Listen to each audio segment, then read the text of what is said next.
Hello to all our viewers tuning in again from around the world, and welcome to the second day of Air Convention Digital Week, brought to you by our official partner, L3 Harris. I'm Michael Jonga, your host, and today we have a handful of exciting discussions and presentations planned. They will be divided into two parts. The first one will explore the business of commercial airlines and cargo, while the second will focus on airport activity. I'd also like to remind our audience about our online networking platform, Air Connections, where you can meet hundreds of C-level aviation executives online, including the industry professionals speaking today. And while our speakers take the virtual stage, you can participate in our daily poll with the second question of the day that reads, with regard to your health, do you feel safer in an airport or on an aircraft? And you can find the link to this question either on the screen or in the video's description below. And please do share your opinions in the comments section. So, to open up the second day of Digital Week and the airline section, our keynote speaker, Dieter Vranckx, the CEO of Brussels Airlines, will discuss the importance of the flag carrier and its activities. We will then have our first panel discussion on the best practices and survival tips to navigate through the current crisis. And then a second panel discussion will explore the new ways for airlines to increase their ancillary revenues. And following up after that, Matthew Gardner, the head of marketing and external communications at IAG Cargo, will present us with the transformational power of data. And to conclude the topic of airlines, Adnan Karismailalu, the Senior Vice President of Cargo Business Development and Organization at Turkish Airlines, will talk about the transformation in air cargo business and infrastructure and the opportunities of cargo hub model in this new era. And that is the overview of our first section of speakers speaking on airlines. And I now hand us over to our keynote speaker, Dieter Vranckx, the CEO of Brussels Airlines, for the first standalone presentation.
Hello everybody, and it's a kind of a strange experience to have this conference in a virtual way. For me, it's the first time I'm presenting in such a way for such a large crowd. So typically I would start with a little joke, but then I would at least see if there is a reaction on my joke. So I'll better skip that part for this session. Welcome to the beginning of my part. I think, you know, we are in a real crisis, and it's very important to understand how the crisis has changed life, corporate life for us, and how that really is impacting Brussels Airlines as a carrier. First of all, we are a flag carrier, and our history started already in 1923 with the launch of Sabina. In 1925, Sabina completed its first flight to Africa, and still today, you know, we are the national carrier and proud flag carrier of Belgium. And we are still very much focused on Africa, but of course, we combine it with a large European business and leisure network. So what does it really mean to be the home carrier of Belgium? Well, first of all, we directly support the Belgian economy in different ways. First of all, we directly employ over 3,000 people, and therefore we are the main employer in the Belgian aviation industry. In particular, a route operated by Brussels Airlines brings more or less 4 times more employment to Belgium than if that same route would be operated by a foreign carrier. 3,000 people is what we employ directly at Brussels Airlines. However, you know, we enable more than 50,000 jobs in the Belgian economy through other activities. And of those 50,000, 10,000 is with indirect employment. For example, we need catering, we need baggage handling, we need ground handling to operate the flights, and 40,000 is induced employment. So further indirect suppliers and employment. We of course support also the Belgian tourism. In particular, a recent study which we had basically showed that the average spend of a tourist couple coming to Belgium for a weekend is around 650 euro. And that is basically the value generated of what we do on top of the ticket itself. We ensure also a successful Brussels airport, the national airport here in Brussels, with a 40% market share. And we pay in that context around 150 million in charges to that airport. At the end of the chain, of course, before we are able to get all the flights up in the air and all the aircrafts operational, we also need to pay air traffic control, and also there we ensure that they also are a key part of the aviation system here in Belgium. Now, maybe a little bit more about the relationship of the national carrier and the national airport. You know, Brussels Airport is a key element and a key success factor of the development of Brussels Airport as a core member of Star Alliance in Brussels and a member of the Lufthansa Group. What does that really mean? Well, first of all, we are a core member of the Star Alliance group in Belgium, and we ensure also connectivity by being part of the Star Alliance network. Thanks to that connectivity, we bring Star Alliance long-haul connections to Brussels. For example, Singapore Airlines flying into Brussels, well, they are defeeding through the Brussels Airlines network. Chicago, Tokyo with All Nippon Airlines are all Star Alliance carriers coming into Brussels. And in total, 50% of the long-haul connections in Brussels would basically disappear if Brussels Airlines would not be here with our European network to do the feed of those long-haul flights. And then thirdly, we also make sure that the Lufthansa Group airlines are present and very strongly present here in Belgium. And also Lufthansa Group is not just airlines, they have catering companies, and they have also the maintenance facility and the maintenance expertise within the group with Lufthansa Technics. Also, they are present here in Brussels.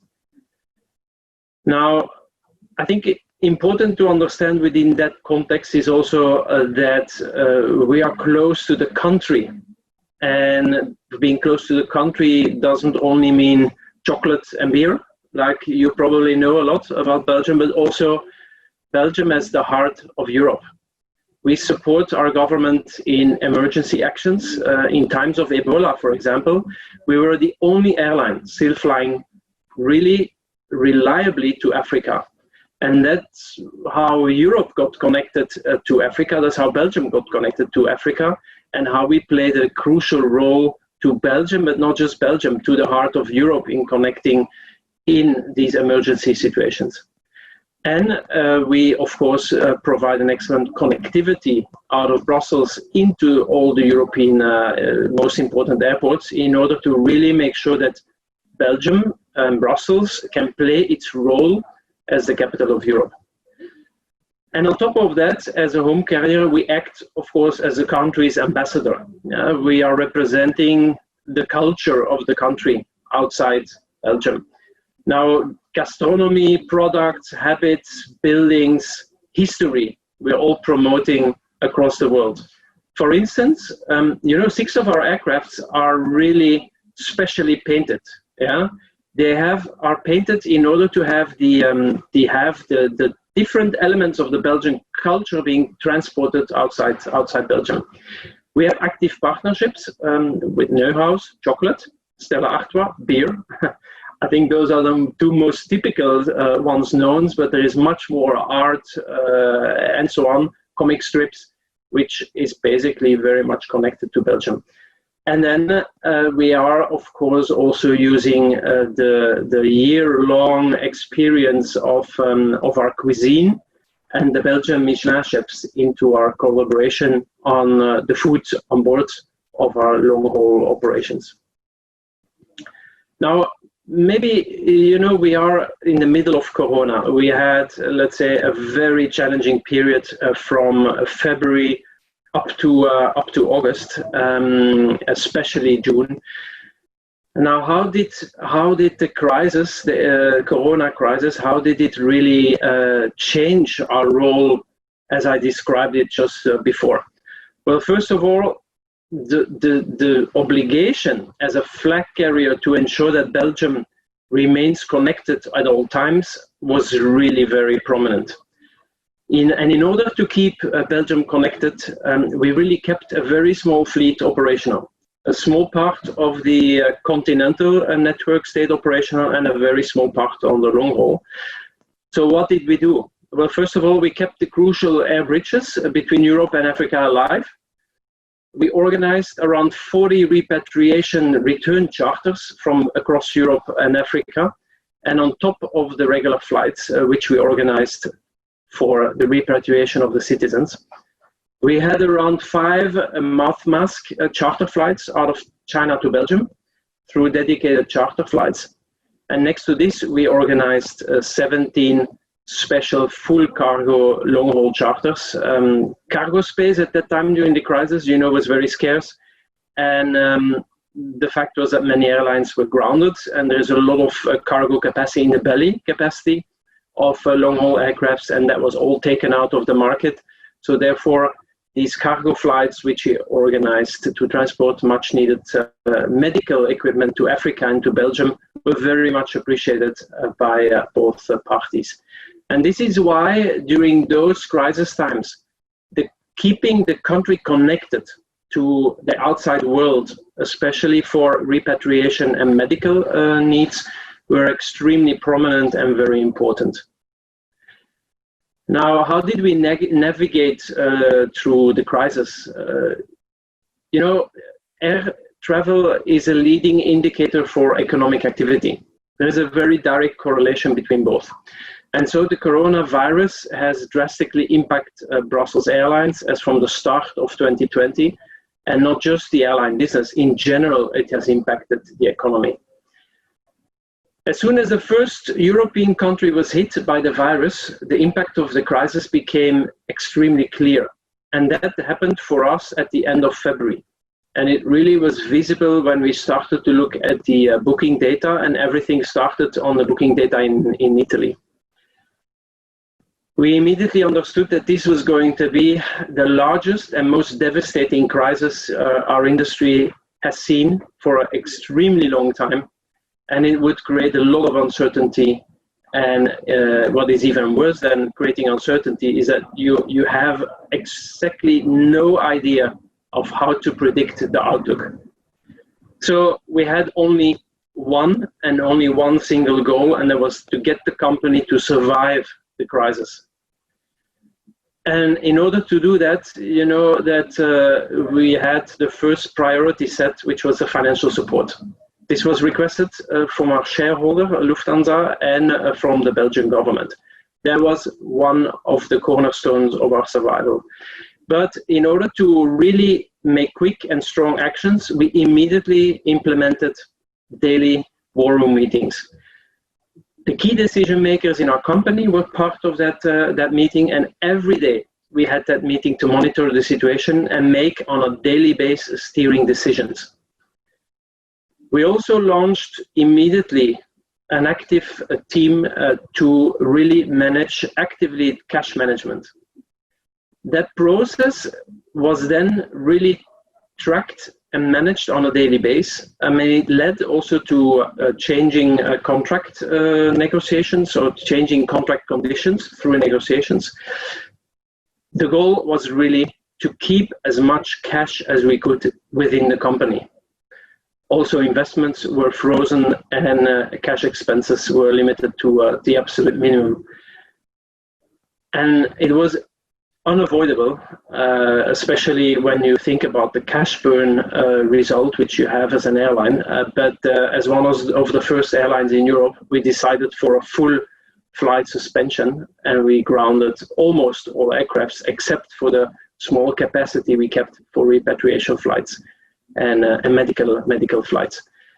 And we had to install technical unemployment for all our staff. And then we had to think very fast, because when you're in such a situation, when your fleet is on the ground, you basically have to think immediately, what will happen? What are the options? And how do I manage the future of the company? We changed our mindset from survival on the short term. A certain part of the company was working on that project. Another part of the company started to think, how do we reinvent ourselves for the longer term? We need to cut structurally costs, and we need to restructure the company. So we were going through a transformation plan called Reboot, which we luckily for Brussels Airlines, we started end of 2019. But we had to do two things with the restructuring program. One, we had to speed it up. And two, we had to make the restructuring plan much more drastic as we have planned before.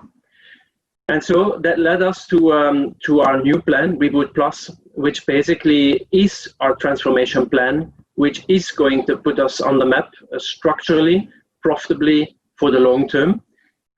It's clear that we still expect some heavy and bumpy times before we are at that position, but the restructuring and the fact that we are cutting costs and restructuring our company as soon as possible will help us to get through the next period of challenges. That's what we have done at that point in time, and what we're still doing at this point to get the company future-proof. We know that the levels of, let's say, the new normal will only be reached in around 2023 to 2024. And even today, you can see that we operate with a very reduced capacity level, around 30%, with regulations and travel restrictions making our work extremely complex and requesting an extreme flexible approach on the network. Also, pricing-wise and revenue management, for the really airline specialists, we know that basically our revenue management knowledge and pricing knowledge, which we have built up for many, many years, we almost can throw it in the garbage, and we have to redesign a new rule set in order to manage our flights more successfully than with the old knowledge. We are continuing the daily war room meetings, and we will plan to continue that for quite a while. Once the economy is going to pick up, we will be ready to pick up demand and to make sure we have the capacity, the necessary capacity to put into the market. As part of the big restructuring, we of course had to reduce the size of the company, 25% reduction of the company, including also, unfortunately, staff reductions, for which we had negotiations with our social partners. And we are very grateful that we found agreements with the social partners which can help us to become fitter and restructured for the future. But also a reduction in fleet of 30%. Those are quite hefty numbers, but this is not a normal crisis. This is a really extreme crisis, so it also requires extreme measures. So now, maybe to conclude this keynote, I thought it was important to give you a couple of bullet points on a couple of tips also on how to manage crisis. And I believe that this is very valid for the Corona crisis, which we have at this point, but I also strongly believe this is valid for any crisis which we have learned in the past, or which we will have to manage in the future. First of all, cash is king. Cash was everything in the first 4 months, 4 or 5 months, and we did everything to protect cash, stay within the company. 2, we are setting clear targets, and we have a multi-step plan. When you have a clear target and multi-step plan, then you have to do the following. You have to make sure that it's followed up very closely. Number 1, you have to communicate the plan and make sure that the steps are understood by your teams and widely and openly presented. You should not hide any facts and figures, even if the reality is not nice to see. And we have to be direct and transparent in the communication, also when the answer is unknown. Thirdly, creating task forces that tackle the crisis really in a focused way and that secure the targets which we have set. As I said before, first couple of months cash, the next block of months were really the restructuring of the company as the target. Get a war team together with the relevant decision makers in your company, not too few, not too many, in general between 10 to 15 people, and make sure it's cross-divisional. Decisions you take in a crisis have to be made fast, and therefore you have to have everybody around the table to make the decision once. Have regular multifunctional meetings and multi-divisional, and make sure decisions are aligned across the departments. What is very important as a next point is speed over accuracy. Better 100% fast and 50% correct than 100% correct and 50% fast. I think it might sound a little bit like buzzwords, but it worked for us. Fail fast and give people the opportunity to take decisions fast and the opportunity to fail and to learn out of that. Correct along the way if there are failures or wrong decisions made.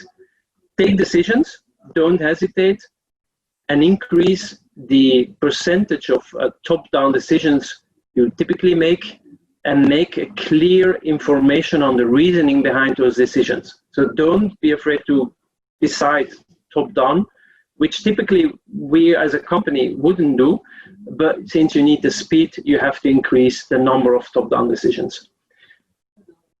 Another one is you have to push your legal teams by sending them and pushing them to the limits, to think to the limit. My typical phrase which there is existing is search for the exits and not for the excuses. And then at the end of my list is the communication. One of the key elements in this to-do list is really communication.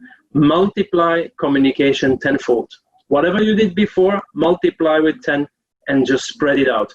Communicate regularly and openly. Be fair and honest in what you communicate. And it's key to stay in touch with your staff.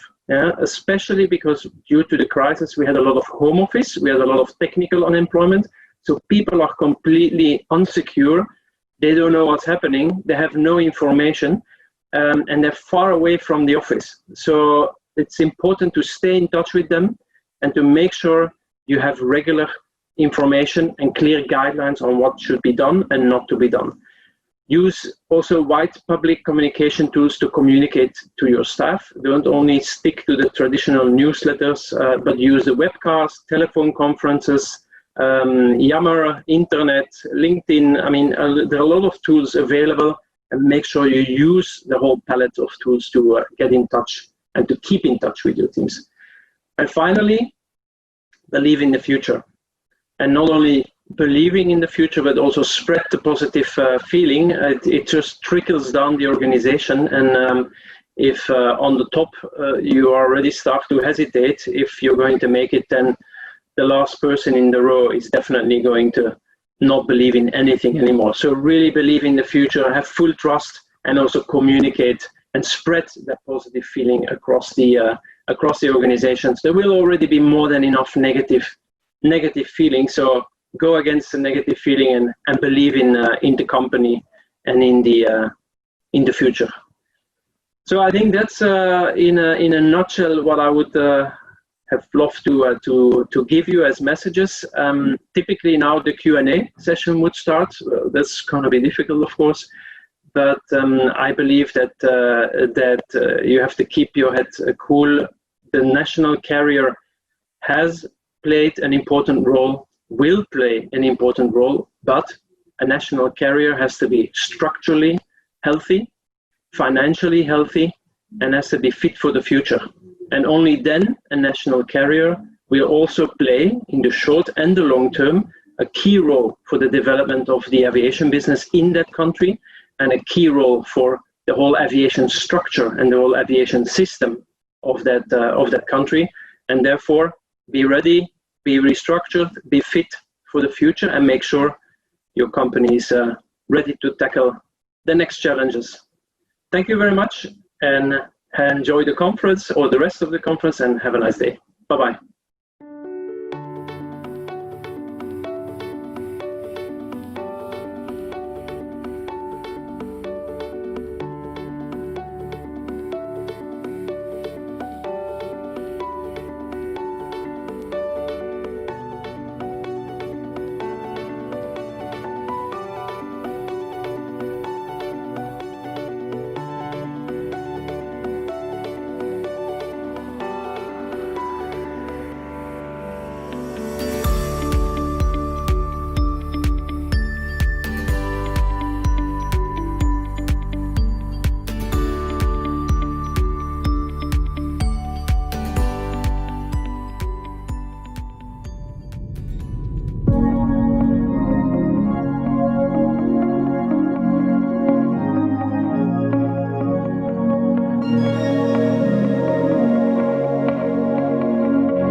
Good afternoon to this very interesting panel. We have three professionals from airports and airlines today.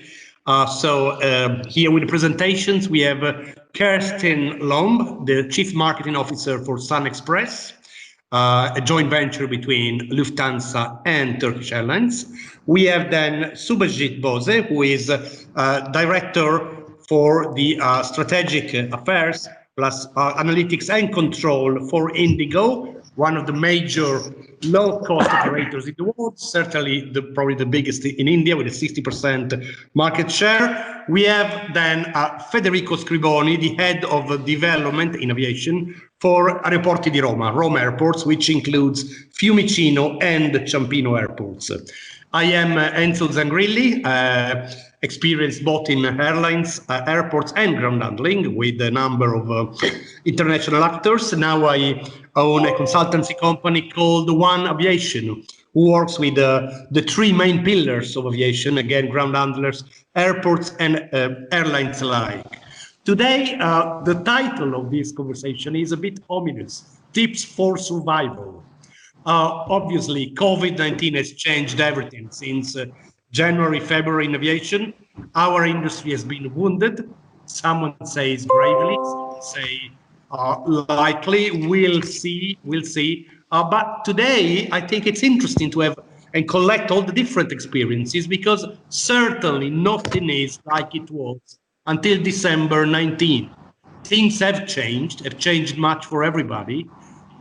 We need to guarantee the safety of our passengers and the demand of the markets. So it'd be interesting to do a little of a round questions to see how each airline and one of the major airports in the world is reacting to this situation. And could I start with Kerstin? Obviously, you are heavily involved in marketing. You are the number one in marketing in your organization. And I have a question, because today, one of the things that has been mostly affected is the passenger demand. And marketing needs to create, enhance, and guarantee that there is a market there for those passengers. How do you go about it in these difficult times? Thank you for the question and the nice introduction. And so actually, yes, you're hitting the nail right on the head, to be honest. It's super challenging. Basically, March 13th marked the date where we had to ground all of our fleet, and no more revenues, no more passenger demand. That had an impact on marketing. Definitely, immediately we stopped actually all activities to go through this crisis in the first thing. But then we also needed to start again a little bit further down the road. What are we doing to maintain our brand? And as you mentioned, we are a leisure carrier, we are a holiday carrier, we are a friends, family and friends carrier. We are traveling or taking a lot of German, Turkish, European, Turkish passengers back to their families and friends. And this was all very challenging. So we positioned ourselves in the first round actually to provide the information about this COVID very basically and steadily through social media. And secondly, we used actually our loyal customer base to inform them ongoing about all the regulations, which were very challenging, specifically also with the Turkish market and the European response to the crisis. So that was taking us actually till, I would say, mid of June, when the domestic market was lifted again in Turkey. And then we needed to make a bold decision. Do we proceed with marketing, keep our brand awareness, or should we be kind of saving the money? And we did set our bet actually on going forward with branding and promoting our brand to maintain the relevance for our customers. And basically, despite the demand not being super high, this has proven to be the right approach, and we spent a significant part of our budget on performance marketing, where we can see the immediate results. And it's also the opportunity to be very agile and still react to the changes we still see today, more or less on a weekly basis. Thank you, Kerstin. So obviously, the choice is there between being flexible, organizing marketing when absolutely needed, and try to make this match with the need to cut costs. Very difficult job. So I'm sympathetic with you guys. Suba, I have actually one question for you, which is, well, your department as a strategic department looks across the entire scope of the operation of an airline. And Indigo has what, 24,000 employees all over the places, 100 airports and more. So can you tell me, try to be, as synthetic as you can in such a big matter, can you tell me what are the key focus areas you wake up in the morning with in your head and try to do a ranking of priorities when you go in the office in terms of relating with the COVID emergencies? Sure. Firstly, thank you, Enzo. Yes, I mean, these have been very, very challenging times, very unprecedented times. And a couple of things which are at the top of the agenda for us on a day-to-day basis are things like the health and safety and hygiene for our passengers as well as our teams across the airports, the flights. Liquidity, of course, is the another very, very important aspect, which is true for any airline. Cost, something which we are very focused on. Of course, as an airline, we were always focused on cost, but now, that is, I would rank it as number 3 in terms of the different things that we are focused on. Then we can talk about process efficiency and the SOP compliance, because we have a very, very robust SOP for specifically for the current. Given our scale, what we need to ensure is that it's consistent and it's a scalable model.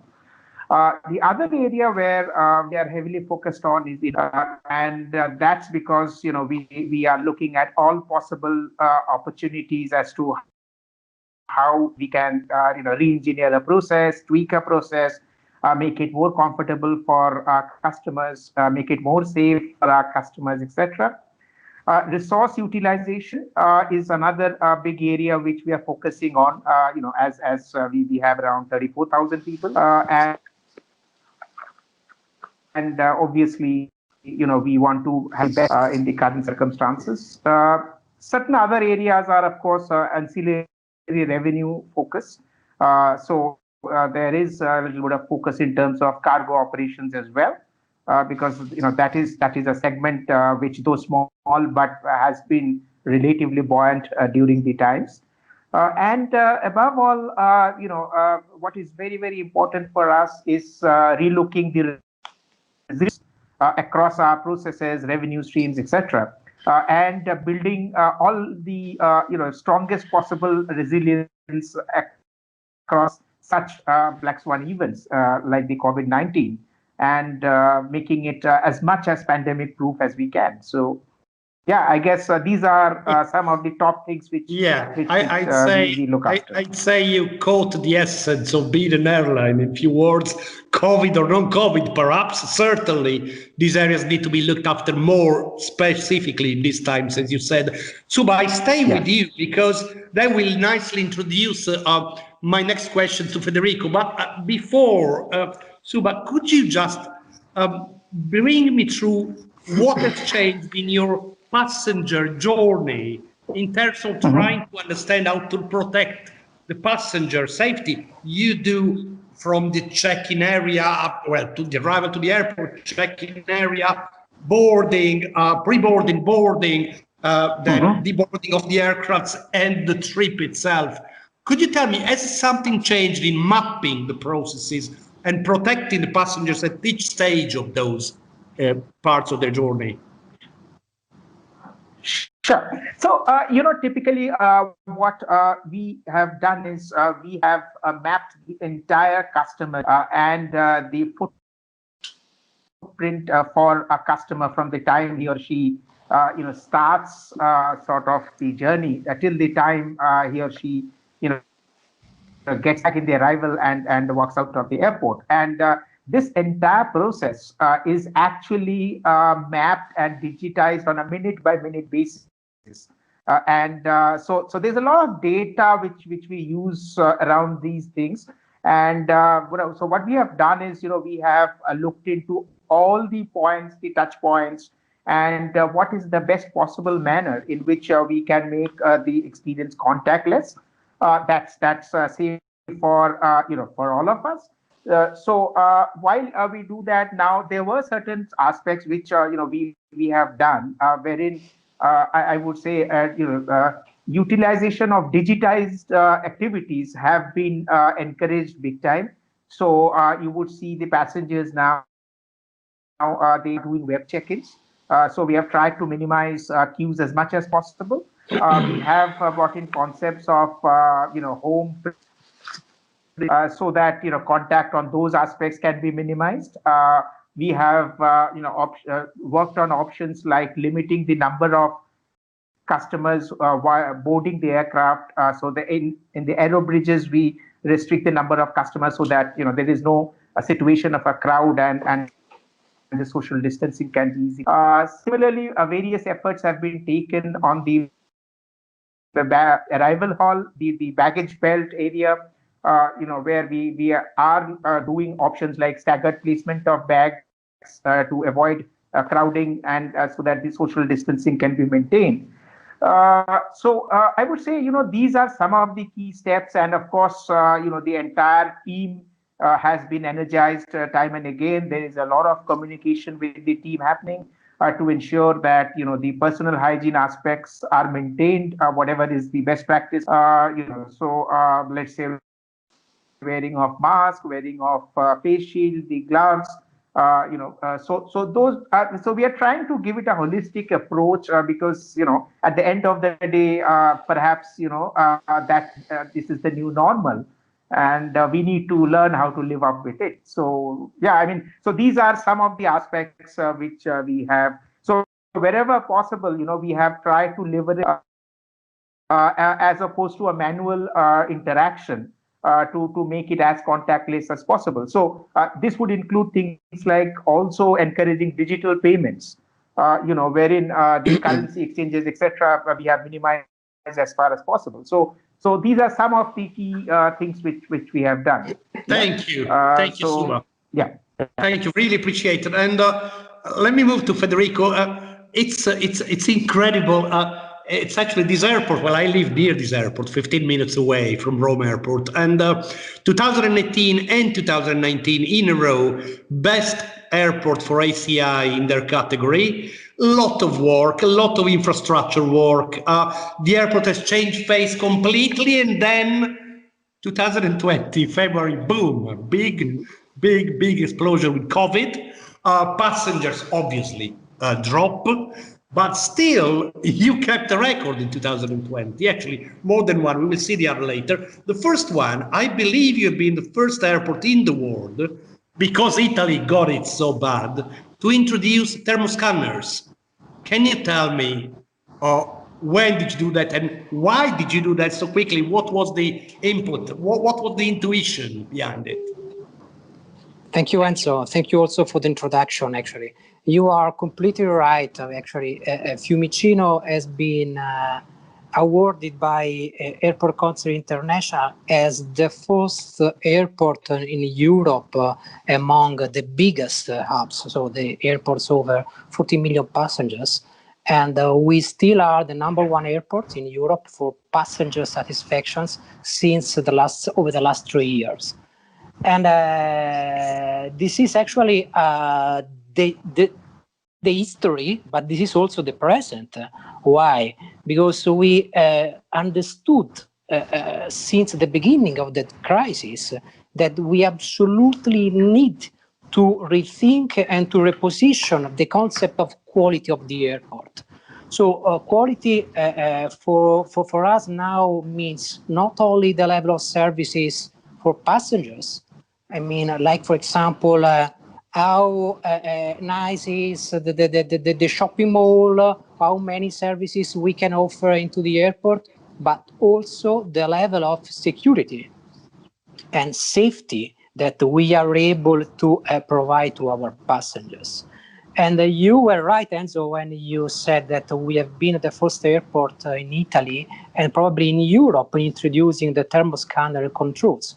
It was the beginning of February when the coronavirus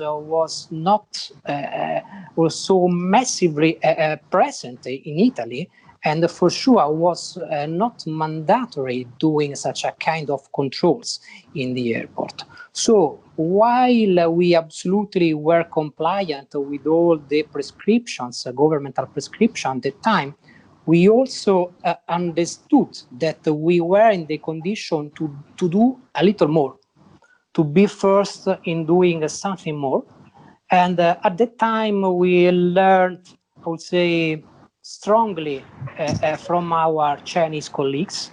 We used to have, for example, a direct flight to from Wuhan. At the time, we were one of the very few airports in Europe in having a direct flight to Wuhan.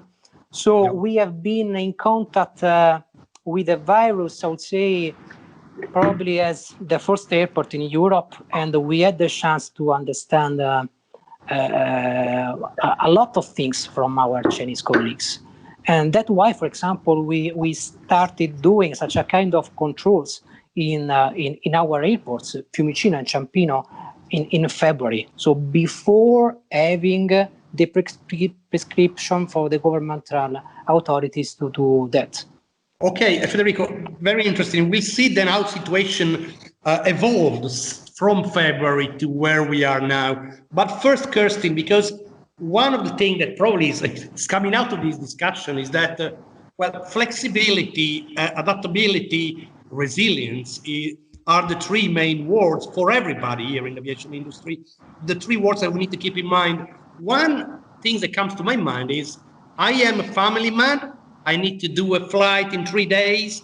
All of a sudden, a government lifts up or introduce a ban to fly either in my country or in the destination country. Now, how difficult is to maintain the connection with the passengers?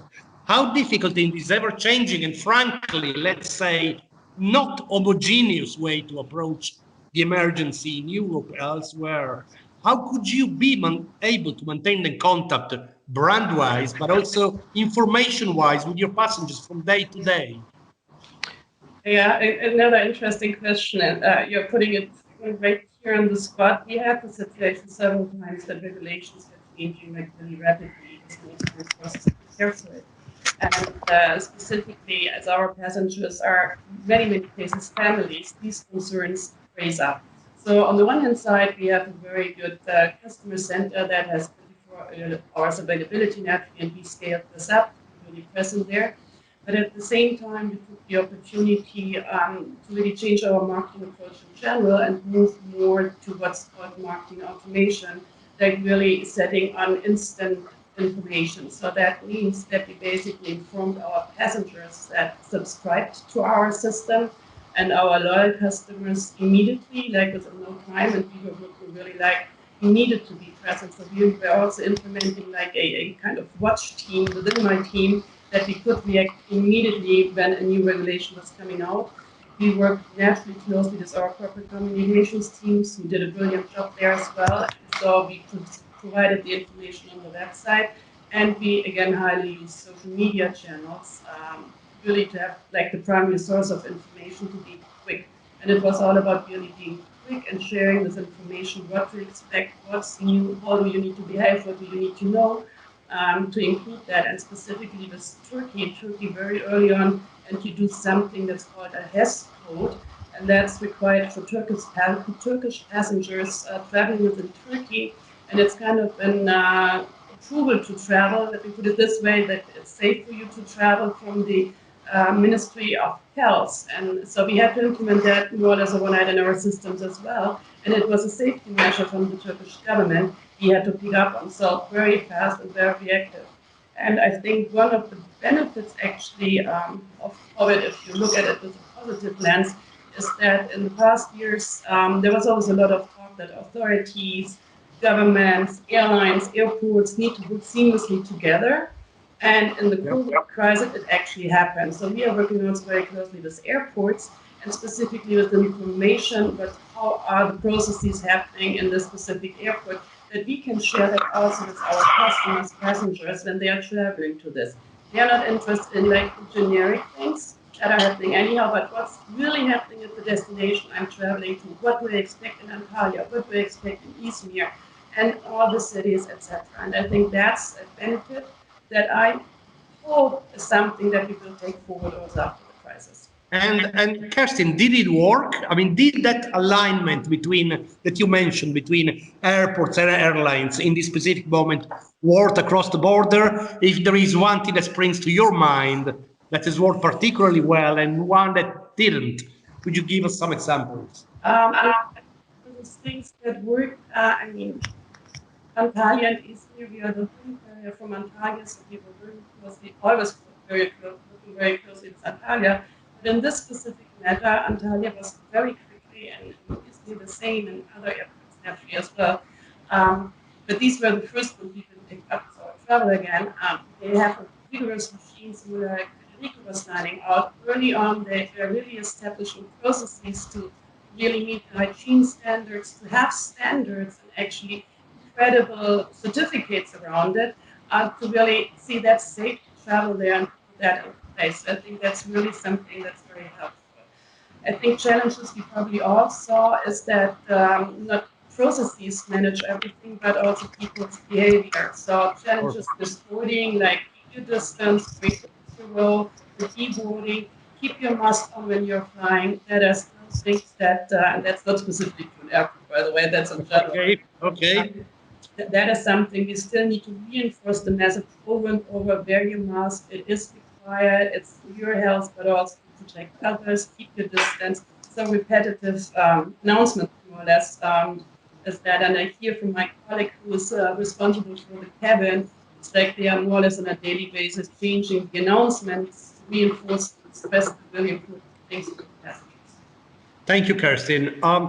Suba, we have briefly discussed before the importance of putting in place processes and tools which in a way limit the manual passengers. So I guess one of the, and I think Rome Airports has demonstrated through other technology utilizations, the importance of the technology in the industry. Could you tell me a bit, because I mean, India has always been a precursor a bit of engineering solutions, digital mechanism. Can you tell me which kind of tools, if you see any tools, come in quickly and strongly in the industry, even brought by the COVID, but they could have a wider implications for the efficiency of the industry going forward? Sure, Enzo. So, I think firstly, the entire focus on automation, I would say, was there even pre-COVID days. But certainly, what COVID has done is it has fast-tracked it to a great extent. So while there were certain initiatives that were being worked upon, I think because we want to make the experience contactless, because we want the entire passenger experience smooth from such events of COVID, etc. So I think a couple of things which are very, very critical in this experience, and not to say that all of this is owned by the airline itself, but by all the partners in the ecosystem.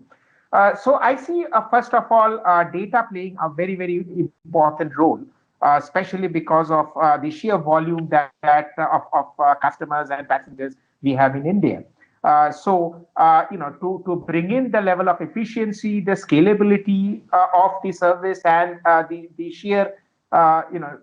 sheer consistency aspect, you can do a lot of things with the data which sits into across the different functions of the passenger journey. So I think that is we are working very, very intensely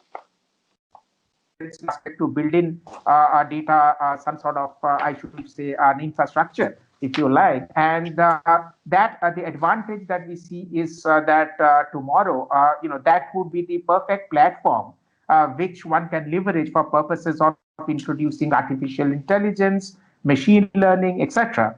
Because your digital infrastructure becomes ready. So that's as far as the infrastructure aspect is concerned. Now, a couple of technology interventions that I would look at maybe in the near future. I would see IoT playing a very important role, predominantly because that gives us an opportunity to have a lot of data points across the different parts of the customer journey. Telematics similarly will play a very important role. Then technologies relating to facial and biometric recognition. That's not more than us, it's perhaps more for the partner airports. But that again makes the process very, very seamless, so to say. Augmented reality again is one area which is very, very important, both from a customer service perspective in the future, as well as the retail side of airport operations, as well as the other experiences in flight as well. So I think these are a couple of technology, interventions that we will be seeing over the next couple of months and years.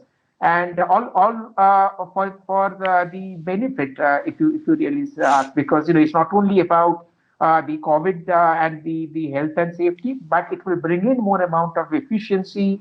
It will make it a scalable model, and I think the entire ecosystem will benefit from this rich database. So yeah, I think these are a couple of Absolutely. No, I can see, I think everybody can see airport and airlines, the importance of data organization, data utilizations to derive then agile technological tools that facilitate everything for airlines and airports, from collection of revenues to passenger journey to everything, absolutely everything. Yes, I mean, sorry, Suma, yeah, please go ahead. No, I'm just saying, so in fact, we are already in the midst of a project wherein we are automating the entire workforce, the planning part of the workforce, the execution part of the workforce on a day of operation basis. Now, you can imagine, I mean, it's 24,000 people spread across, more than 70 locations.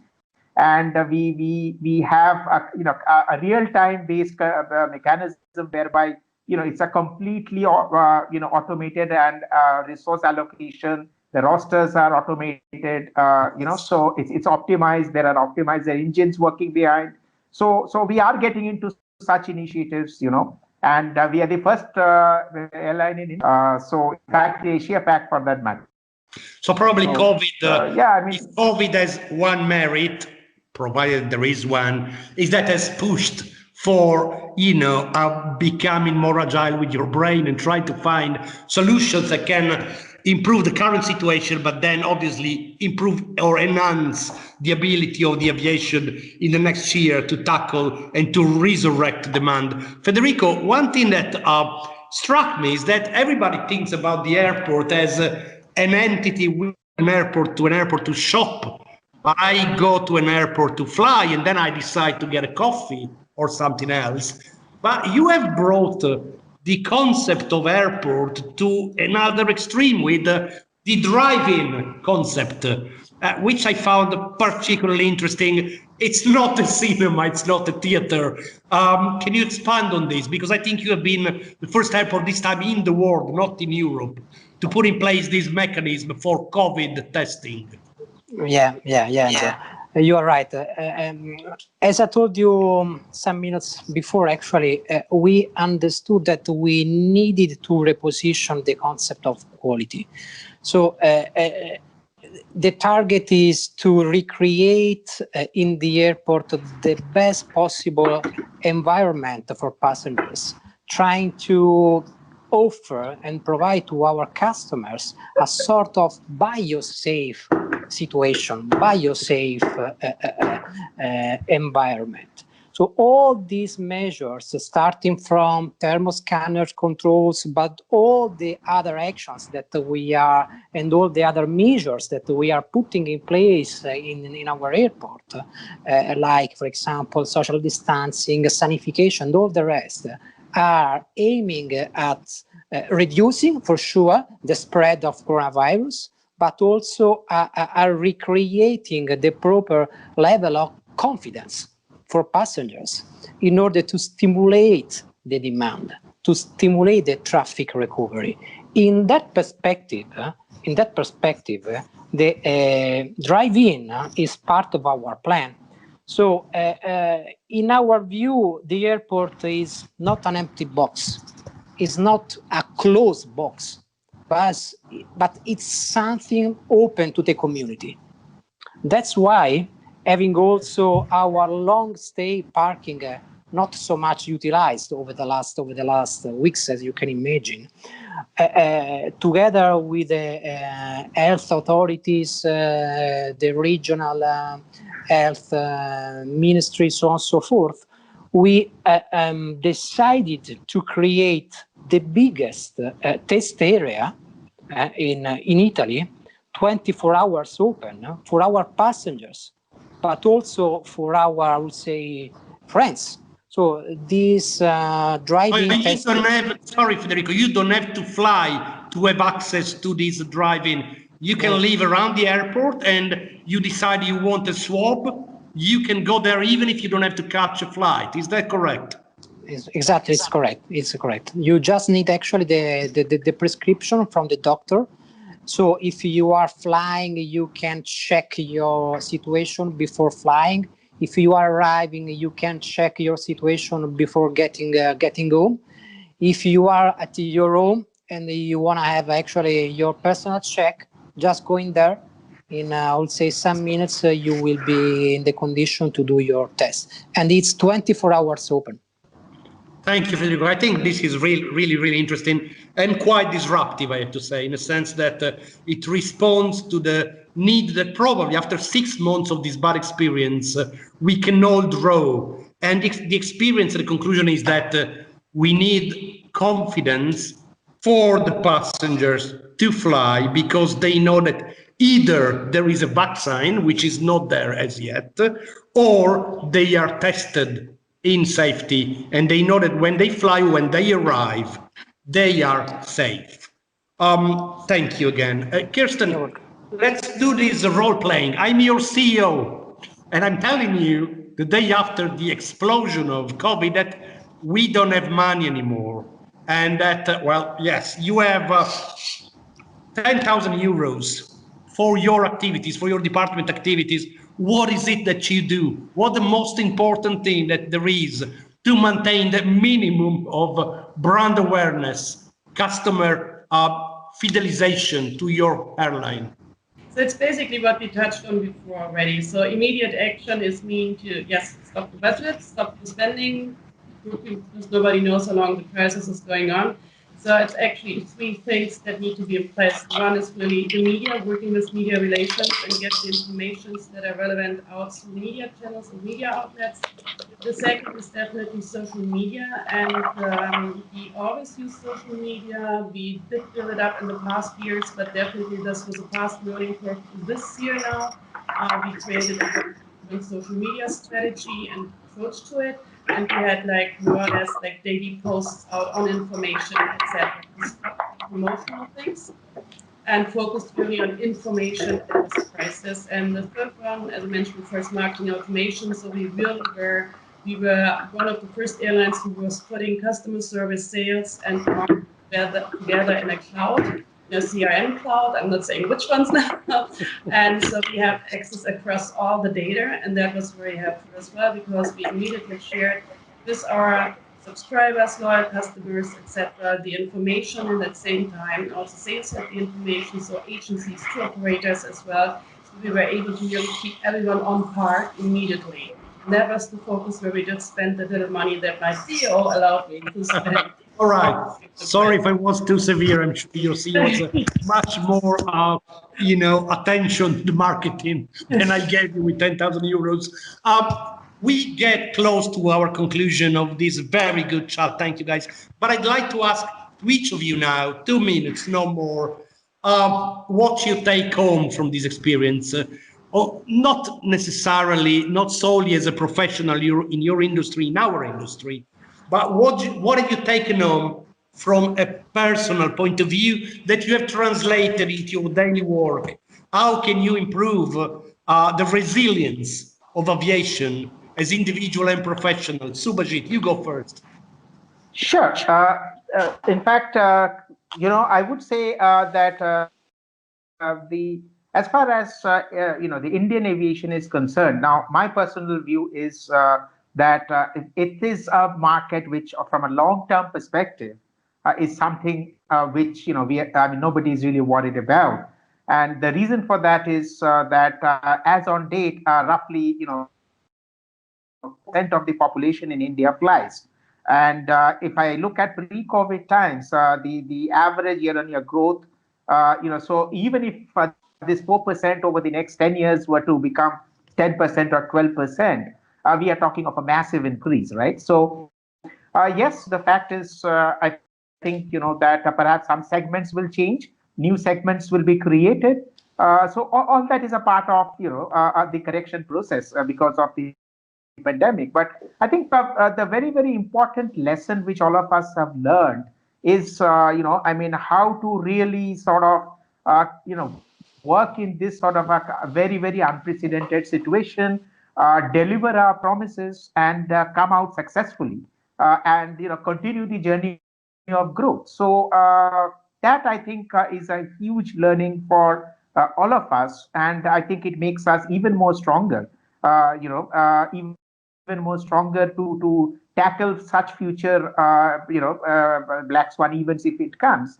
Because for us, from India, I think, as I told you, there's a huge market, and naturally, the long-term growth story. I don't think, at least personally, that there is any change that's going to. So yeah, I think it's a good sort of a learning for us, so to say, and at least I'm very hopeful that things will normalize, and we'll go back to normalcy. Perhaps the design of normalcy will change a little bit, but yeah, I mean, continue to grow. Thank you so much. So yes, Federico, the new normal. What is the new normal in Rome? What is the new normal at Fiumicino Airport? What have you done, and what will you maintain of what you have done also for the future once COVID will be behind us? Actually,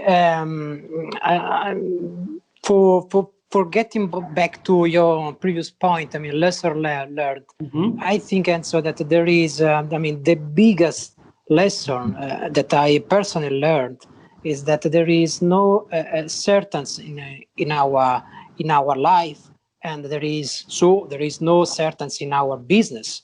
So what we are facing now, it's something that I would say some months ago, 1 year ago, was unbelievable. Something that was not possible to appreciate, to understand, to square in a paper, actually. So the lesson and the message that I would like to share with you, with all the colleagues, is that we absolutely, in our life, but also in our job, we absolutely need to be as much flexible as possible, to be flexible, to be quick, so to be smart, and always putting the wellness of our customers in the middle. In that period, the wellness is meaning something different from, I would say, 6 months ago, from 1 year ago. So this is actually also the wish for the future, to keep pushing like we are doing right now, being flexible as smart as we are trying to do, and always putting in the middle the wellness of our customers. Thank you, Federico. And yeah, absolutely. I think poignant words. You are the ones you mentioned. Good luck to ADR in reassessing their role of main hub in Southern Europe. Thank you. Kirsten, what do you think about what we have lived? What did you live? What did your company live? And what will you take home from these 6 months? I'm kind of seconding actually what Federico was saying. It's really like, be prepared for the unexpected. I mean, we were not able to envision that and see that coming in any form of that. So that leads to, personally as well as professionally or for our industry, we need a high degree of agility and flexibility.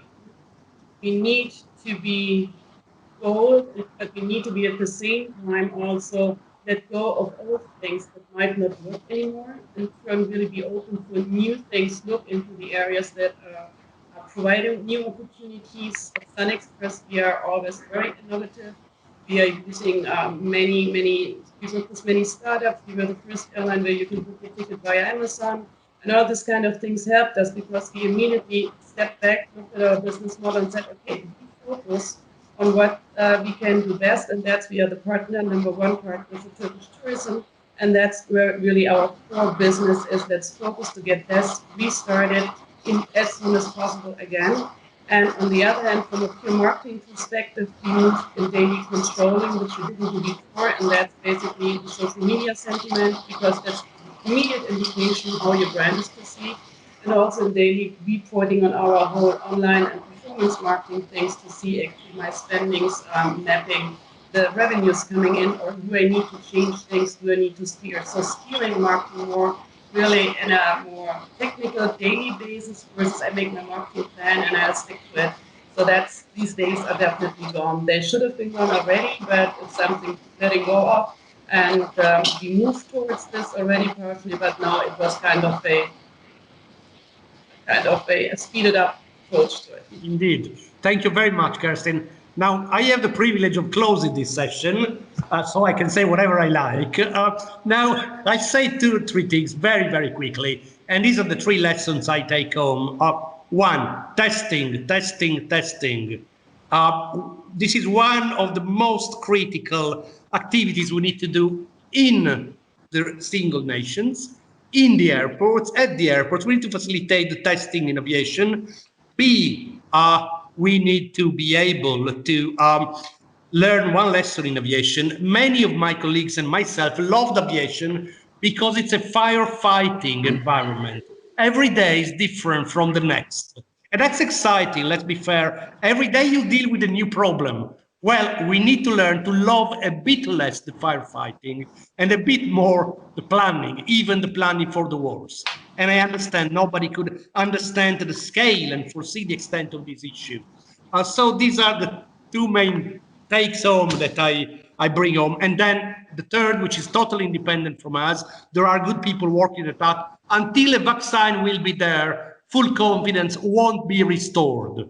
So aviation should have this in mind, and we should be very mindful that we need to pray for this to happen before we can sort it out, everything else. So guys, thanks again. Good luck in your companies. Good luck in your personal life. Thanks very much for participating in this very interesting panel, and all the best, guys. Thank you. Thank you very much.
We're here, of course, to discuss alternative revenue options for airlines, and I'm very pleased to have 2 of the airlines in the Middle East with us today.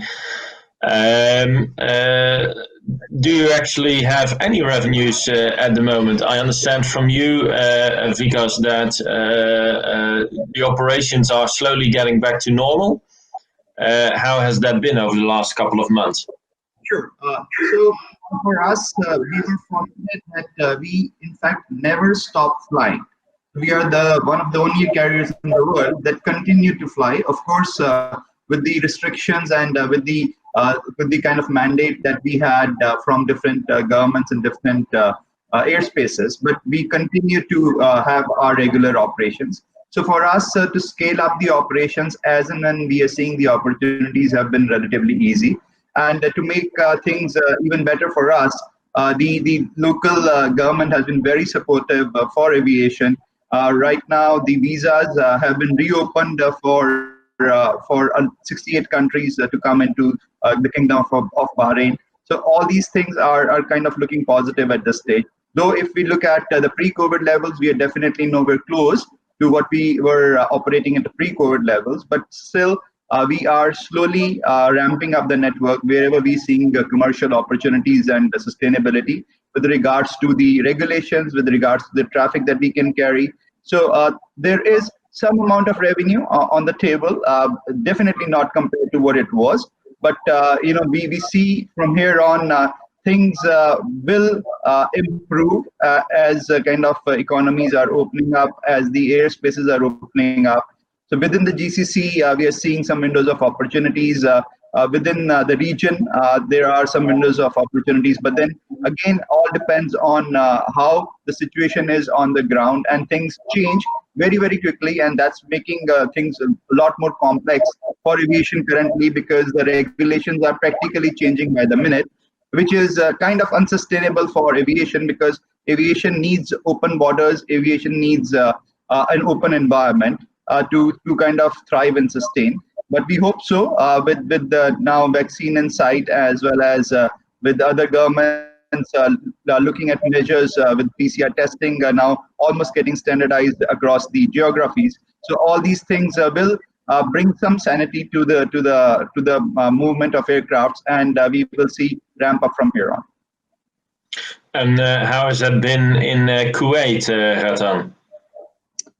It's interesting what Vikas stated, because for us, from March, when Kuwait actually shut down the airport completely for commercial movements, till July, we actually, it was an eye opener for us, because we operated on behalf of the government a lot of frequencies across places where we never flew before, bringing back citizens of Kuwait back to the country.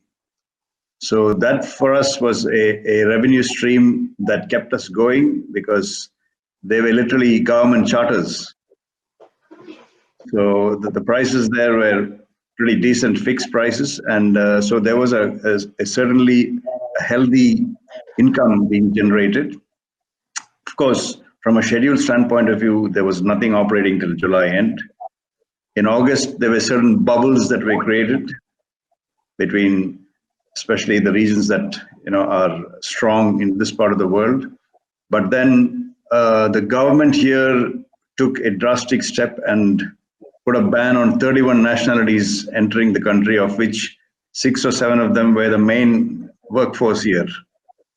So that kind of put a dampener on our crews, because the charter flights were done, and we were then looked to fend for ourselves. So what we did was we ramped up frequencies immediately into the kind of airports that were open. If I may say openly, Turkey was one of the places that was completely open, so we put in frequencies into Turkey immediately. The UAE opened out, so we put in frequencies to UAE. But I would be very honestly saying here that I'm not even operating 15% of my normal frequency. One saving grace is, because of the limited number of seats available, the yield has gone up considerably. So that from one side is a saving grace, but I'm nowhere where I should be. I mean, I'm hoping that in the coming months, as Vikas stated, if some more people open up, we should see some traction. But it's interesting that what we are discussing today is critical to everybody in the region, because the standard revenue stream is really not going to sustain us. Thank you. Prior to this COVID situation, were you already having any non-transport revenue models, such as partnership deals or retail sales on board? Were you working with certain partners? We were working on, as you know, we are a low-cost model. So one of the primary streams for us was buy on board. So that for us, we were continuously improving on that, offering more products, looking at different routes, being sensitive to different kind of intakes. So we were looking at an ancillary stream that was gradually growing, but now we've been forced to kind of do a 360 degrees, and because there's really no buy on board because of social distancing. So most of the authorities don't allow you to serve food on board, because it's ensuring that the cabin crew is distanced from the customers and vice versa. So that stream will probably come back once operations come back to normal for us. So we've been forced, and the necessity has been there for us to just try and look at any other revenue stream that we could generate. And how has it been with you, Vikas? Were you already working on partnerships prior to COVID, and has that changed in recent times? See, pre-COVID, what we were looking at, we had a 5-year plan for ourselves, which was to establish Gulf Air as a boutique carrier. So a lot of investments were being done in that direction with regards to the fleet modernization, with regards to the changes in the service patterns, and also looking at digitally transforming the airline into becoming a kind of a true retailer. So we were, in any case, embarking on the paths of NDC. We were looking at creating new platforms for the other like-minded players to come and work with us, especially in the non-air ancillary part. So this was all pre-COVID. Good thing that we have kind of done is we've continued on the same strategy moving forward. So we have kind of accelerated all these programs internally, which basically this whole thing gives us a little breathing space, because the normal traditional sales were not coming through. But what we did was, during this period of time, we did a little introspection and fast-tracked all those projects that could really help us become a true retailer in coming time. So we are setting ourselves for a new future. We are setting ourselves towards a future which is more digital, which is more customer-centric. So a lot of investments and a lot of focus within the organization is driven towards that. So that's where we are trying to steer the organization. We had some kind of, I'll say, very raw forms of ancillaries that we were selling in the pre-COVID era. But what we will do moving forward is become a lot more structured in our approach, looking at distributing it across all possible channels. So making the content seamless across board for our customers, that they tend to create more touch points with them, perhaps digitally, to make sure that they can connect with us and they can purchase, as well as they can experience the changes in service patterns that we are bringing toward the customers. We very recently we became one of the first carriers to actually operate a 321 LR within the region. So we took delivery. So we are taking the deliveries of the aircraft. So we are basically embarking on the same path that we had set for ourselves pre-COVID levels. Definitely with a reorientation towards a more digital future. And you are clearly indicating delivery of new aircraft, perhaps even additional investments. I think some of the airlines, especially here in Europe, are struggling big time. They're also depending on government bailouts, governments then putting in certain measures on where the money should go. Isn't that something that you're also experiencing over there? See, in any case, these revenue streams have come down. So the whole business model had to be re-looked upon. But there are certain commitments that you cannot just ignore. So we are going ahead with the commitments as far as possible. We were embarking for this year. We had planned a lot of route expansion, which is being kind of withheld, and it will be done when definitely situation becomes more commercially sustainable. But for us, it's very important to hold ground and make sure that we prepare ourselves for a bright new future. And Ratan, I read about what you are now offering your passengers, for example, discounted middle seats. Is that something in which you see that there is a lot of interest? Yeah, it's very interesting that you touched on that. As a matter of fact, I'm not only offering the middle seat, but since we have a single fleet of 320s, I have 3 seats together and then the aisle. So we also are offering the passenger the ability to actually block the whole row.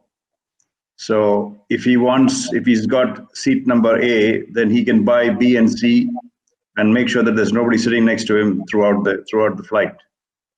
The reason we can do this quite aggressively now is the seat factors are not that hot. So there is capacity going begging. And at the moment we are offering it as something that the passenger is a luxury that he can, afford, if that's the right way to put it.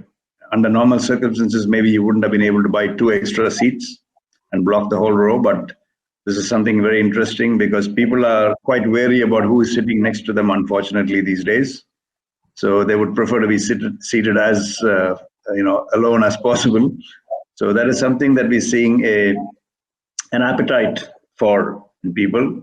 We will see the true impact of this as the route get back to normalcy, and then the pricing of these extra seats will change based on the supply and demand of the normal inventory sale.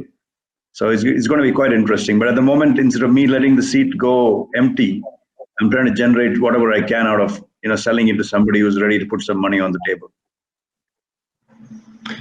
And do you have similar concepts, Vikas? Is that something that you see at other airlines as well in the region? We've seen a number of carriers already doing the next seat empty, next seat or next couple of seats to be bought from that perspective. So we have seen that concept. We have been our customers can purchase seats when they travel with us, and they can select where they are seating. For us, we are seeing, in fact, a new trend, which is a lot of customers are upselling themselves to business class. So there is a pent-up demand for business class, which because it offers a lot more exclusivity as well as spacing for a customer. So we've seen that market segment actually, I'll say, expanding faster than the normal demand, which is good. This is all short term. I agree with Ratan. As things go normal and things become a lot more competitive, then the competitive price bands will come in. But at this point in time, because there is almost scarcity of capacity in most of the routes, and most of the airlines are operating the trunk routes as far as possible. So definitely there is a lot of demand for traffic to get back. So there are these people who want to get back to their own countries. There are people who were out of countries want to come back. So still we are in that phase of almost we can say it's still a phase of repatriation than actual commercial travel. So the actual commercial travel, as in when it starts and there is a ramp up, then the dynamics definitely will be different from what they are today.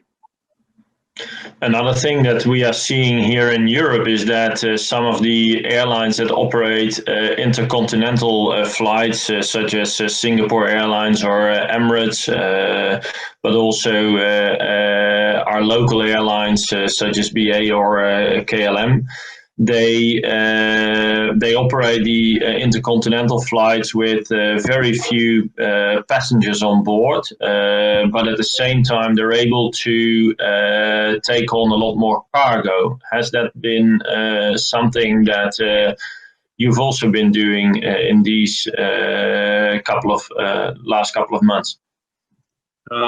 Yes. Road, very interesting, and that is something that actually has been an eye-opener for us, because many of the routes that we operated, as I told you, the return flight was literally a ferry. Yep. So by default, we ended up picking up cargo. So much so now that we are in the process of actually seriously looking at reconfiguring some of the fleet to full cargo, because the cargo revenue that we saw generated during this time is pretty serious. And the prices of any commodity is being carried has gone up because of the inability of airlines to meet the demand. So that's very interesting you brought that up. But we are seriously, as we speak, in the process of changing some of our aircraft configurations to complete cargo. What we also did was we carried cargo in the cabin, of course, following all the safety and the norms that are dictated by the manufacturer, and we were able to sometimes carry 19 tons on an A320neo by loading the top and the bottom, which then opened an eye and said, why don't we convert this to a full freighter? And because you can continue from your side. Yeah, from our side also, cargo demand has certainly been a very kind of healthy demand. Again, it's all linked to what I would say is demand and supply, because since the normal traditional either the freighters or the aircrafts were not operating, and there were so a lot of restrictions. So the movement of goods between the geographies became all the more important, and there was an opportunity to capitalize on that, and we did.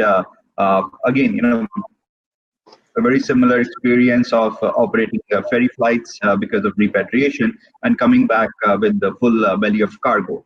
We also did a couple of flights and we were very booked about it, wherein we, on a 787, we did carry cargo on our passenger seats, again with the regulations as well as safety of the seats in the cabin in mind. And it was super successful. But these are all those measures that you would do looking at very closely at the market and market opportunities, and whatever comes your way, you grab that. And this has been a good revenue stream in this times. Yeah.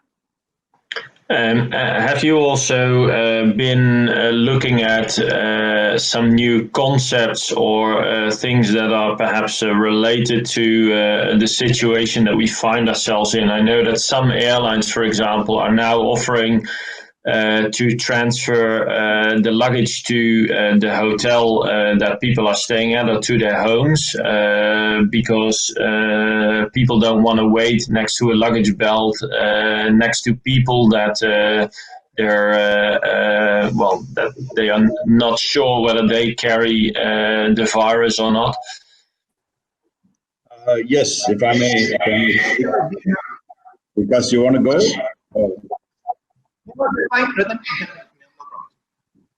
Rude, something interesting that we actually noticed was there are many countries now who are insisting that people carry out a polymerized chain reaction test before boarding the plane, and it's almost mandatory.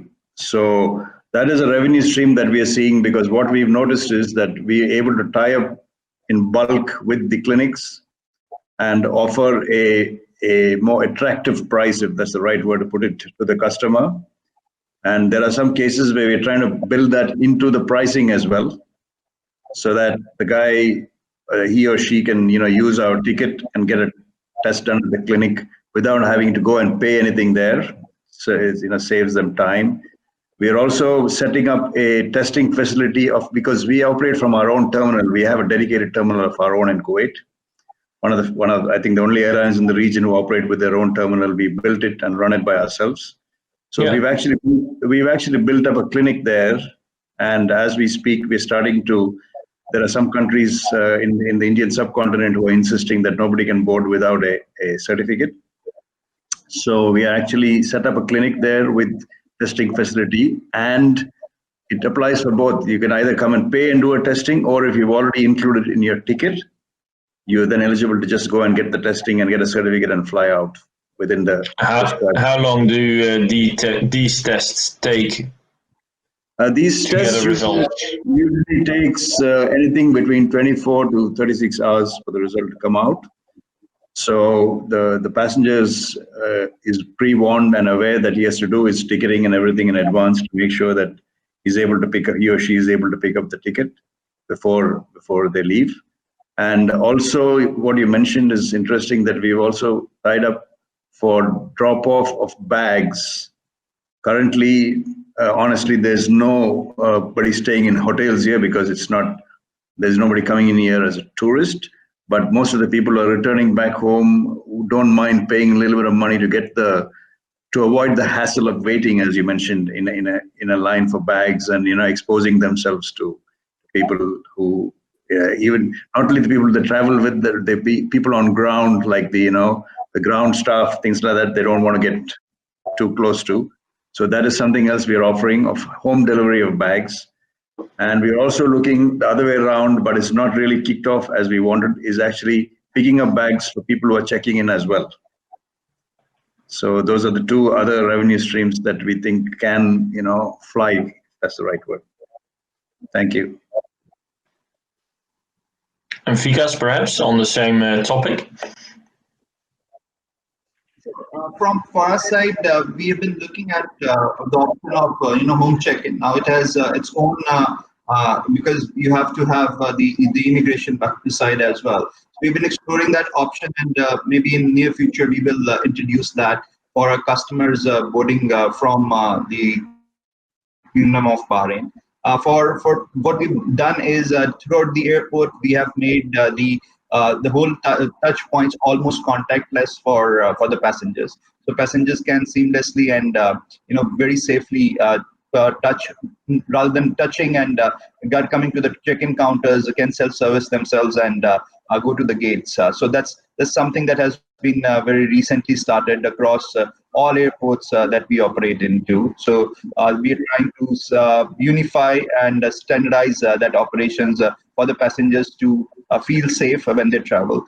We were, in fact, one of the few airlines in the region who came out with a kind of a 10-point checklist even before the IATA mandated and IATA kind of prescribed a checklist for the passengers, trying to address all touch points for the passengers and making it safe, making it secure, and making it contactless for the passengers to go through. So from that perspective, again, the PCR testing. We have been coordinating with the government here, and the government is managing that on behalf of all airlines that are coming into the country. And the process has been streamlined for the same, and for the countries that require the PCR testing, we're making sure that the labs and also the airlines are synchronized, because we have seen in a number of geographies where these certain countries only mandating certain testing facilities across in different countries. So all these things we are trying to standardize it as far as possible, because without standardizing and without making it easier for the passengers, it's very difficult for the passengers and the passenger confidence to come back. To help them, to enable them to bring themselves to a point of where they'll say, yes, I can travel. For We are trying to make things as easy as possible for them. So there will be definitely changes in the way we operate, changes in the way we have been assessing our passengers, and we have been interacting with our passengers. But definitely all is happening in the direction where passengers can get that feeling of safety and security when they come and travel with us. And looking ahead at the future, you're already referring to passenger confidence. What are your expectations on traffic levels to return to 2019 levels? How long do you expect this is going to take? And do you expect, for example, also differences in different segments of travelers? Will the business travelers return first? Are they forced to continue to work from home more, or do you expect there to be less business travel in the near future? From the market and market segments, we found that the business travel will be a little longer to return back. It will be the single leisure traveler and the VFR travelers who will come back faster than the business travel. Now, the business travel, especially within the region, we have seen now with the advent of all the technology that day travel, which was a very predominant kind of travel within the region, will definitely not be something that we can see in the near future to come back, because people have got used to Microsoft Teams, to Skype, to Zoom. So all these things will definitely have an impact on that day travel and the day travelers that people are doing day trips within the region. But definitely what we are seeing is there is already a built up demand for the mid haul leisure travel to come back. The families to restrictions are eased out, these will be the first segments that will scale longer. Now, how much longer is anyone's guess at this point in time, because things are changing as we said at every practical day. Now things become easier by the day. Then when we see there is a halt in the trials that we just witnessed across certain geographies, which will definitely have an impact on the overall sentiment for travel. So all these things are changing so dynamically that to predict that the business travel or the general travel will be back to, let's say, 2019 levels in 12 months, in 24 months, in 36 months, or maybe in 6 months, it's kind of a wild guess at this point in time. And for you, Ratan, what are your expectations? It's interesting that what you mentioned is spot on. The few routes that we're operating today, we've seen that, I'm sorry to put it very bluntly, it's like letting a caged animal loose. So there are a lot of people who've been homebound for so long and they're desperate to get out. So we are seeing a huge intake from the leisure angle, for sure. There are people who are getting out who own homes in, let us say, on the coast, or own homes in Europe or even in Turkey, going out and living there for a month, things like that. So that seems to be the main flow of traffic that we are currently seeing. And as Vikas rightly said, the business traveler, I really don't hedge any bets on them coming back in a big rush, because they have facilities and they've got used to running the business sitting at the office or homebound as may be the case. But the interesting part here is there's a lot of people who we discussed are rushing back for their jobs or going back to join their families. And in the midst of all this, in the expansion plans, what I've seen, and I'm not going to make any commitment on when we're going to reach the 2019 levels. And I mean, the gut feeling is it's not going to be in a short while, for sure, because there are restrictions based on many airports, on capacities, on frequencies, which means that your hands are tied in many ways, even if you want to fly. But one interesting aspect that has come out of all of this is there are many slot-constrained airports that are today reaching out to us saying, "Do you want to come in here?" Which for me is great news, because all along when we struggled to get slots in certain airports, it was a no. But now the same airport is coming back to us and saying, "Do you want a slot?" So what we might do is we might change some of our operations to go into airports that were previously constrained. Yeah, that's interesting. Yeah, it's very interesting that this happened. And I will not mention any names, but it's quite obvious. Everybody knows what are the airports we're talking about. So that is actually giving us a huge different game plan, if that's the right word to use, because we are one of the few LCCs that can actually, we were connecting all of Europe where we fly into the subcontinent with a one-stop low-cost product. And this now opens up a different gate for us, because once the Indian subcontinent is fully open, then we start, offering a low-cost product into parts of Europe that we were not able to before. Well, the low-cost carriers often come out best from a crisis. So here there's another example of how you are planning to do so. Another interesting concept that I heard about was that certain airlines are offering prepaid tickets now to redeem later, and then offering significant discounts on future flying. Is that something that you've looked into as well? Very interesting. This has been happening to a lot of carriers who need cash flow. Yep. And unfortunately, we are not in that space. I'm not running after cash flow, because what I will do is I will damage the future by selling my capacity out at a low price just to get cash, and then struggle later on when I really want the money to come in and the prices are high. I've already given my capacity away. So I'm a hardcore revenue management guy and network planning. So I do not anticipate giving anything away for free just to get money into the till, so as to say. I'd rather wait. Yeah.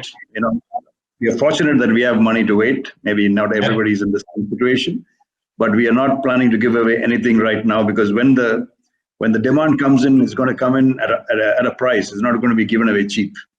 Yeah.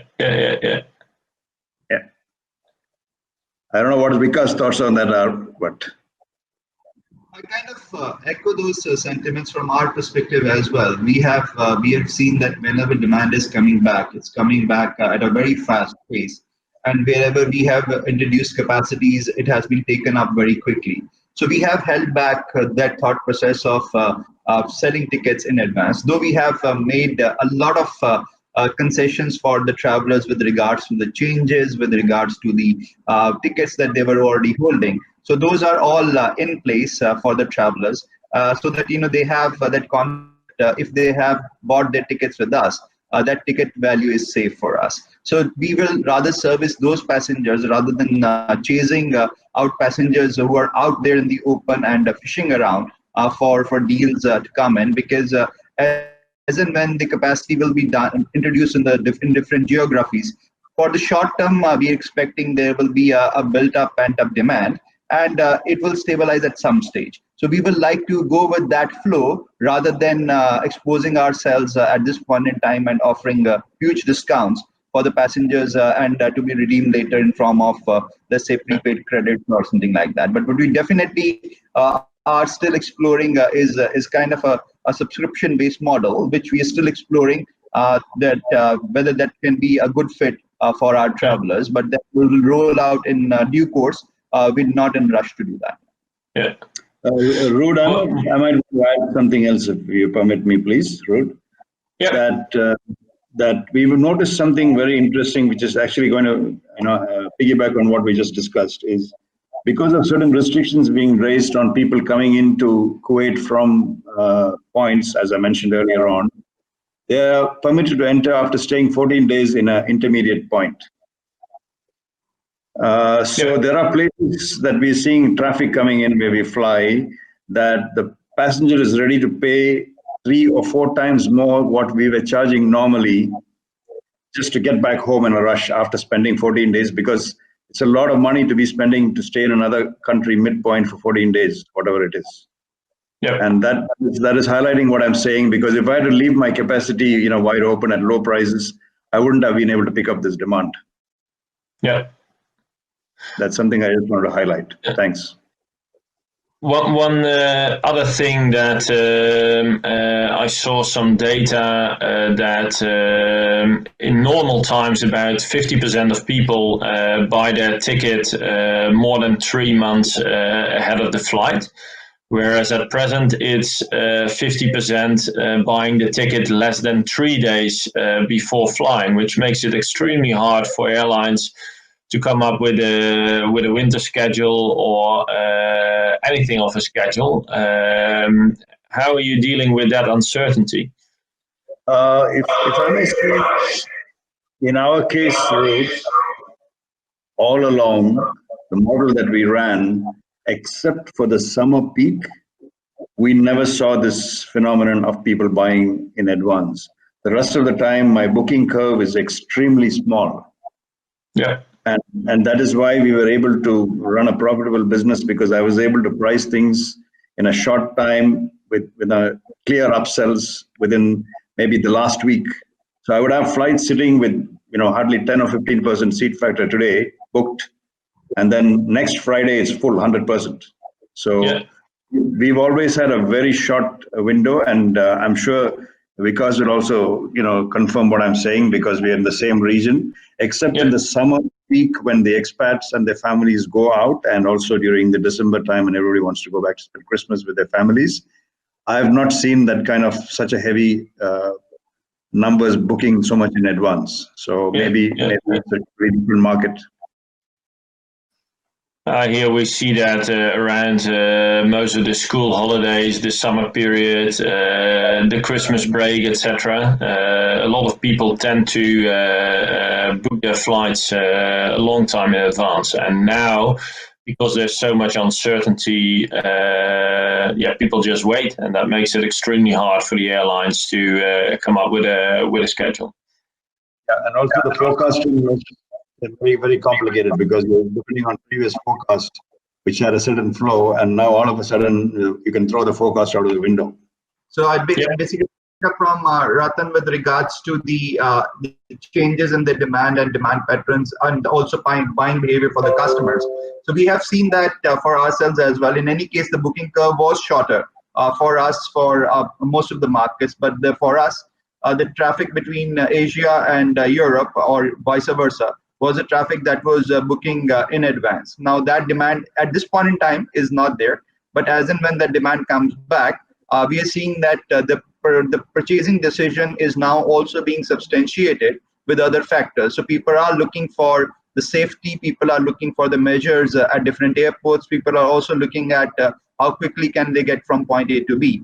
So all these factors are actually the decision-making factors for the passengers, and we are going to adjust our pricing accordingly. So that's what the adjustments are happening at the pricing end. And we are seeing across board, most of the carriers, especially the legacy carriers as well as low-cost carriers, are basically playing the patient waiting game rather than rushing into the markets and exposing themselves.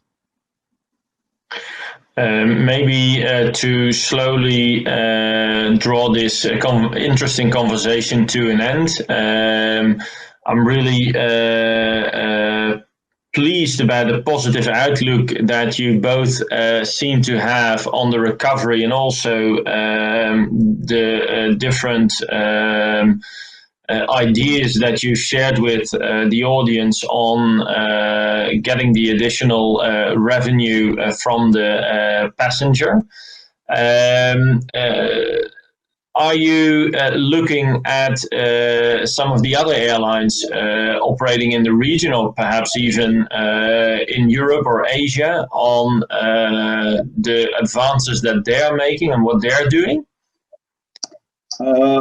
Yes, Ruud. It's very interesting you said that, because they always say that there's nothing wrong in learning from others. I mean, I think it's very healthy to implement best practices that others have successfully looked at. So we are constantly looking at the infrastructure, as Vikas mentioned. We're looking at how all the airports are handling, the passenger flow with least amount of interaction with another human being, and looking at implementing this at all touch points. We're looking at some of the practices that the very successful, in our case, low-cost carriers have done. And I must say, in this case, we are actually doing something very interesting. We were one of the few guys in the area who were on GDS, being a low cost, and we are now, as we speak, pulling back into the true DNA of low cost, of only doing direct selling without involving any GDS. And that we took this page from the book of some of the successful European low cost guys. So we did a lot of analysis during this time. And we found out that our cost of sale was going much higher purely because of the GDS functionality coming in. So I'm sure that I'm speaking very openly about this, but we've now decided to pull back and go back to the true DNA of low cost, where there's no chance of any agents abusing the inventory. There's no chance of bookings being on hold, everything like that. And the cost of sale of GDS also is extremely higher. So since I come from a background of having used GDS very extensively in my previous organizations, but I realized the value of reducing cost of sale during these difficult times. So these are some of the lessons that we are picking up from the others, and we'll continue doing that.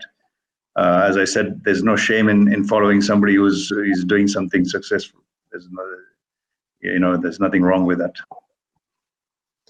And you, Vikas, are you looking at any of the other airlines and what they're doing in these special times? And how others are doing. And I also believe that innovation is all about adapting to whatever is being done and making it the way that you can commercialize it. So from that perspective, using that example, we are very closely watching the space. So there are a lot of changes, as Ratan is mentioning, in the distribution space. So we've been very closely watching that space.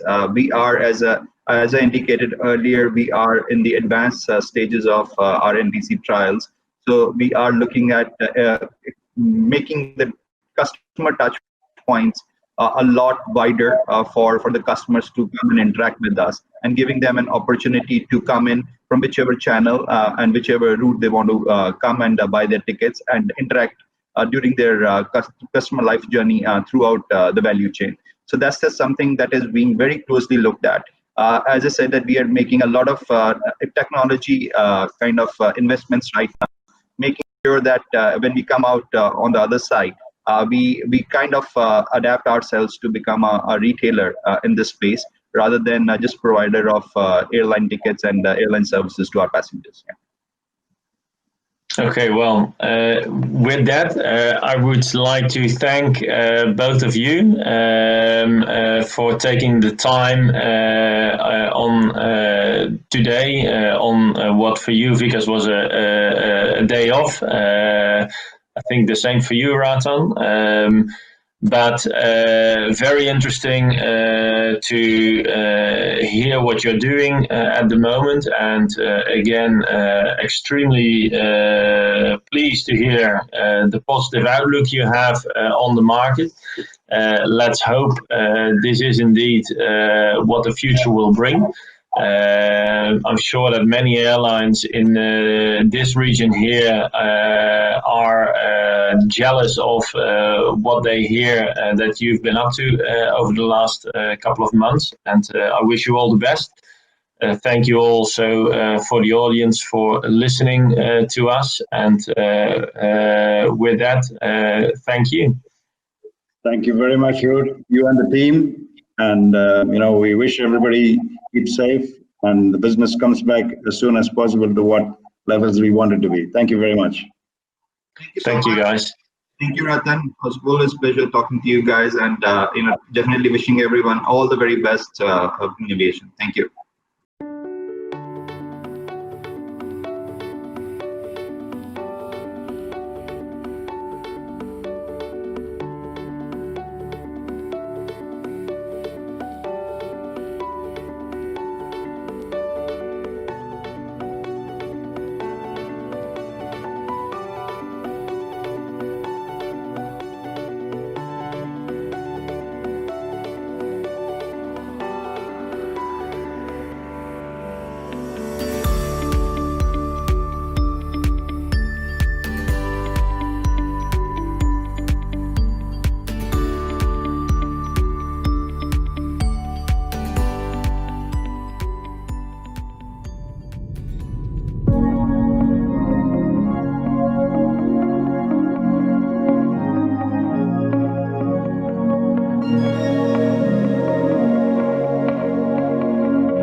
Facebook, Google, Amazon, Apple, 4 giants entwined into the daily lives of billions of people.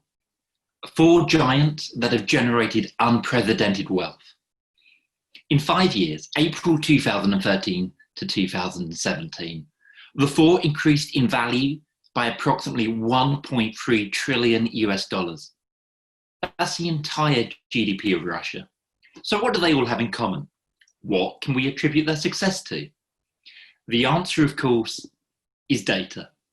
In the last decade, the world's most important companies have become experts in data, its capture, its analytics, and its use.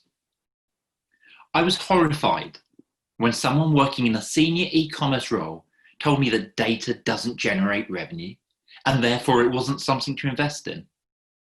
If you're listening to me today, hopefully that's because you disagree with that stance. Certainly the management at Facebook, Google, Amazon and Apple do. We are in the fourth industrial revolution. In the 1700s we had steam. In the 1800s electricity. In the 1900s computing. And today, the fourth industrial revolution is about intelligence. It's about data. What I want to share with you this afternoon is how we're using data at IAG Cargo to strengthen our business. How we're using data to make us a more resilient business. How we're using data to make us a more customer-centric business. And how you can do the same for your companies. If you're currently watching this and you're wondering who IAG Cargo are, IAG Cargo is the single cargo business created following the merger of British Airways World Cargo and Iberia Cargo. Our parent company is International Airlines Group. Following the integration of additional airlines into the business, including Aer Lingus and Vueling, with a massive global network, and we're one of the world's leading air freight carriers. In talking about the transformational power of data, I'm going to touch on 4 key things. Firstly, the importance of A/B testing. Secondly, the cutting edge data collection technology we're experimenting with in our warehouses. Then I'm going to talk about Google Analytics and data layers. And finally, data visualization. Some people switch off when you start talking about data, thinking they're too small a business to have a data strategy. That's a mistake. And actually, there's a huge amount small businesses can achieve on very limited funds when it comes to making use of data. My hope is that over the course of these 15 minutes, I'll be sharing some useful takeaways, tips, food for thought, whether this is a topic that's brand new to you or whether you're a seasoned data geek. Let's start with A/B testing. 68% of the professors at the University of Nebraska rated themselves in the top 25% for teaching ability. 84% of Frenchmen estimate that they are above average lovers. In another survey, 93% of US students estimated themselves to be above average drivers. As human beings, we tend to overestimate our knowledge and the reliability of our judgments. And when I say that, I do mean all of us. Without the overconfidence effect, the figures in all the above examples should have been exactly 50%. After all, the statistical median average means 50% should rank higher and 50% should rank lower. So often, we are wrong about what we think is good. We shouldn't make assumptions that our way is the best way. The best companies make decisions based on data, not on gut. And the secret to getting real value from data is testing. Testing forces you to be customer-centric, and experimentation is all about learning. Testing gets you to the bottom of a decision without relying on anyone's gut instinct. It moves you away from going with the view of the most senior person in the meeting. As a marketing team at IAG Cargo, we test everything, and it means we deliver better results. At IAG Cargo, we fly a lot of animals and pets each year. I had a passionate argument with a colleague about whether a digital advert should feature a dog or a cat. So we tested both. And of course, the dog generated more clicks than the cat because dogs are better than cats. I think a lot of the time when we consider data in our businesses, people jump to thinking digital marketing and e-commerce, where actually some of the biggest efficiencies can be delivered through innovative solutions applied in our physical operating environments. Companies are under immense pressure to digitalize their operational processes and increase their efficiency. For example, how do you solve a time-intensive problem like inventory counts? At IAG Cargo, we've worked with a company called Ori to reduce inventory taking time using a mobile app that captures and instantly digitalizes container numbers. By reducing manual tasks and replacing inaccurate, expensive technologies, it's a solution that increases efficiency and boost data management. The other challenge with inventory counts, though, is that they require agents to walk around the warehouse, using cherry pickers to reach the items at the top as a way of counting each piece of stock. That undertaking takes us about 6,500 man-hours a year. The challenges of the warehouse range from ever-moving stock to tightly positioned racks, which leave us little room for maneuver, as well as handling the sheer variety of the cargo that we transport. A solution we've been experimenting with is drones. Not only can drones easily access items in high places, many also incorporate sophisticated cameras to scan and quickly process barcodes, all whilst acting autonomously. Working alongside Flightbase, we've developed software that enables the drones to autonomously navigate multiple racks by flying overhead, accurately detecting and reading barcodes, identifying empty slot locations, navigating obstacles, and returning themselves to a dock for self-charging. I want to move on now to talk about e-commerce. I originally joined IAG Cargo on a contract with the aim of helping the business transform into an e-commerce business to deliver channel shift in sales from offline to online. It's a peculiarity of the industry that the world of air freight is still predominantly offline.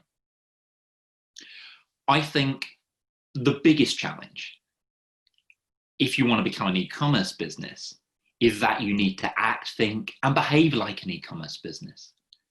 It's not just about hiring loads of developers. It's about delivering a cultural change that enables you to operate in a different way. It's about finding ways of working that aim to bring regular deployments, constant enhancement, constant value adds. The challenge, of course, is to set a longer term vision for your online offering whilst not being forced into long-term development commitments. The other big thing you need to do, you need to be really on top of if you want to become an online business is, of course, your analytics. Data, data, data. 1 billion Google searches ago, that was this morning. When I started at IAG Cargo, our website really did just have the basics of Google Analytics in place. We knew how many people visited and what pages they visited. I then configured the analytics so that we knew the revenue going through the site, but we still didn't have a true view of how our customers were interacting with us online. At IAG Cargo, we have a number of domains or websites. In addition to iagcargo.com, we have a fantastic online magazine, iagcargomagazine.com. Loads of great stories on there. We've also got our Forward Rewards loyalty site. We have our campaign pages, and we have our Salesforce pilot pages. I wanted to track customer movements between the sites. So the next thing I did was to set up cross-domain tracking. That's so important if you have a portfolio of websites that your customers are interacting with. With that in place, I set out to build a full data layer. This is essentially a bit of script, a bit of code that captures every single movement across our websites, giving us for the first time not only insight into what our customers do, but equally as importantly, what they don't do. To deliver on that, we brought in an absolutely superb talent, a lady called Barbara Prezi, a Google god. Data layers are absolutely bespoke. We worked very closely in collaboration with sales to gather the requirements and produce and test the performance of the code. The power of our data layer is we can track the shopping pattern of every customer in real time and then respond to that behavior almost instantly, be that with discounts, upsell messages, redirected customer journeys, and do so 24/7, 365 days a year. The result is a level of understanding about our customers that's never before been possible. Today, marketing is about behavioral targeting, and it works. Nothing can predict your future purchases like your current activity. Something, in my opinion, to really think about is the fact that web analytics without segmentation is essentially data without analysis. It's just reporting. Analyzing data in aggregate is a foul. Without segmentation, you're assuming that all your website visitors are identical. Not all visitors are coming to your website for the same reason. Not all visitors are coming to buy. So look at your visitors by their objectives, and then you can really assess your conversions. So you've got all this data flowing through your Google Analytics account. That's when data visualization becomes really important. Data visualization is the act of taking information, data, and placing it into a visual context such as a map or a graph. There's a certain irony that I'm talking about data visualization and I'm not showing you any slides, and that's not lost on me. Because of the way the human brain processes information, using charts or graphs to visualize large amounts of complex data is easier than poring over spreadsheets or reports. Data visualization makes it easier to convey concepts in a universal manner. Visualization also makes it easier to detect patterns, trends, and outliers in groups of data. In simple terms, your analysis is useless if no one can understand it. So one free tool I would absolutely recommend that we use at IAG Cargo is Google's Data Studio. It's easy to use and it's free. Or at least it's free if you're just importing data you're collecting via Google.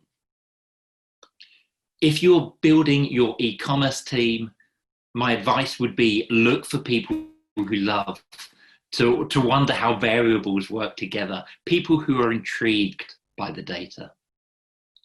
Another really cool partner we work with in terms of data visualization is a company called Emu Analytics. Emu Analytics software displays the vast amount of real-time data we're collecting from the movement of our airside vehicles at London Heathrow and helps to turn it into actionable insight. The power of real-time data analytics is when it becomes proactive rather than reactive. Emu's data analytics platform anticipates the development of queues, bottlenecks, as well as other problems, and informs the strategy of operations in preventing them effectively. So I've talked about the importance of collecting, analyzing, using data.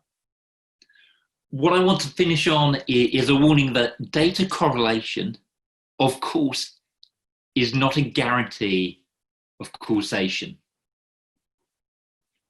Is there a correlation between the amount of cheese eaten per capita and the number of people who die by becoming tangled in their bedsheets?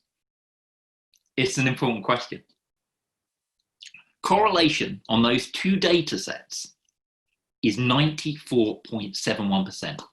As cheese consumption in the US has increased, so have the number of people dying from becoming tangled in their bedsheets. In May, as the consumption of margarine steadily declined between 2000 and 2005, as did the divorce rate, until 2006. Now, in 2006, when margarine consumption jumped back up, guess what? So did the divorce rate.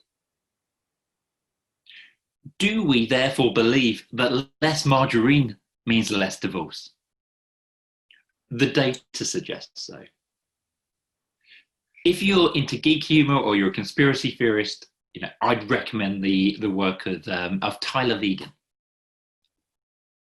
I want to thank the Air Convention for inviting me to speak today, and I also want to thank you for listening. To conclude, don't rely on gut instincts. Test, test, test. It will make your organization more customer-centric. Opportunities to drive efficiencies and deliver better results through the good use of data sit all around your organization. Your analysis is useless if no one can understand it. So employ data visualization. And if you look hard enough, you will always find unlikely statistical correlations. So, ladies and gentlemen, members of the jury, I'll leave it for you to decide. In North Carolina, as the number of lawyers increased, so did the number of suicides. Do we have ourselves causation or just another conspiracy theory? Thank you.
Greetings from Istanbul.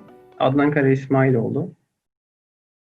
I'm very pleased to have the chance to present the transformation of air cargo business and air cargo infrastructure in this very challenging environment.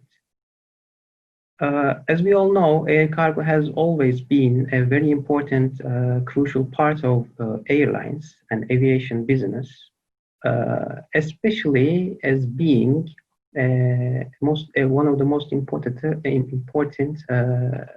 revenue contributors.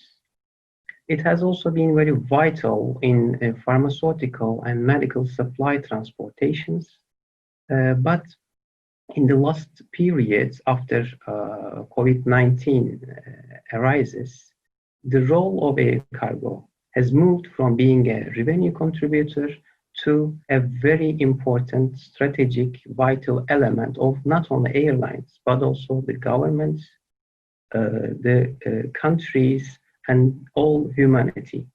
We have to express the important role of air cargo in the fight against coronavirus. If air cargo wouldn't be able to implement its, let's say, capacities and capabilities in a very short time, very rapid time, then it wouldn't be possible to fight against COVID-19 at this level. I would like to share my presentation with you.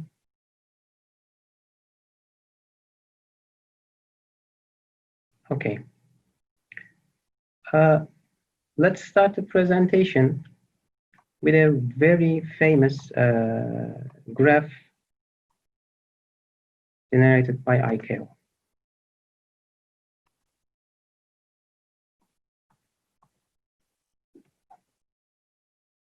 Okay. As it is obviously seen in this graph, aviation history has full of crisis situations, terrorist attacks, and also pandemics. And wherever there is a problem, there is a crisis in the world, it affects the global aviation in a huge way. And we can easily say that as the global aviators, we are always ready to handle these kind of crises and problems. But as the graphic itself explains clearly, the effects of COVID-19 is extremely higher than any crisis in the aviation history. So the year-end figures, year-end expectations of passenger decline shows a ratio of 60%, which means that everything in the sector, in the airlines and all the other contributors of the aviation industry has been suffering a lot. And most of the things, most of the ways of doing things should be considered from scratch and should be changed, should be transformed in a different way. For air cargo business, by the way, do not share the same path as the passenger traffic evolution. Especially the crisis situations which are related to security, safety, and health issues affect the passenger business a lot more than it affects the air cargo business. Certainly, the pandemic affected so many things in the world. For example, there are the governments has closed their borders. There were some travel bans. The production levels are lowered because of the changes in economic environment, and also because that people cannot work 100% as they do in the pre-pandemic period. There are so many reasons that the supply chain has been disrupted tremendously. But this disruption do not affect the global trade levels as much as the passenger levels, because once the decline has started, we have seen a market decline at around 30% in terms of the comparable standard air cargo transportation, let's say, demand. But there was an additional effect coming from personal protective equipments and medical supplies, which were helping this curve to be a little bit more higher, and assisted the airlines in these very hard times to fulfill their capacities with some additional demand factors. But because the networks are completely collapsed, it was not an easy thing for airlines, and they have to adapt to the new conditions very quickly. And also, they should have considered all the financial issues, cost side, the revenue generations, etc., collectively. In the pre-pandemic world, Turkish Airlines and Turkish Cargo was having the widest cargo network in the world. It was the total destinations was around 322, and 90 of them were freighter destinations.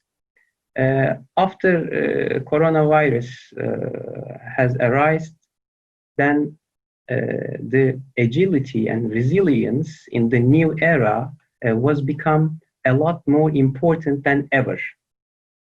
The main challenges was about the lack of belly capacity, as we all know.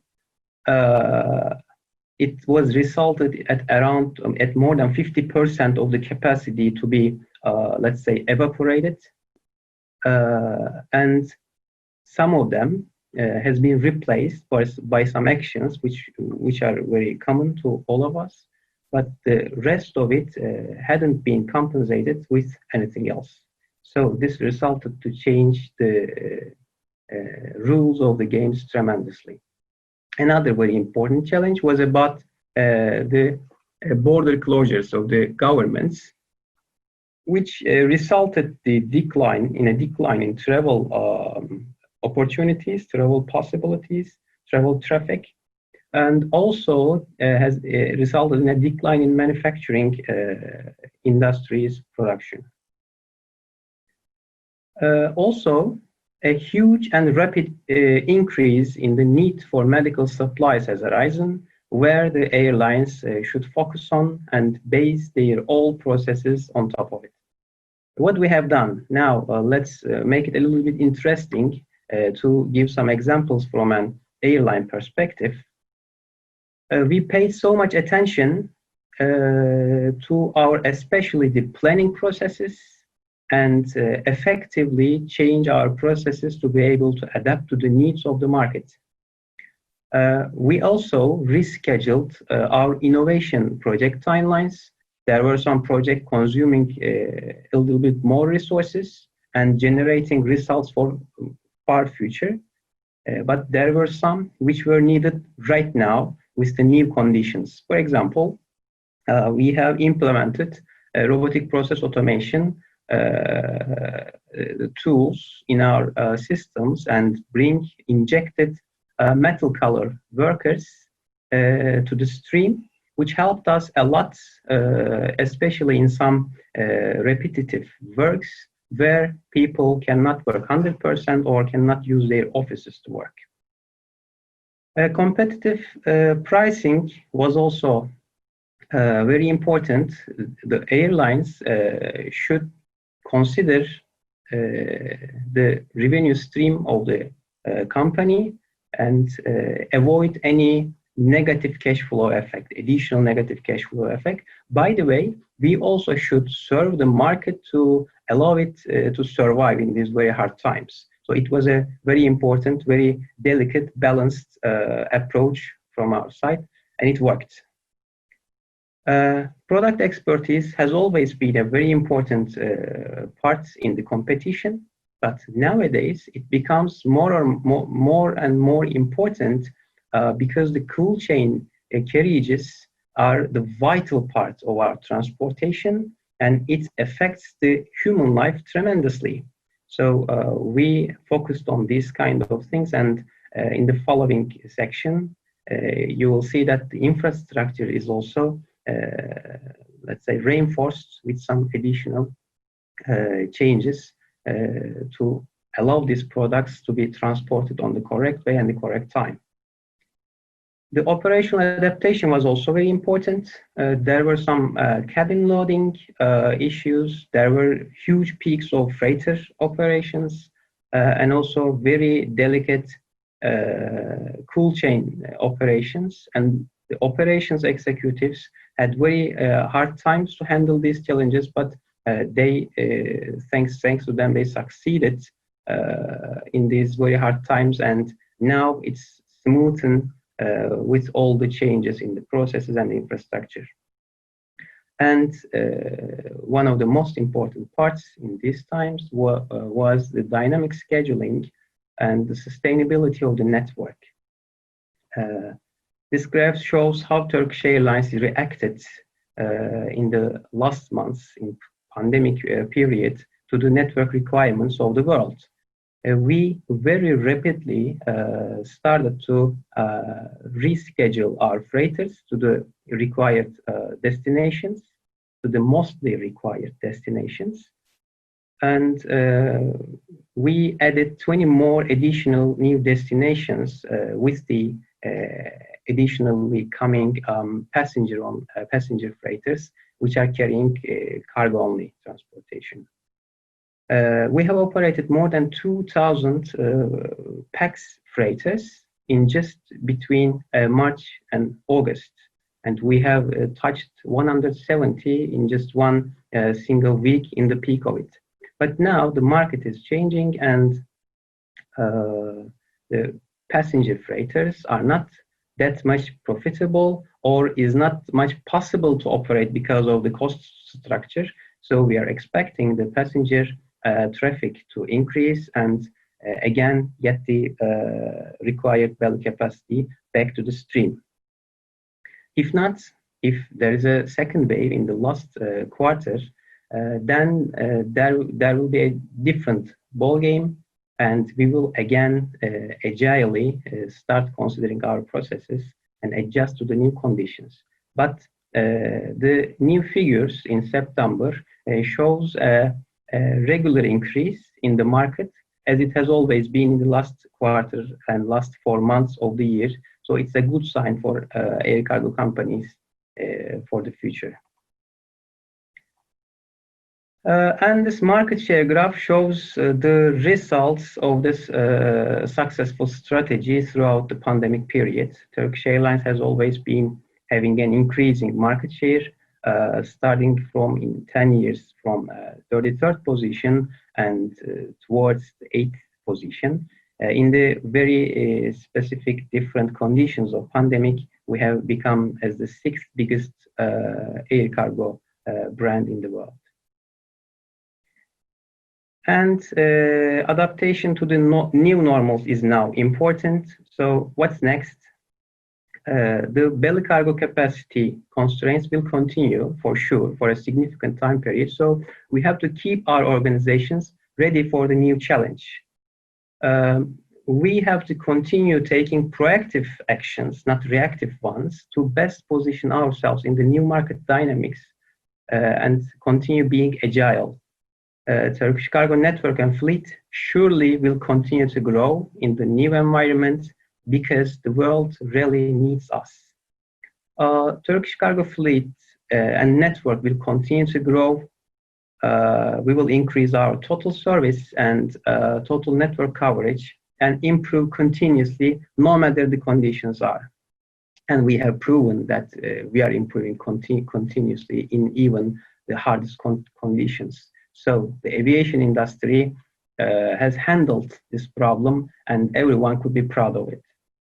Our operations will continue at our new hub at Cargo Mega Terminal by 2021, and we will welcome you to the new global center of air cargo and logistics. This will also reinforce the cool chain requirements in a significant way, and we are fully ready with our airports and air cargo facility infrastructure for the upcoming vaccine or medical or pharmaceutical transportation, which is extremely vital for the world. Thank you very much for listening to me. And that concludes the first part of today's conferences on airlines. And as a reminder to our audience, please be sure to participate in our live poll with our question of the day that reads, regarding your health, do you feel safer in an airport or on an aircraft? You will find the link to this poll either on the page or in the video's description below. And please continue to share your opinions in the comments section. I'd also like to invite our viewers to join in and participate on our online networking platform, Air Connections, a platform where you will be able to connect and interact with hundreds of C-level aviation executives online, including the industry professionals that are speaking today. You'll find the link to the platform either on the screen again or in the broadcast description below. We will now take a short break and return in 5 minutes to kickstart the second leg of our conference.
Welcome back to the second leg of our conference that will cover the topic of airports.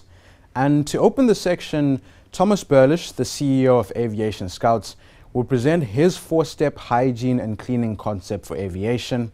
We will then have our third and last panel discussion of the day, and our guest will discuss the lessons to take from the COVID-19 pandemic with regard to airport passenger experience. Then Mohammed Ati, the head of station for Malaysia Airlines in Auckland, is going to reflect on airports' contribution to the economy, their challenges and initiatives taken during COVID-19. Andrea Bristina, the manager of operations planning from Etihad Airways, will then bring up the topic of restoring confidence in air travel, and in particular regarding airports. And finally, Femi Olowoyeye from Somenair will provide his solution for the conflicts arising from passengers disobeying the requirement to wear protective masks. And now I hand us over to Thomas Burlish, the CEO of Aviation Scouts, to open our section with his presentation.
My name is Thomas Burlish, and I would like to speak today about our cleaning and disinfection solutions for aviation with our new product line, Purify.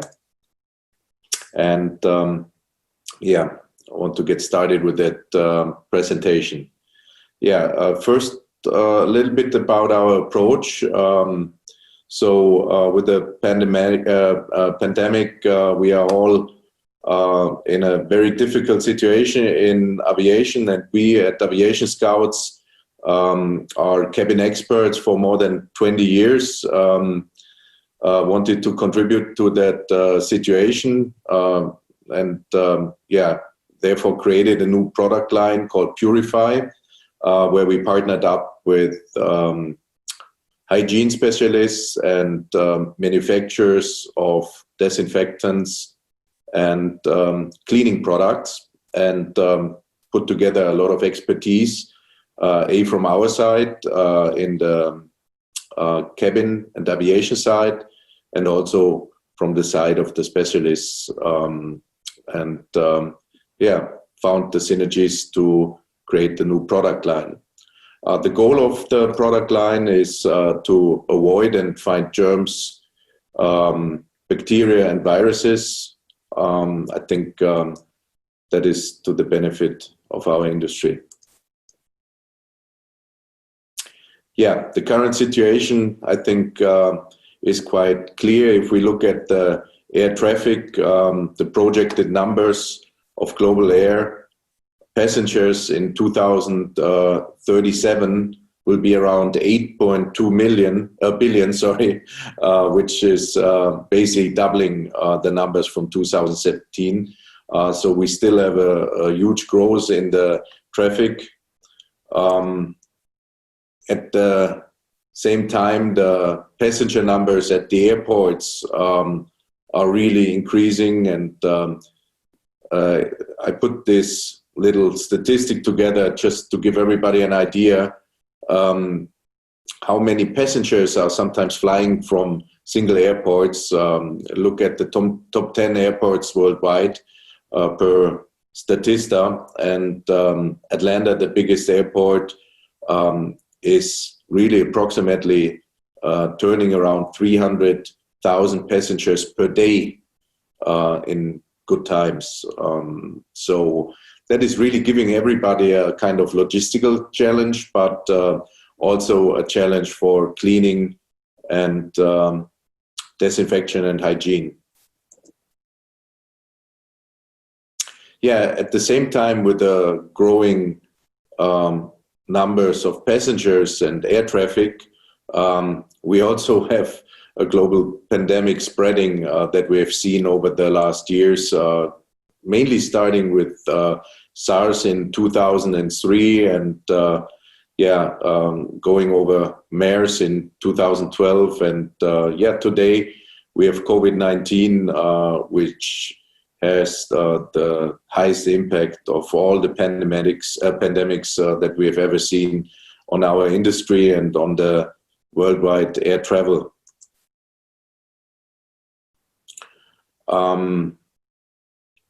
This is why we really try to determine where are the highest areas of contamination risks, and we are A, looking at the airport, and B, also looking at the aircraft in our travel chain. At the airport, I think what is very important is to look at the self-service check-ins, gauge bench armrests, the water fountain buttons, toilet door handles, toilet seats, aircraft, the seats with the tray tables, seatbelt buckles, the bathroom flush buttons, kitchen countertops. Yeah, all these locations within this travel chain, they're called touch points, have really very high contamination risk because many people and passengers are touching them. When we look at the contamination risk, we also have to look at the survival of microorganisms, and bacteria like E. coli or MRSA really have a survival period of up to 8 days, starting usually at 2 days, and even fungi are more than 7 days. And looking at COVID-19, people speak about 2 to 9 days survival of these organisms. So basically we have a challenge. Challenge is how to stop these microorganisms reaching critical concentrations that increase the infection risk. That is, I think, the big question here. We would have to clean surfaces every 6 hours, which isn't possible in the aircraft and in busy airports. So that's I would say really the challenge. What is the answer to it? We've basically developed a 4-pillar hygiene and cleaning concept, giving a kind of answer. And we see a permanent and sustainable reduction of germ load by implementing that 4-step system. How does that look like? Basically, the first step is a kind of long-term disinfection and coating at airports and also in aircrafts. The second step or pillar is the surface cleaning. And step number 3 is really at the passenger side or on the passenger side. It comes to hand disinfection. And step number 4, also on the passenger side, is personal protection. I speak a little more about these 4 steps in the next slides. And also about the complete concept. Yeah, again, where do we target that areas of application?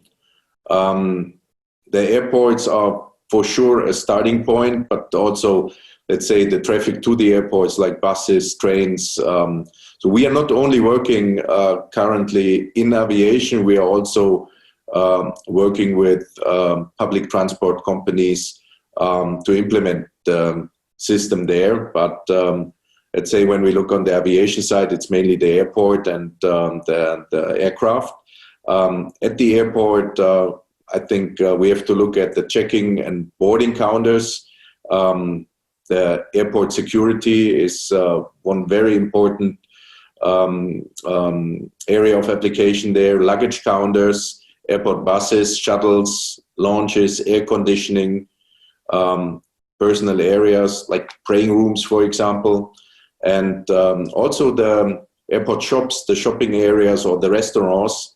So everywhere where you have these touch points like handrails, door handles, or light switches, that is an area of application for our concept. Kiosks, sanitary facilities, and let's say all other frequented areas. Who are the target persons? First of all, the passengers. Yeah, we've seen the numbers that run through an airport, a big airport, every day.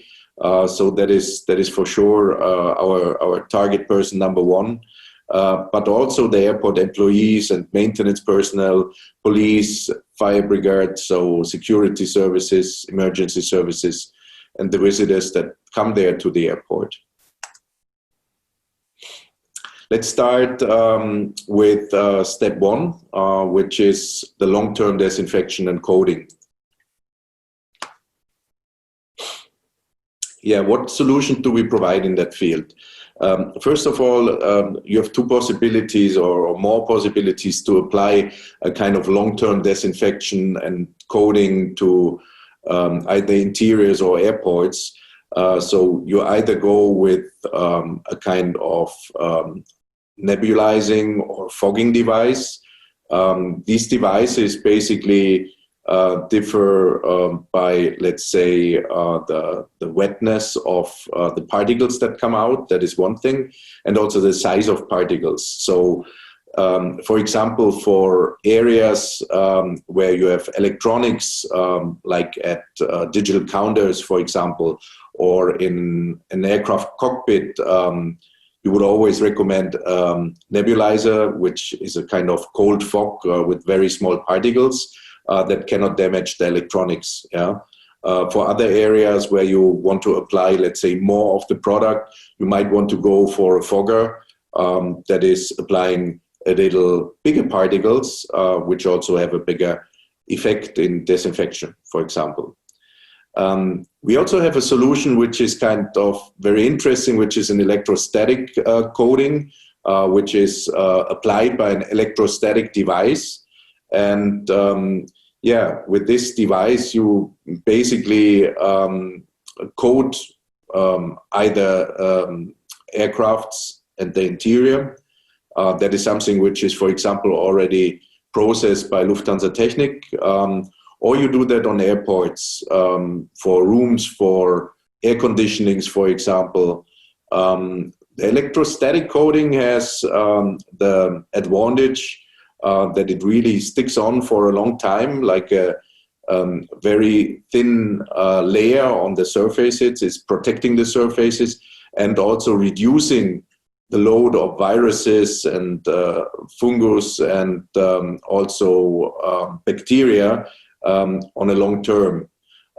You can imagine that the load is generally going down when you have that coating applied, and that has a kind of application period of 360 days.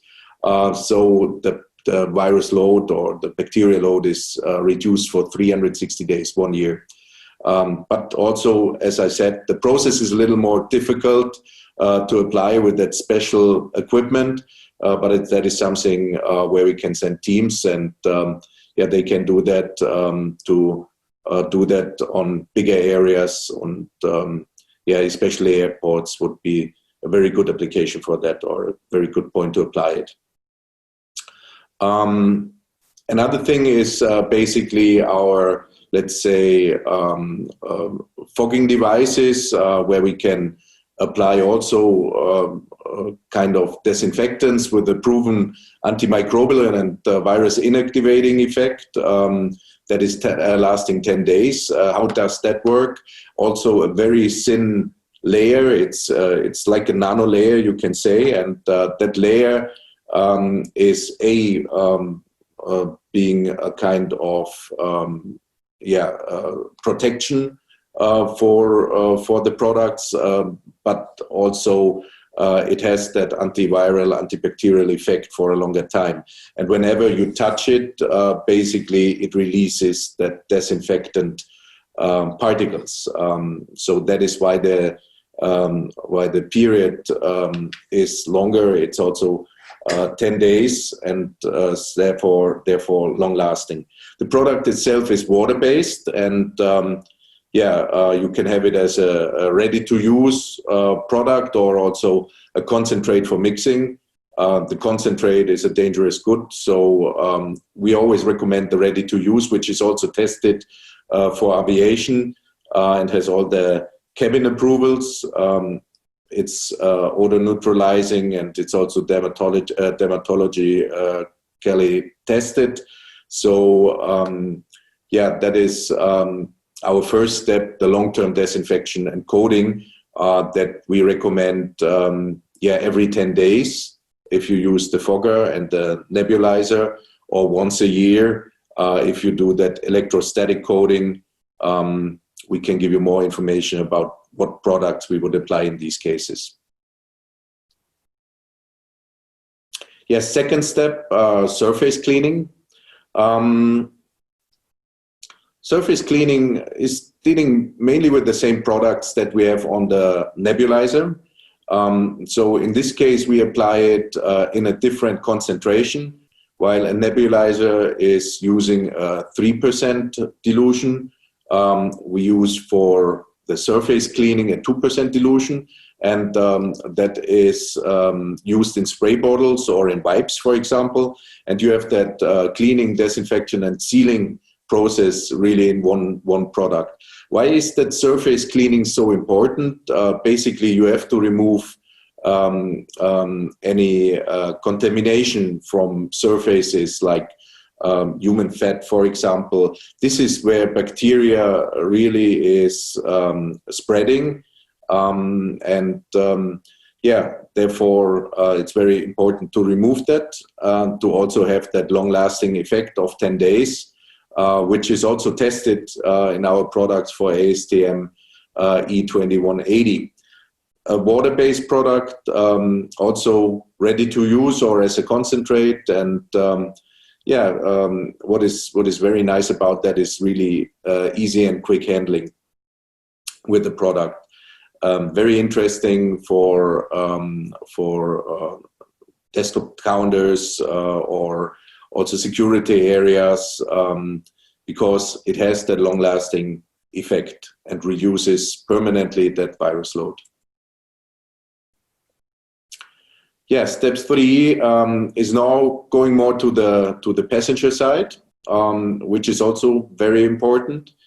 And we've partnered up with a German company here, which was originally focusing on the medical industry. And we are now rolling that out for airports especially. What is very interesting about that product, and which gives it a kind of USP, is that it kills viruses, bacteria, and fungus very, very quickly, within around 15 seconds. Compared to alcohol, it is like probably 30 seconds. But even more interesting is that it has a kind of also long-lasting effect of 2 hours. It is like a visible protective glove that you get on your fingers, and that is protecting you from reinfection. And this is why we call that product not a disinfectant, but an anti-infectant, It protects your skin for 2 hours, and that is really a USP that we have here on the market. Alcohol, for example, doesn't have that effect, even if this is the most known disinfectant in the market. Yeah. It's very skin friendly. That's also another advantage to alcohol. It's water based, and it's all natural ingredients that we have here. Therefore you can apply that many times per day. As I said, 2 hours effect, made in Germany. It's virucide, and you can apply it every 2 hours. And what is our solution for the airport? That is basically our hand sanitizer station, E3. And also that station is equipped with that Mediseptic product with a 2 hours invisible glove. And it gives you a touchless hand disinfection. We'll show you later in a little video how this works. But we have 2 comprehensive cameras built in that device, and they survey basically the disinfection. And only if both hands are really completely treated, you receive a green light, and you can take them off.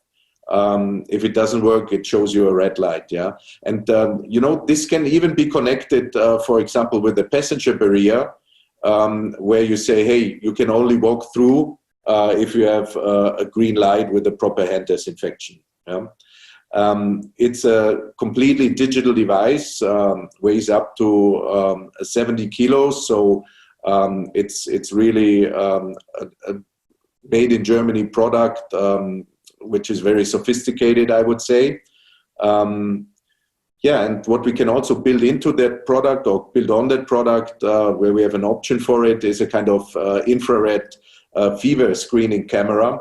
So when you disinfect your hand, the device would screen your temperature and give you an indication if you have fever or not, and maybe call a service personnel to double check that with a device again. Yeah. That device that we have here also contains a big 15-inch display, which can show either kind of manual, how you use the device, or it can also show advertising. So that can create ancillary revenues either for airlines or for airports. That is, from our point of view, a very important point during these crazy times that we have right now, and everybody needs to save money. So we have already cases where we use that device in pharmacies, and that device is really amortizing itself or even creating ancillary revenue. If you look at the device like that, you probably start at 150 euros per month for a leasing fee, which is kind of reasonable. But if you use advertising with it, it probably amortizes itself, or it creates ancillary revenue. Yeah. Very interesting, all these devices are completely digital and connected. So it shows you on one single app, maybe you have 50 devices in one airport, shows you in one single app which device is not working, which device needs to be refilled. And that is something which can be done via all kind of GSM, Bluetooth, or wireless LAN connections. I think we have a lot of possibilities here with that hand sanitizing station. You can put your own branding on, and from our point of view, this is really a game changer, or could be a game changer in the industry if you install that at every single airport, either let every passenger go through that device, which is for sure possible. We have seen that passenger load in Atlanta, so you can calculate that down to the passenger traffic on the device. So if you use enough devices, that is something which can be handled by it. The refilling needs to be after 2,000 or 1,500 to 2,000 treatments probably. Last step is the personal protection of the passenger or of employees or maintenance personnel, for example, police. That's also a part of our product line. Not really the most important part, but let's say it completes our product line because we see more and more airlines that really request their passengers to wear face shields, or nearly all airlines request passengers to wear masks. So we want to make sure we can deliver that out of one hand in high quantities and also completely certified. Our products can also be branded, and we consider this as a completion of our product line. When we talk about aviation, we talk about quality.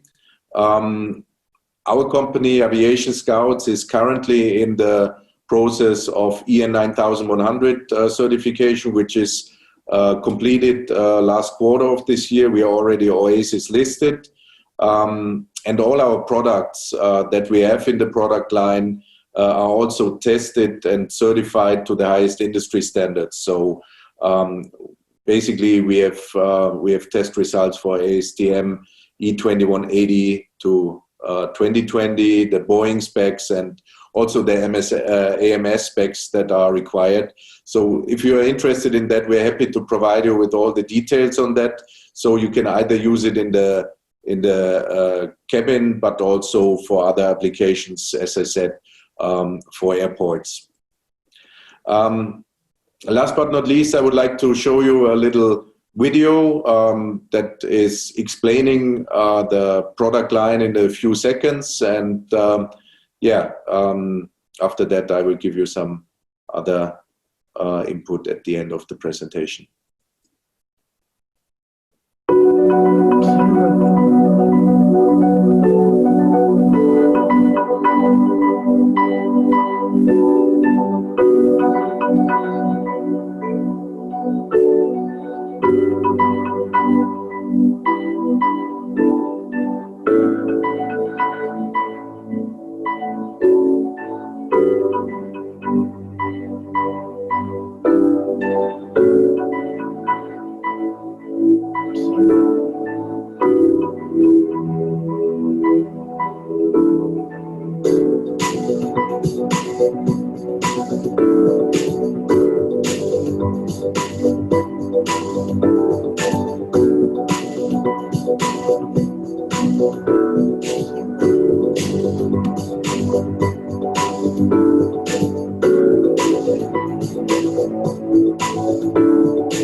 Thank you very much for your attention. We at Aviation Scouts have created Purify to get passengers flying again and get our industry up again.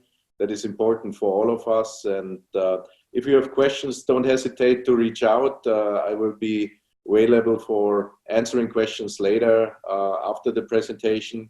Feel free to contact us anytime. If you require more information, we're happy to provide that to you. Thank you.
Welcome everybody to the Air Convention Digital Week and this debate or panelist debate that we will have, which is related to what lessons have we learned from operating airports, but also airlines, of course, during the COVID-19 pandemic.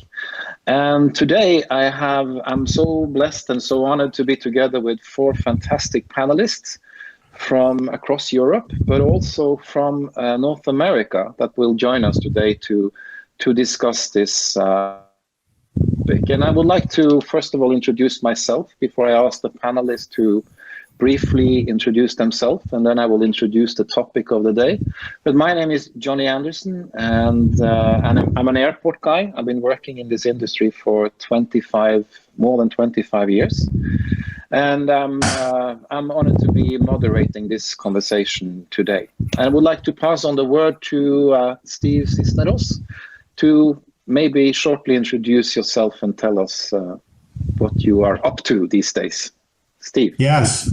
Well, thank you for the introduction. And my name is Steve Cisneros. I'm Managing Director for Airport for Southwest Airlines. Thank you for the invitation to participate with this distinguished panel. Have been this 2020, I celebrate 25 years with Southwest, and my experience from the yield management to the marketing to the world. So as an airline working through the COVID environment with our airport partners, I'm just happy to be here to discuss ideas and suggestions on how we all get through this. Thank you for the invitation. Thank you so much, Steve. Björn, can you say a few words about yourself? Absolutely, Johnny. Thank you. First of all, welcome to be here. I'm Björn Hassen. I'm the head of strategic planning for Brussels Airport Company. That's the operator of the Brussels Airport in Belgium. And I'm by background an airline guy as well. Switched sides to airports about 7 years ago and been enjoying it ever since. The last few months have been a bit tougher, so I look forward to engaging with you guys on that one. Thank you so much, Björn. Alessandro, would you take us through who you are? Hello, welcome to everybody. My name is Alessandro Fidato. I am the Chief Operating Officer of SEA Milan Airports. SEA is the company in charge of the 2 airports in Milan, Malpensa, which is an intercontinental hub, and Linate, which is the city airport of Milan. I have more than 20 years of experience in the air transport industry, and I've previously worked in other 2 airports. I was the CEO of Naples Airport, and I also worked in Fiumicino Airport 20 years ago. Thank you so much, Alessandro. Jesus, can you say you are in the Seville, you're the most southernmost one of us here in Europe, so please. Thank you very much, Johnny. Hi, everyone, and thank you very much for inviting me to take part in this conference and give me the opportunity to discuss and talk about all of you what's happening currently in our aviation industry. My name is Jesus Caballero. I'm the Managing Director of Seville Airport. I've been working in airport management for 15 years. The principal airport in Spain, Madrid, Barcelona, Malaga. And before Seville, I was the Managing Director of Melilla Airport. So it is a real honor for me and for Seville Airport and for AENA for joining this discussion with all of you about what is happening today in the aviation industry, Johnny. Yeah, thank you so much. And I mean, like, the topic that we're going to discuss today, it's very broad, so we will touch on several things. But the topic, as I said, was what lessons have we actually learned from now 6 months into the pandemic and actually operating during these, what can I say, very, very unique and different times than what we have seen previously. And as I said, it has impacted all the industries, all sectors and all aspects of both our private lives and lives, with devastating economic and financial losses for many, and not to talk about the significant uncertainties. And we in the aviation sector has been particularly hard hit. And if you look at some of the numbers that you can find out there, you can see that ACI, the Airport Council International, is saying that the first 6 months of 2020 showed a 58.4% reduction in global passenger numbers and 60% reduction in the revenues for the airport compared to the estimates that they had for 2020. And these are huge impact on what we are doing today. If you're looking at the airlines, I mean, like now we have Southwest, and they are not member of IATA, as I know at least. But IATA came out and said, like now of the 290 member airlines that they are representing, they say that the airlines are facing a revenue loss of up to $500 billion this year. Up to $500 billion this year. And this is more than or close to 50% revenue loss if you compare it to 2019. So the impact, of course, on the COVID-19, both financially, of course, operationally, but also from the human point of view, has also been huge. So it has resulted in unprecedented and existential, if you ask me, threat to airlines and airports and to the aviation industry at large. And the interesting thing also, just to emphasize on that one, is what the Secretary General, Mr. Alexandre de Juniac, said on 1st of September during the monthly media brief that they had. And then he said the following: I was hoping that today we could report a strong northern summer season and with a clear vision to recovery for aviation. Unfortunately, that is far from the industry reality today. Borders are largely closed, and government management of travel restrictions is so unpredictable and uncoordinated that people are still not flying. And then my question is, why is this happening? And why are not people flying? What can we do to correct this and get the sector restarted again? And what can we learn from the last 6 months that we have been through? And will the next 6 months be the same? Will they be worse, or will they be better? And to start our discussion, I would actually like to ask Steve, as the airline, the only airline representative. Yes, he represents a North American carrier that flies mostly domestic. But if you can tell us a little bit about how the traffic has been developing over the last 3 months specifically, just to give us the right context of how traffic has been developed. Steve. Sure. Thank you, Johnny, and happy to. So in the U.S., we started to see some signals of some cancellation probably right around late February. I always go back to that first week of March when we were given an executive update on the state of the business. And just to put it in perspective, 2019 was record profitability. Southwest Airlines is the largest domestic passenger carrier in the United States in terms of passengers, with over 4,000 flights a day. And 2020 even looked very promising. In early March, our CEO, Gary Kelly, gave us an executive update, and the way he described it was the velocity of cancellations was breathtaking and something like we had never seen. And it was remarkable to hear that we were pivoting to company survival mode. I mean, it was an extraordinary moment. And pivot we did. And so those first few weeks were, as the U.S. was grappling with the growth of COVID across the country, as local jurisdictions, state or city level, were putting in shelter places, where Southwest Airlines is headquartered here in Dallas, Texas. Shelter in places were put in, just like everyone on this call.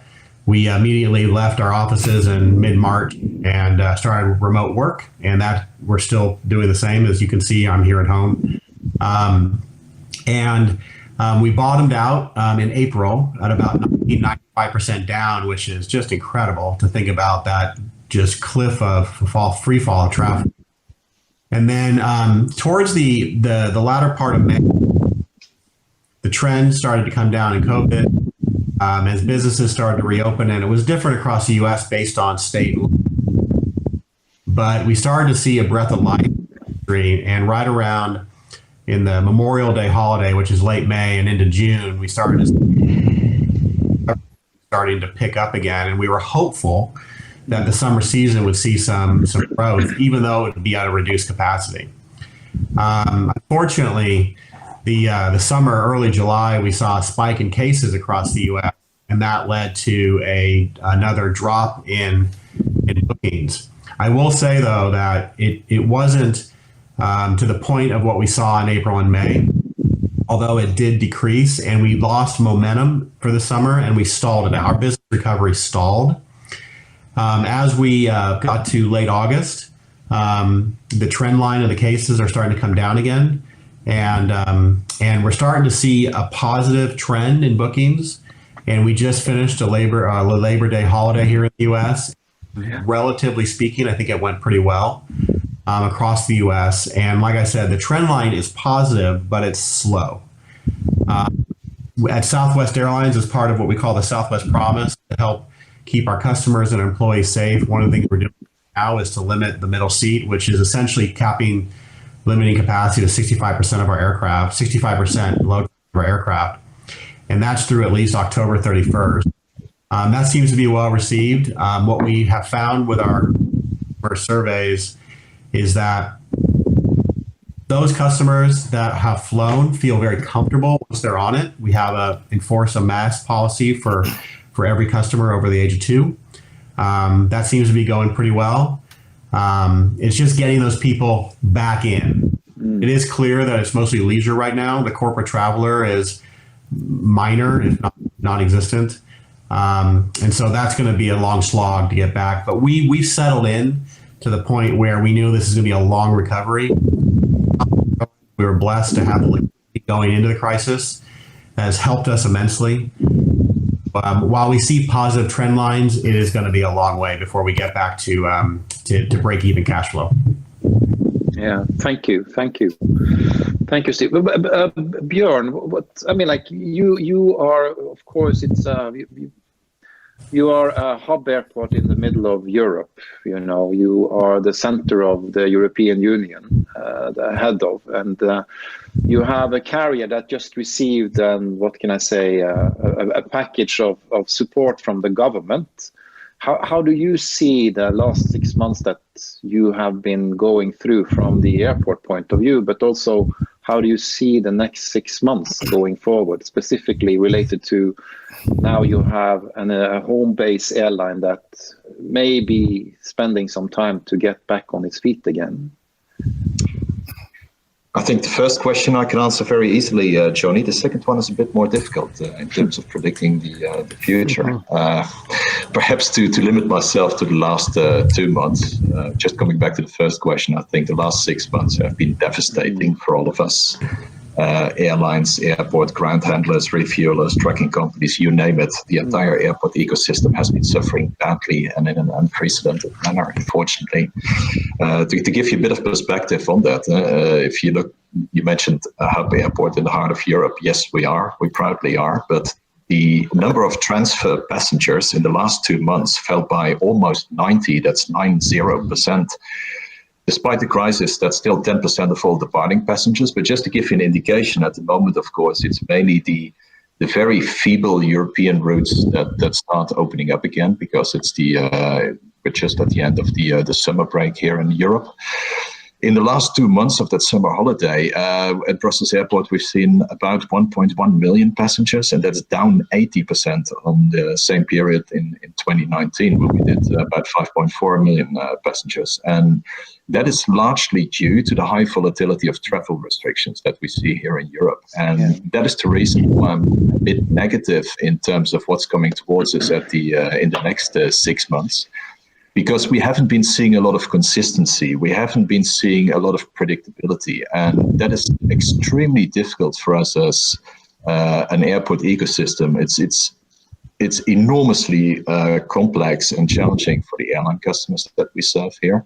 But it's also extremely difficult for the passengers. To give you an indication of what we mean by that is, and I use an example specific to Belgium.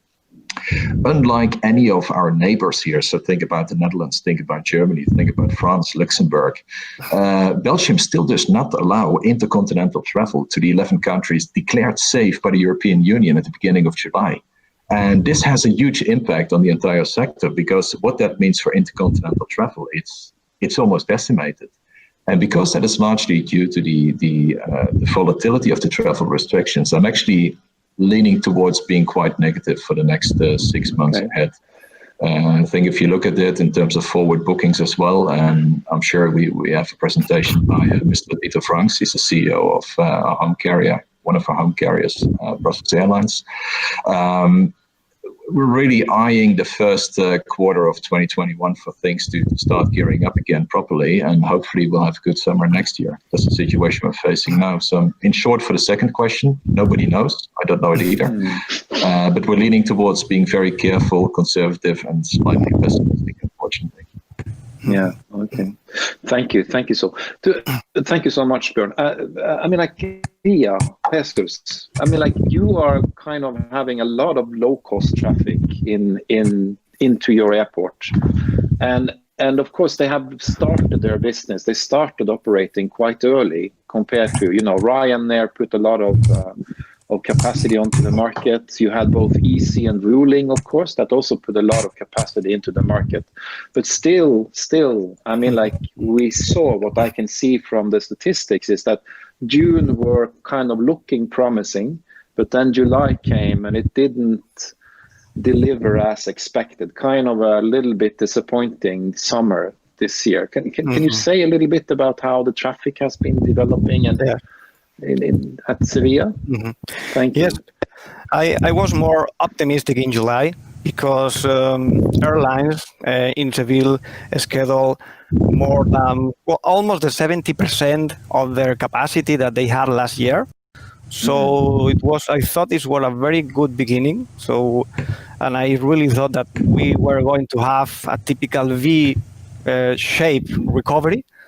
But in July, in August, because of the new restriction in Europe and the new quarantine that the government have been imposing in the recent months, we have been seeing that airlines have been reducing their capacity by the end of August and this beginning of September.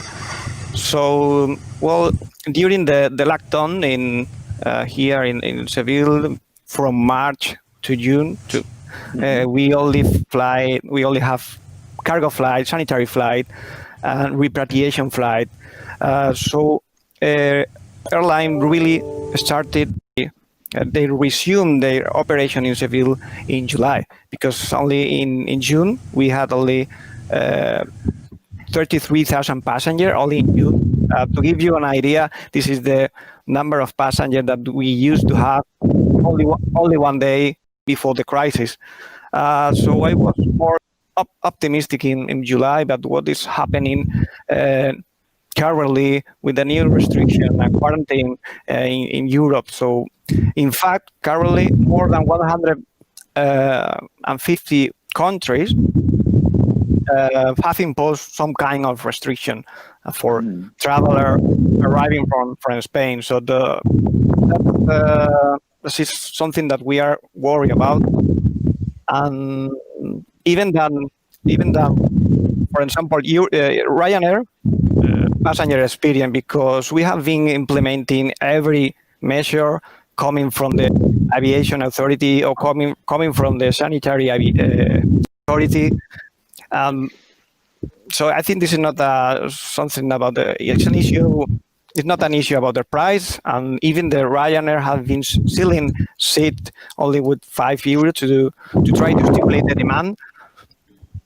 But because of I think the problem is not an issue about the price, the low fare that Ryanair or other airlines in Seville have been trying to sell by just trying to stimulate. So people don't want to stay in quarantine once they arrive at their destination, or see their airline cancel their flight because new restrictions have been imposed by government. So I think we are approaching to another kind of lockdown this winter. I don't know what is going to happen next 6 months, but I totally agree with Mr. Januak. Yeah. No, but thank you, and it's really interesting that you started to talk about, like the restrictions that has been put in place by both the European Union, the communities, and the states, and so on, and talking a little bit about that one, and specifically now addressing you, Alessandro. You are running the operations at Milan, Malpensa, and Linate Airport, and that was the epicenter of the pandemic in April, and so on. So, Alessandro, I just wanted to ask you, I mean, like, talking about the restrictions and the measure that was taken and put into place to handle operations during the pandemic. I mean, like, Linate and Malpensa was in the forefront because you were the first large city, a large hub that was, what can I say, affected by this. And what you did was something that the other airports, both in Europe and other places, were looking towards to actually see, okay, what are they doing? How can we handle it? Can you take us a little bit through how the first couple of weeks, the first couple of months were related to how you handled the operation as kind of in the front line of the pandemic? Yes, Johnny. Well, as you said, after China, Italy, and in particular the Milan district, was the first to be badly hit by the COVID-19 pandemic. And we were completely unprepared, and we had no idea of what was happening, and what to do, and what treatment to give to the people that were getting ill in Milan district. So at the end of February, in particular on the 28th of February, the first red zones were established in the north of Italy by the government. And then on the 9th of March, there was the Italy lockdown. And in 1 week, we lost completely all our traffic on the two airports. We went minus 99.9%. So we decided to close Linate Airport. And we also closed the main terminal in Malpensa, T1. Yeah. But as the end of the lockdown in Italy on the 18th of May, and then with the restoration of the movements between regions, the recovery phase in Italy started. And on the 15th of June, we reopened Terminal 1 in Malpensa. And on the 13th of July, we reopened Linate Airport, while the pandemic was still hitting badly many other European countries and the rest of the world.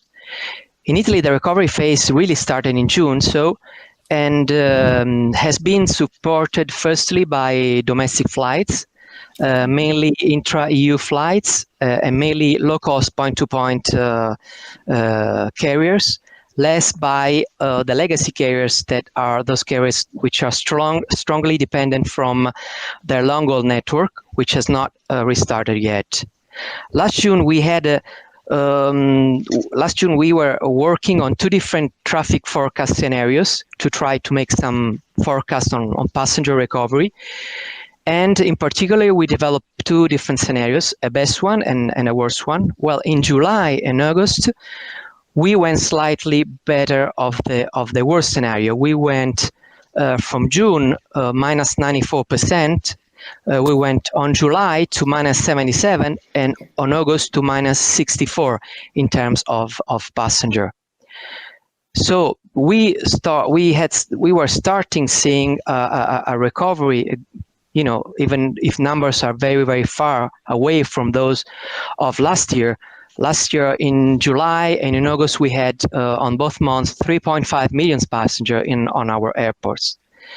But I'm a little bit worried because starting from mid of August, bad news came from other EU countries, and with the pandemic waves coming back and the worsening of the situation, and so the recovery phase stopped after mid-August, and that's what happened actually in all the rest of Europe. But in September, the outlook is very bad. The advanced booking are very poor, and we think that we will probably go back at the end of September to July to July volumes. Long-haul intercontinental flights, unfortunately, were supposed in our scenario to start to grow again in September. But as you know, many carriers have already announced to postpone even more the restart of flights. So the crisis will last for long, and is getting more serious every day, and is getting longer of what we had thought a few months ago. And the longer it gets, there is a stronger risk that it will imply structural changes on our industry, unfortunately. No, thank you. Thank you. I was just wondering, taking into consideration what we just have been talking about, we see that the traffic has been, what can I say, seeing maybe a decline the last couple of weeks, last month, and so on. I mean, like, I just read that Miami and Palm Springs, and that's kind of interesting, you know, like in a declining market. Why do you decide to do that bold move? Because it's kind of it's completely new basis, as I understand it. They are, yes. So it's a good question, and it's one of the things my team in the airport affairs has been very busy the last couple months as our commercial team asked us to evaluate these markets and try to get them open as soon as we can. Primarily, it's new revenue sources, and so you know, as we're seeking out, trying to get every customer we possibly can. There's a combination of, you know, depth in a certain market, but obviously that's only between certain city pairs only, so you can only get so many. So we're really about it is trying to expand some market share, but also additional revenue sources in this fast aviation market. So I know it's been perceived in a positive light in those communities. It was kind of say that when we reached out to both airports, advance of our visits, they were shocked that we were considering opening them in this middle of April at the same time. So it was a lot of fun to have those conversations. But yeah, so the goal for both Palm Springs and for Miami is to open them before the end. Okay.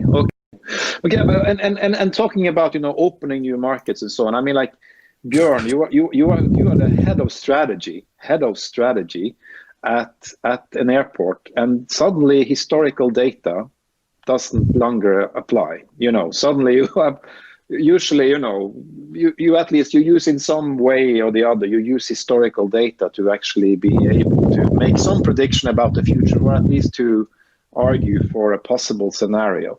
I mean, like, have you adjusted, that's number one, have you adjusted your strategic plan for the next 3 to 5, 10 years? I'm not sure which kind of length you are, kind of periods you are working with, but have you adjusted it? And what kind of tools are you using now to look into the future, or try to look into the future, as you say? The tools I'm using are churches, mosques, because we pray a lot. That's the only thing I'm saying at the moment. I agree with you, Johnny. The forecast you made before the COVID and the business fundamentals even you're looking at before COVID, they can go out of the window.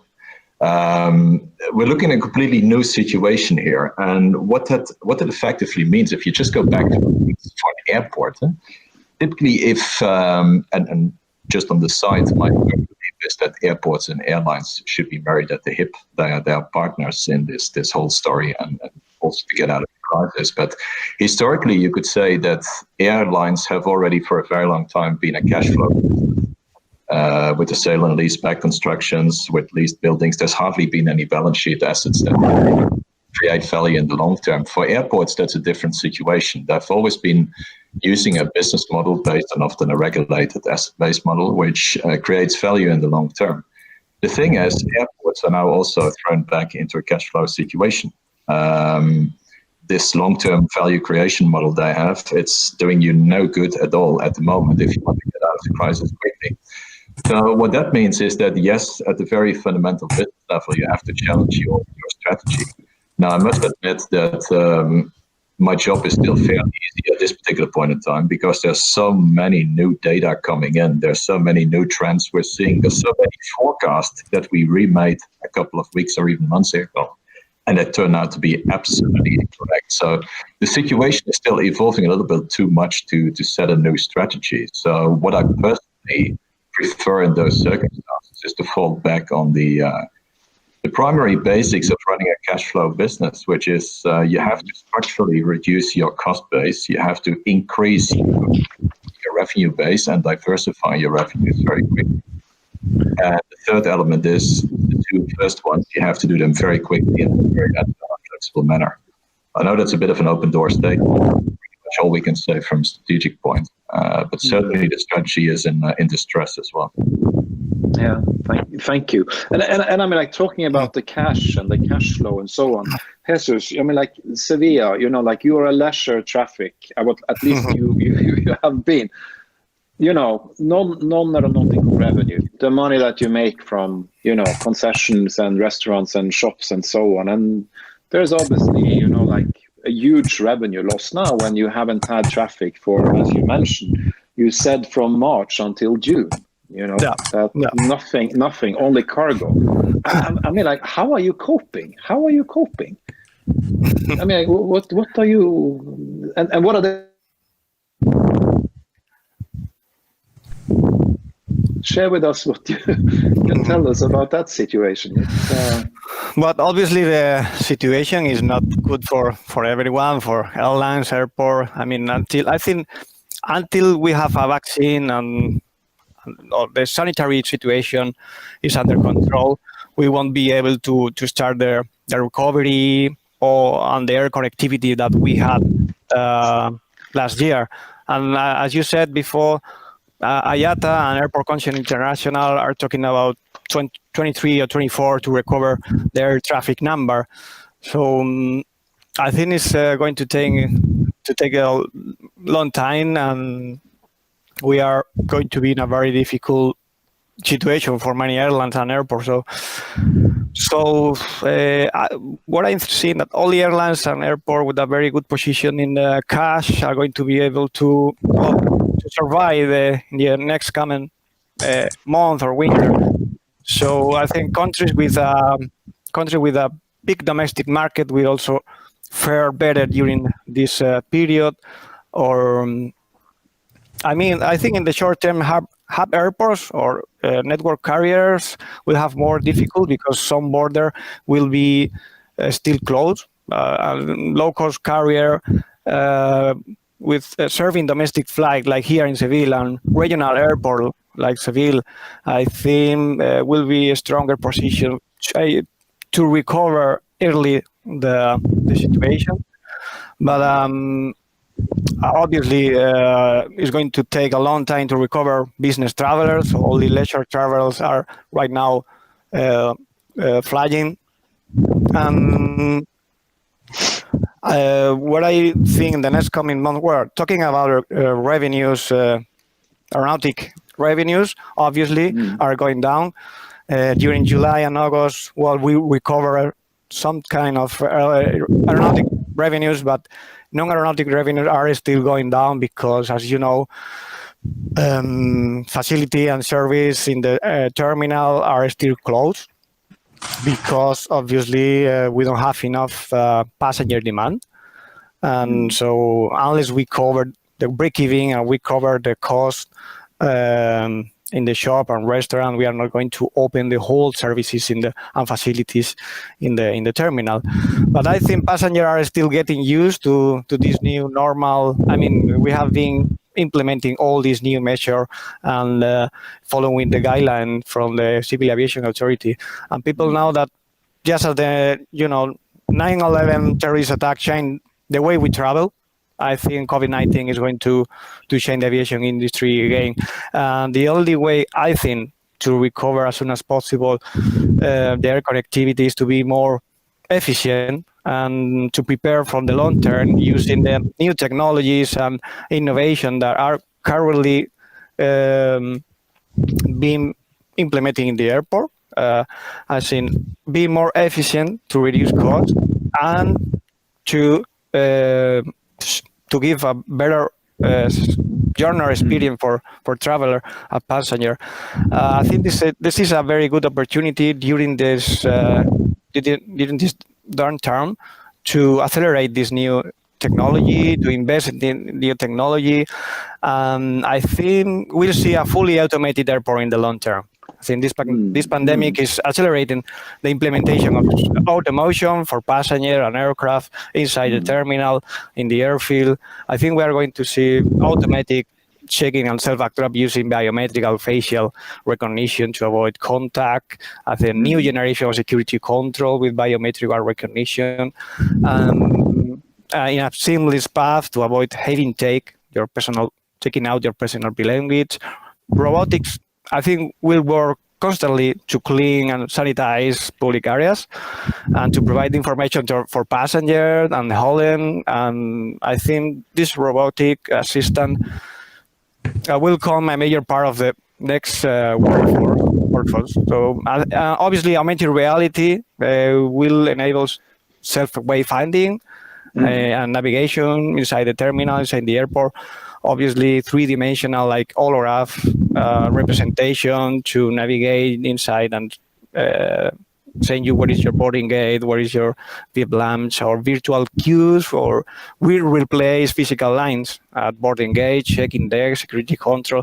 I think we have take this opportunity to accelerate this new technology and be more efficient. And obviously in the airfield, we have to, in order to be more attractive for airlines and to reduce turnaround time, reduce turnaround costs, we have to implement something like automatic sky bridge or autonomous handling equipment, remote control towers, and using drones for many tasks in the airfield, such maintenance, surveillance, runway supervision. I think we have to accelerate this new technologies during this period to prepare for the long term. Yeah, no, I think the restructuring is absolutely necessary in the months and the years that we have ahead of us. And Alessandro, I mean, like, one thing is all of the technology.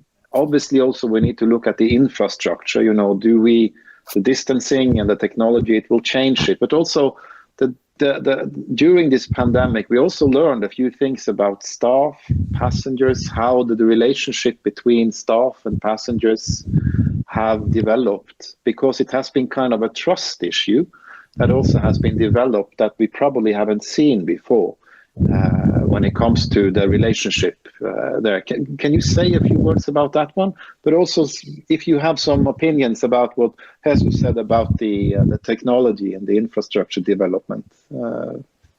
So, yeah. Well, yeah, first of all, let me say that as the pandemic started spreading in mid-February in the Milan district, SEA had the need to quickly change the use of our infrastructure, to adapt the terminal to the different laws, the different health measures that were day by day issued by the government and by the Ministry of Health to reduce the risk of contagion. As you know, in the first phase in particular, the focus was put on the air transport as a possible vector of virus transmission. And just to make you an example, in the first phase of the pandemic, we introduced in both our terminals thermoscanner for temperature screening. First of all, only on arrival, and then also to all departing passenger, including meeters and greeters, and also airport staff. And to do that, we had to create several checkpoints to intercept all passenger and staff flows. In particular, we had to introduce 7 checkpoints for temperature screening in Malpensa and 4 in Linate. So passenger experience has already seen and will see a really profound change in the way people use and enjoy airport facility and services. And I think the passenger will have to adapt to the new normal, and the airport operator will role will be crucial in designing operations and in tailor airport process that meet always more and more the more complex needs of passengers, and in particular of new health concern passenger. So hopefully many of these extreme sanitary measures and procedure will be reduced in the short term, like physical distancing, which is something that reduces dramatically the terminal capacity up to 50-70%, and is something that can only be sustained with the actual volumes, which are very low. But I think that airports and airlines operators must now be thinking to how the entire industry will change in the long term, and we have to find a way to reduce the impact of any future pandemic, because the recurrence of health crisis over the last 20 years sent us really repeated warnings about the likelihood of a major pandemic, which we were not listening to it. So now, in particular, airport operator will have to rethink their terminal layouts to adapt to the new normal, and we will need to invest improvement plans, and that's going to cost a lot of money. But today cash is king, and we cannot use for sure spend much money right now. But regarding what you were saying, I really agree with what Jesus was saying about the fact that undoubtedly COVID-19 crisis will accelerate the development of seamless travelers' journey, in particular for one reason. I mean, for many reasons, but one new reason: to reduce the interaction between passenger and airport operators. For example, in Linate Airport, before the pandemic started spreading, we were experimenting the face boarding, the facial recognition system with Alitalia frequent flyer. But probably this kind of premium services in the future will have to be accessible to all passengers.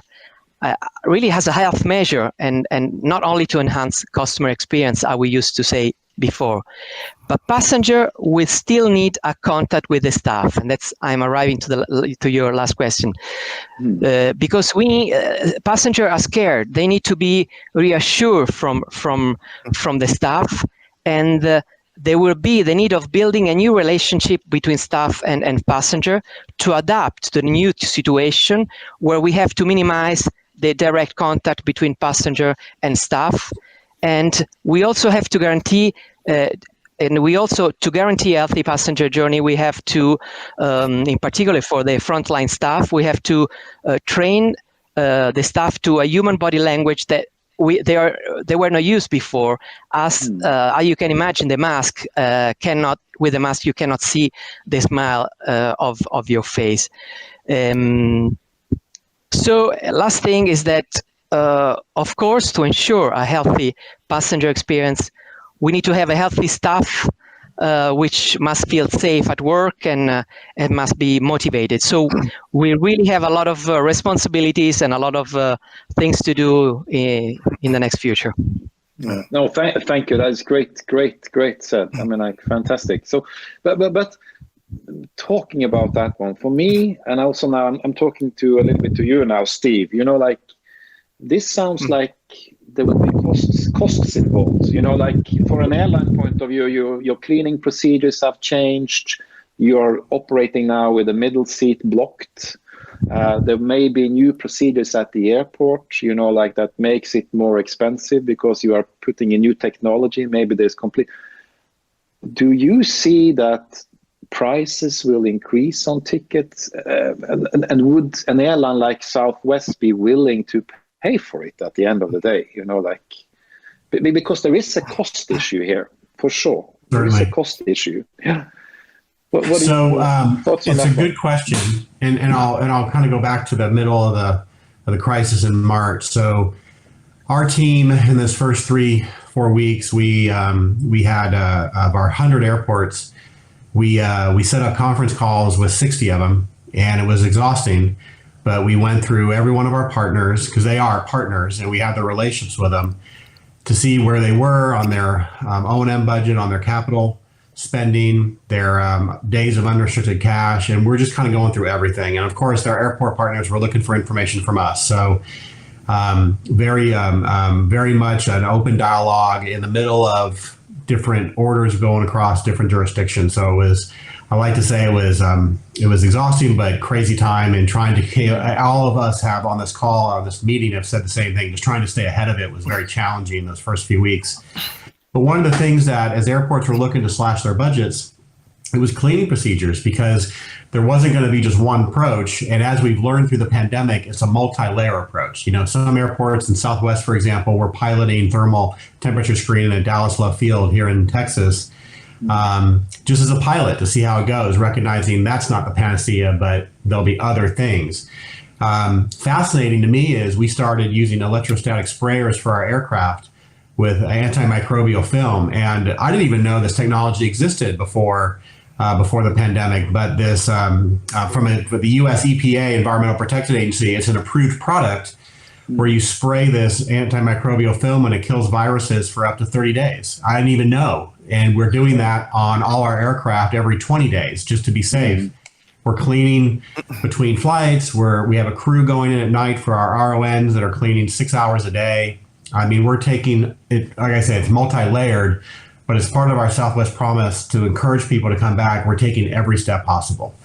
And our airport partners are doing the same. They're spending money on janitorial. They're, as Jesus was saying, we're piloting new technologies, trying to see what works and what is viewed as and through our customer surveys, seeing what our customers are looking for. But to your point, the yield environment on the fares is low, and it's going to, I've come to the conclusion it's going to stay that way for some time. To encourage people to come back, you're just not going to be able to raise fares to where you were in 2019. So it is, we like to say it's a slog. It's going to be a very long process to get people to come back. But I will add, at least from Southwest perspective, you know, we do customer surveys, and we passed the 50% mark in customer comfort in June and early July, and then it dropped when we had the spike in cases here in the US, and now it's back up, trending ever so slightly. It is trending upward. Okay. What we have found is that our customers feel, they see the steps our airport partners are doing, they see the steps that we are doing, our employees are doing. They see how customers interact. Masks are everywhere. See them in restaurants and grocery stores and out. So people have gotten used to wearing them, which is very helpful. So wearing them and wearing them on the airplanes is now very common, and that's a behavioral change. So it's slightly increasing, but there is going to be a tension in spend for the next few years. You know, my personal opinion is that, you know, we're not going to see 2019 traffic until 23, maybe 24, as the industry restructures, and as people get comfortable. You know, we're hopeful that a vaccine is in our future here by the end of this calendar year, early first quarter 21. But even with that, it's still going to take time to feel comfortable to come back. And so we're hunkered down, and we're just prepared for the long game. Okay, thank you. I mean, like when we're talking about the prices and when we're talking about, you know, like the measures and so on, you know, we are getting to the end of our conversation, but one or two questions more I have before we close it. I mean, like, are there any winners? Terrible thing to say in the pandemic, but are there any winners in this pandemic that we are seeing, in this situation that we are in? The reason for me to ask that is that we see that, especially in Europe, but also in the US, because you have the CARE Act, and they are talking about the CARE Act 2 now, you know, support to the airlines. You see that the national carriers, the flag carriers, are getting a lot of support. You also see that the main airports are also the ones that kind of takes, what can I say, an approach towards attracting and so on. Are there any winners or losers there? Will the regional airports become so small that it's no longer viable anymore? And then all the traffic will go from the larger ones. And then what about the low-cost carriers in Europe? the EasyJets that doesn't get support, the Ryanairs that doesn't get support, or Norwegian, for the matter? I mean, like, Björn, what do you think? I mean, I think there will certainly be winners and losers, but I can't predict who they will be. And I'll give you an example that we look at here at Brussels. We started off the conversation when you mentioned that Brussels was a hub airport, and we still are. That we are what we call a secondary or specialized hub airport. But the cards have completely changed. The game we're in right now is that we're fighting for intra-European flights, and we're competing with smaller regional airports that back in the day we didn't even consider as competitors in that particular segment. We were both competing in completely different segments. COVID has completely disrupted that particular market balance. So there certainly will be winners and losers, and I don't think that necessarily the biggest airports or airlines will come out as the winners. It will be the ones, and I'm not going to quote famous people here, but it will be the ones who are most agile and flexible and who can respond to the problem that's around us. But let me be very clear, I personally believe there's a whole lot of luck and prey involved, because just the forces of nature are not going to get us out of this, and the forces of competition will be disrupted. So we will all need a lot of courage, we will all need a lot of agility, but most importantly, we all need a lot of customers, and quickly. Yeah. That's yeah. No, but thank you, Björn. Anyone, gentlemen, any other? Jesus, yes, please. I think, Johnny, the loser is going to be the society, because at the end, the aviation market will be smaller, because in the next coming years, a lot of carriers are going to be in a difficult situation, even airport. So if the aviation market is smaller, in the middle term, the prices are growing up, and this is not good for anyone, because the air connectivity that we had last year was amazing. We have very low prices, low fare to travel all around the world for everyone, but this is not going to happen in the next coming year because of the reducing the aviation market.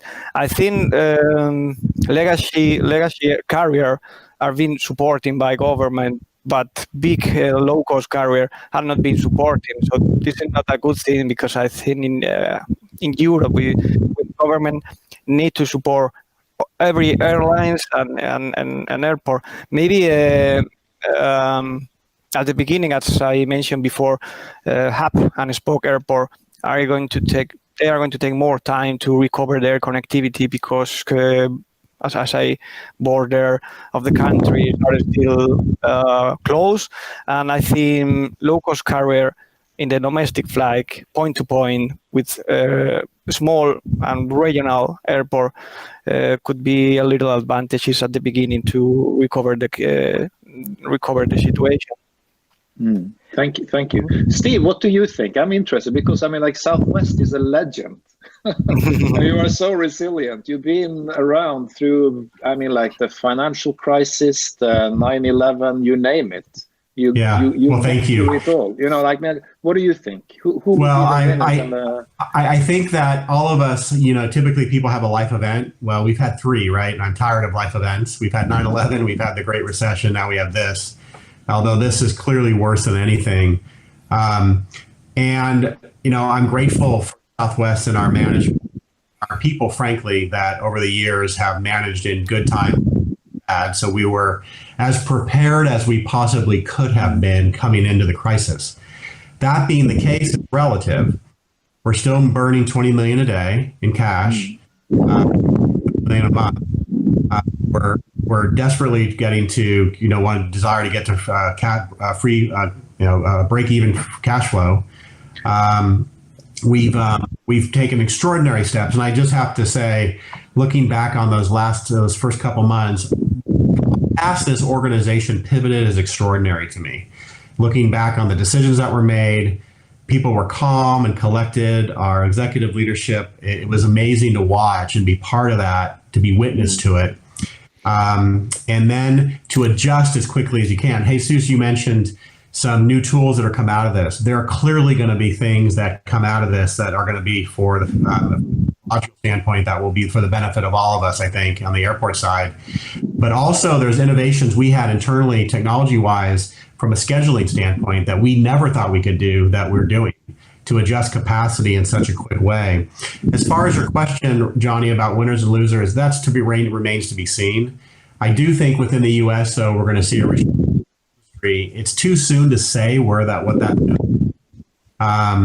We're kind of looking at ourselves. We're not so much looking at our competitive market because we were just kind of looking out, make sure that we're solvent to get through to the other side. But I think we're starting to see the first glimpses of that restructuring. But I think clearly as you get into 21, some of the changes you see, at least in the U.S. market, will probably be structural for the years to come. No, but thank you. I wanted to ask also a little bit about the about government support. If somebody has an opinion about that. Yeah, but, I'll speak for the U.S. So the CARES Act was instrumental here. Our CEO, Gary Kelly, has been very public in saying that he believes it's stopped a depression from occurring here in the U.S., not just for aviation, but just financially. The financial system was on the brink of another stress for different reasons than we saw in 08, 09. But the CARES Act was instrumental to provide liquidity across the market. Specifically to the airports, though, it was huge. The airports got $10 billion, and in the U.S. model, they're all enterprise funds. It's all cost recovery. So I'll just give an example here. In San Diego, fiscal year of July, and their fiscal 20 was fantastic up until February.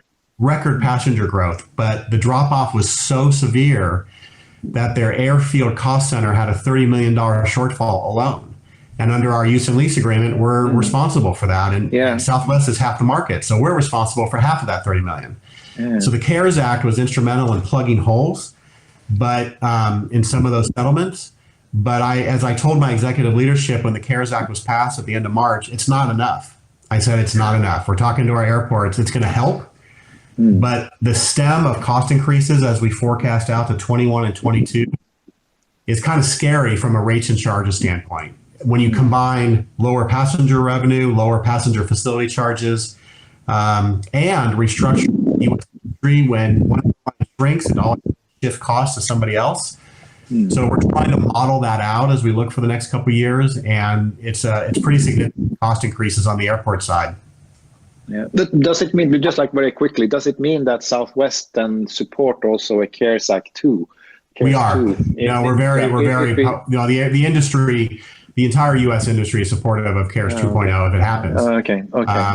So and we're lockstep with our airports on this. The airports need the support.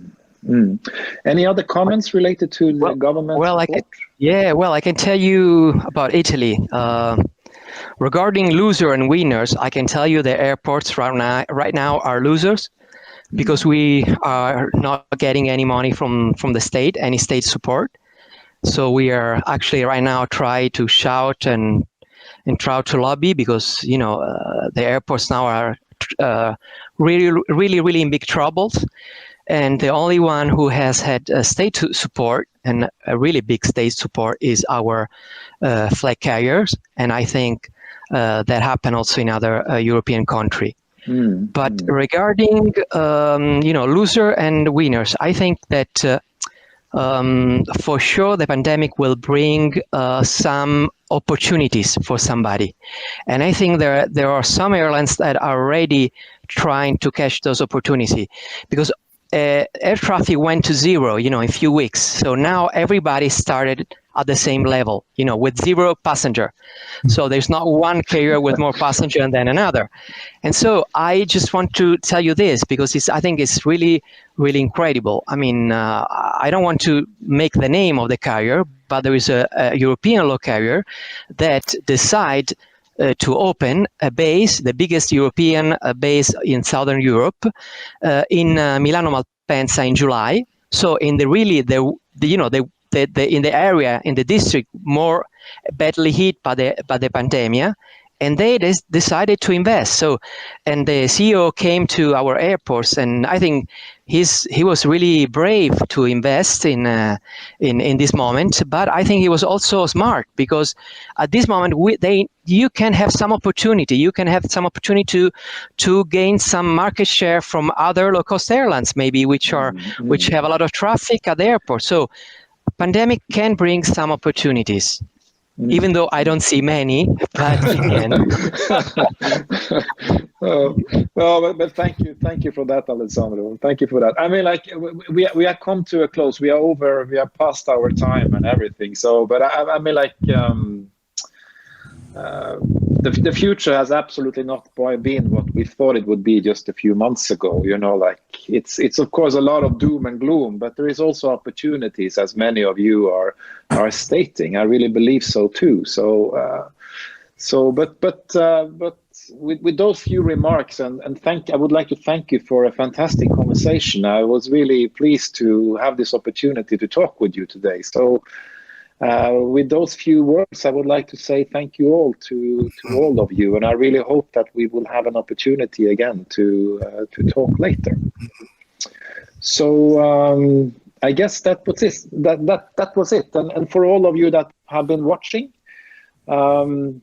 you see it's a kind of a very dynamic environment, and it's a challenging environment, but we are resilient, and this is the aviation industry, and we are here to stay. Never forget. So thank you so much for listening and watching in. Wish you all the best. Let's cross our finger. Let's cross our fingers. Let's cross our finger. And see you on the flight. We will make it. See you in the flight. Okay.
Hello everyone, and thank you for joining us in the Air Conventions Digital Week, where we will be exchanging industry knowledge and insights. I'm Mohammed Ati, the Head of Station for Airport Services in Auckland with Malaysia Airlines Berhad. Our topic for the session is airports' contribution, challenges, and initiatives during COVID-19. From February 2020, we have been seeing a decline in passenger demand, border closures and restrictions, stranded passenger and repatriation operations, and increased cargo operations that have seen a high demand during the first few months of the pandemic, but is now seeing a decline. Global passenger demand has seen a reduction of 79.8%. International passenger demand has seen a decline in a 91.9%. Domestic passenger demand has seen a 57.5% decline. And the overall airport's passenger traffic losses ranges between 55.1 to 64.5%. We have not seen such a decline since the terrorist attacks of 9/11. These figures of declining demand, which are a reflection of July 2020, and losses will amount to approximately $104.5 billion in losses to global airports by the end of 2020. Restructuring of businesses has affected over 11 million jobs worldwide, out of which at least half of that is airports' share, not to mention the global state of paralysis that the world is in at the moment. The industry is a major direct and indirect contributor to global economy. The industry plays a role, an integral part, in being one of the crucial safety nets for border protection in forms of document checks prior to passengers traveling and enforcing government mandates in regards to air travel. It also provides consumer welfare benefits to individuals in terms of increased availability of travel connections, and for local airport communities, these must be taken into account when considering environmental impacts, for example, air quality, noise, and congestion in the vicinity of airports. Airports are also indispensable for tourism, particularly for remote and island destinations, like New Zealand, where I'm based at the moment. Tourism directly supports jobs in airlines and airports, and the spending of visitors arriving by air creates a substantial number of jobs in the tourism industry, in addition to the charges already collected from those passengers to get them to their destinations. The industry is also a direct and indirect employment opportunity maker, where it generates over 5 million direct jobs, that's airlines and airports, 5.8 million indirect jobs, that's retailers, and supports induced jobs of up to 2.7 million, which is the income used by industry workers to obtain goods and services from other sectors, for example, groceries. The estimated contribution to global GDP is $825 billion US. It also boosts the productivity across the global economy, improve transport links, expand the market in which companies operate. As a result, companies are better able to exploit economies of scale, thereby reducing costs, and to specialize in areas of comparative advantage by opening up markets. Air services expose companies to stiffer competition, encouraging them to become more efficient. It also helps countries participate in the global market by increasing access to main markets and allowing globalization of production. Air transport also encourages countries to specialize in activities in which they have a comparative advantage and to trade with countries producing other goods and services in return. There's also an increase of improvement in efficiency in the supply chain. For example, many industries use air transport to shorten delivery times as part of their just-in-time delivery systems, enabling them to deliver products to clients quickly and reliably and to reduce costs as well. Last but not least, the industry acts as an enabler of investment both into and out of countries and regions. Viable air transport links are one of the key considerations that influence where international companies choose to invest. Narrowing the economic contribution to where I'm currently based, which is New Zealand, this snapshot illustrates just how much New Zealand airports are contributing to NZ economy. $6.5 billion is what airports add to the New Zealand economy annually. 80,000 jobs that are catered across in the country, my job being one of them. The contribution of every arriving passenger into the country is close to $400 in addition to whatever that they spend locally in New Zealand. Auckland, Christchurch, and Wellington airports contribute about 430 million in returns to local communities, and that's only the 3 major airports in New Zealand, let alone the tourist destination ones like Queenstown or any of the other regional airports which are highly active in domestic traffic, and that's Nelson, Palmerston North, Dunedin, and so on. So it is evident that airports play an integral role in global economy. Now, I'm sure we are all used to seeing and hearing about the appropriate PPE and the measures being enforced globally, like sanitizers, protective equipment by airlines and airports, masks, gloves, gowns, face shields, etc. Social distancing community-wide, as well as in airports. And we have also seen it go a step further in being on board aircrafts as well, and that's been mandated by certain civil aviation authorities as well as airlines.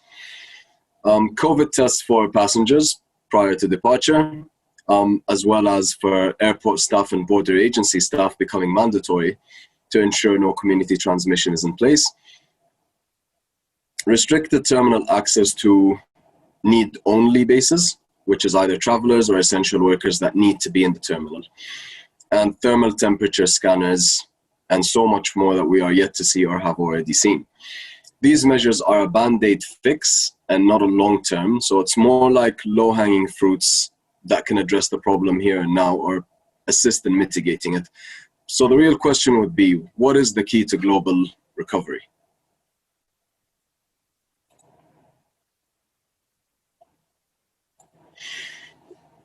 Opening borders in a reciprocal manner is key for the success and sustainability. It will not be instant or easy, but slow and steady till the pandemic is under control from transmission and mutation. So long-term initiatives that states can work towards in realizing this dream of regaining the freedom we once had and enjoyed. First of all, safe travel zones. Government to identify low-risk countries with controlled or no community transmission and create an open border cluster with them. And this will have to be reciprocal in order for both countries to benefit from it. A good example of this happening recently is Malaysia and Singapore. They have opened their borders to each other earlier this month. Second would be the COVID testing, a robust mechanism. If a test has been taken by a passenger within the required time frame and the result is negative, the need to quarantine to be reduced or potentially removed overall. A good example of this are Qatari residents returning to Qatar from a low-risk country, for example, New Zealand or Malaysia. They're required to quarantine at home for 7 days, while as well also signing an undertaking to quarantine and to get tested once their quarantine period has been completed. Repurposing existing areas of the airport to omit any cross-contamination between safe travel zone countries and others, as well as making use of that empty space. Reintroduction of biometric screening, so facial recognition and iris scanning for eligible low-risk travelers will save a lot of time at border processing, as well as congregation and the risk of transmission. Invest in landside facilities that are accessible to the general public, like airport staff included, not just for travelers, like supermarkets and cafes nearby the airport. This will certainly drive some form of profitability, even if just marginal, as airports located within the cities are a landmark and a point of interest to the general public.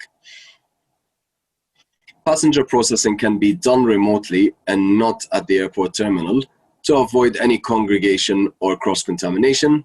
A good example of this will be the city terminal in Abu Dhabi, where you can have your whole check-in experience outside the airport in a separate terminal, and then make your way to the airport at your own convenience. And you'll have your boarding pass, you'll have your bag tags, your baggage will be transferred for you. You just need to show up and commence your journey from there. All these measures can enable a safe travel zone and a border reopening to be achieved gradually. So if they aren't already in place, it might be worth considering to invest in it. Repurposing of airports can come in many forms, either utilize unused spaces, cessation of airport operation as an aerodrome, or diversification of revenue streams. And there might be many more. A good example of utilizing unused space is Auckland Airport, which has recently split its international terminal into two parts. Terminal A, originally named as Pier A and containing gates 1 to 10 plus 6 busing gates. Safe travel zone and low-risk countries will be accommodated and depart from there. The other one would be Terminal B, which was originally named as Pier B and containing gates 15 to 18 plus 6 busing gates. High-risk countries and other transits will be accommodated there in addition to all arrivals. The terminal will also have a medical screening facility for all arrivals and transits. A good example of revenue diversification is Kuala Lumpur International Airport. In an effort to turn Kuala Lumpur International Airport into a destination of its own. Malaysia Airports had its first airport staycation, and yes, you heard me correctly, it's a staycation, collaborating with Sama Sama Hotel in KLIA and the Airport Fire Rescue Service. The promotion was for 3 days from August 29 to August 31st. The program was the airport's effort to support the government's call to promote local destinations and tourism. Guests will be able to enjoy an exclusive tour to the airport's fire station on the airside, which is the main highlight of the staycation program, and that part of the airport's generally not accessible to the public. KLIA has also started offering various retail discounts accessible to vendors and the general public in efforts to further diversify their ancillary revenue and boost tourism in partnership with Tourism Malaysia. A few other examples of airports worldwide that have repurposed portions of their airport in response to COVID-19 pandemic. Heathrow Airport in London has been largely repurposed into a medical depot, as most flights inbound to the UK's busiest airports, have been bringing in well-needed medical supplies from abroad, with around half of the UK's supplies entering the country from Heathrow. Heathrow's shifting its operation to prioritize cargo flights, including those operated by passenger airlines on cargo-only aircrafts. Istanbul's Ataturk Airport is seeing part of the complex being redeveloped into a field hospital to treat COVID-19 patients. Grounds broke on the site of Istanbul's former international gateway in April, with the project being expected to have been completed in May. Stuttgart Airport in Germany is transforming, or has transformed, one of its check-in halls into a concert venue for performers who will offer a one-on-one performance in an empty terminal building for free, and patrons are encouraged to make a donation to these performers. Birmingham Airport in England is offering the use of its hangars to be as a morgue. The nondescript building will act as a central morgue for the West Midlands region in the UK, as it continues to see an increase in COVID-19 deaths. The hangar offers capacity of around 1,500, with the deaths in Birmingham alone nearing half of that amount. Glasgow's airport in Scotland is offering an extra space for drive-through COVID-19 testing. The test will take place at the airport's 17-acre long-term car park, with only employees of the UK's National Health Service being able to utilize the service. Last but not least is Vilnius Airport in Lithuania, converting its expansive tarmac area into a drive-in cinema.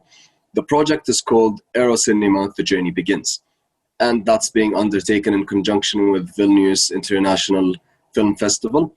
Cars with a maximum of 2 people lined one by one in the town's newest theater, tuning into the movie's audio via their car's radio. The airport plans to keep the drive-in until at least cinemas reopen or the capital reopens again, or businesses and so on and so forth.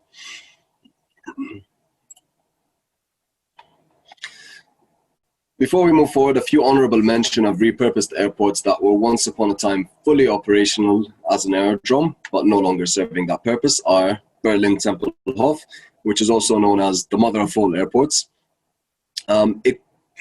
Ecuador's Old Mariscal Sucre International Airport, John F. Kennedy's TWA Terminal, New York's Galeville Military Airfield, and Athens' Ellinikon International Airport. Now, all this comes at a cost. So the next question, which I know everyone would have, this is all nice and all seeing it on paper, but who is going to pay for all this? Well, it's no secret that the operating costs for airports will definitely rise as a result, given the circumstances that we are in, as well as the implementation costs for any further changes that will arise. During a difficult time like now, offsetting costs to airlines and passengers is not ideal, but can be availed within reason, given that the airport charges amount to no more than 5% of an airfare. A little bit of increase is not going to hurt anyone. It will, in fact, enable the airports to give back to the economy and benefit the industry. Health measure costs should mainly be absorbed by health ministries and with some contribution from airports, that's only fair. Costs relevant to infrastructure can be absorbed by ministries of transport or civil aviation authorities. Airports can contribute provided they have a facilitated subsidy or enablement scheme from their government.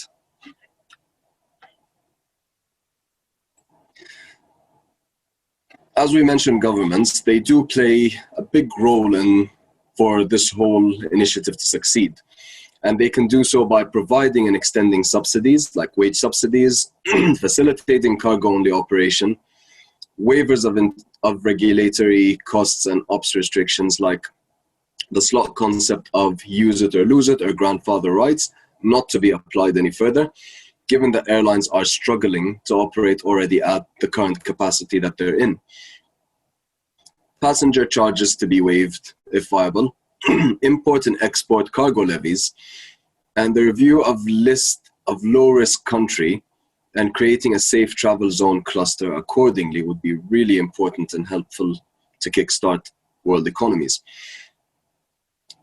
Incentivize operating airports and carriers by granting additional slots, accelerated approvals for additional reinstated services, deferring mandatory regulatory payments over a specified period of time, or waiving the charge in exchange for a semi-regular operating pattern for a specific period, and reducing the operating restrictions apart from the border closures due to COVID-19, of course.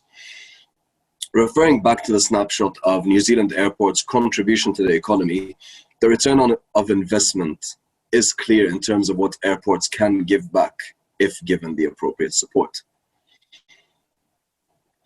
As of yet, the bounce back trajectory is uncertain in terms of how quick the industry will recover.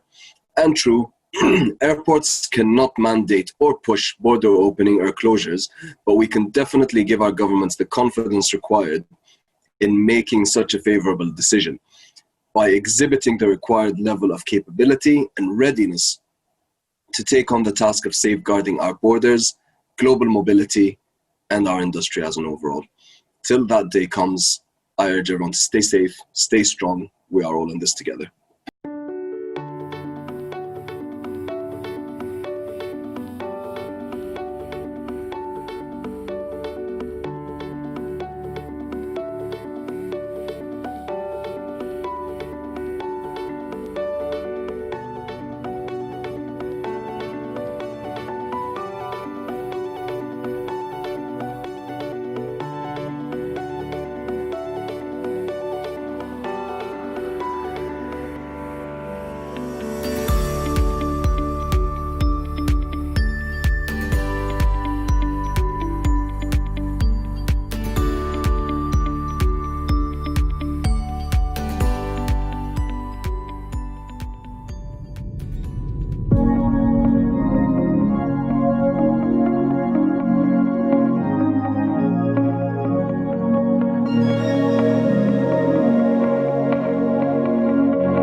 Good afternoon. My name is Andrea Brstina. I'm Manager Operation Planning within the Etihad Airport Services, which is a part of Etihad Airways Group.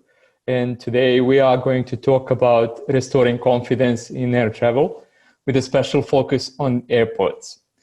Thank you for joining me, and thank you for joining Air Convention Digital Week 2. We are going to go through this passenger journey together.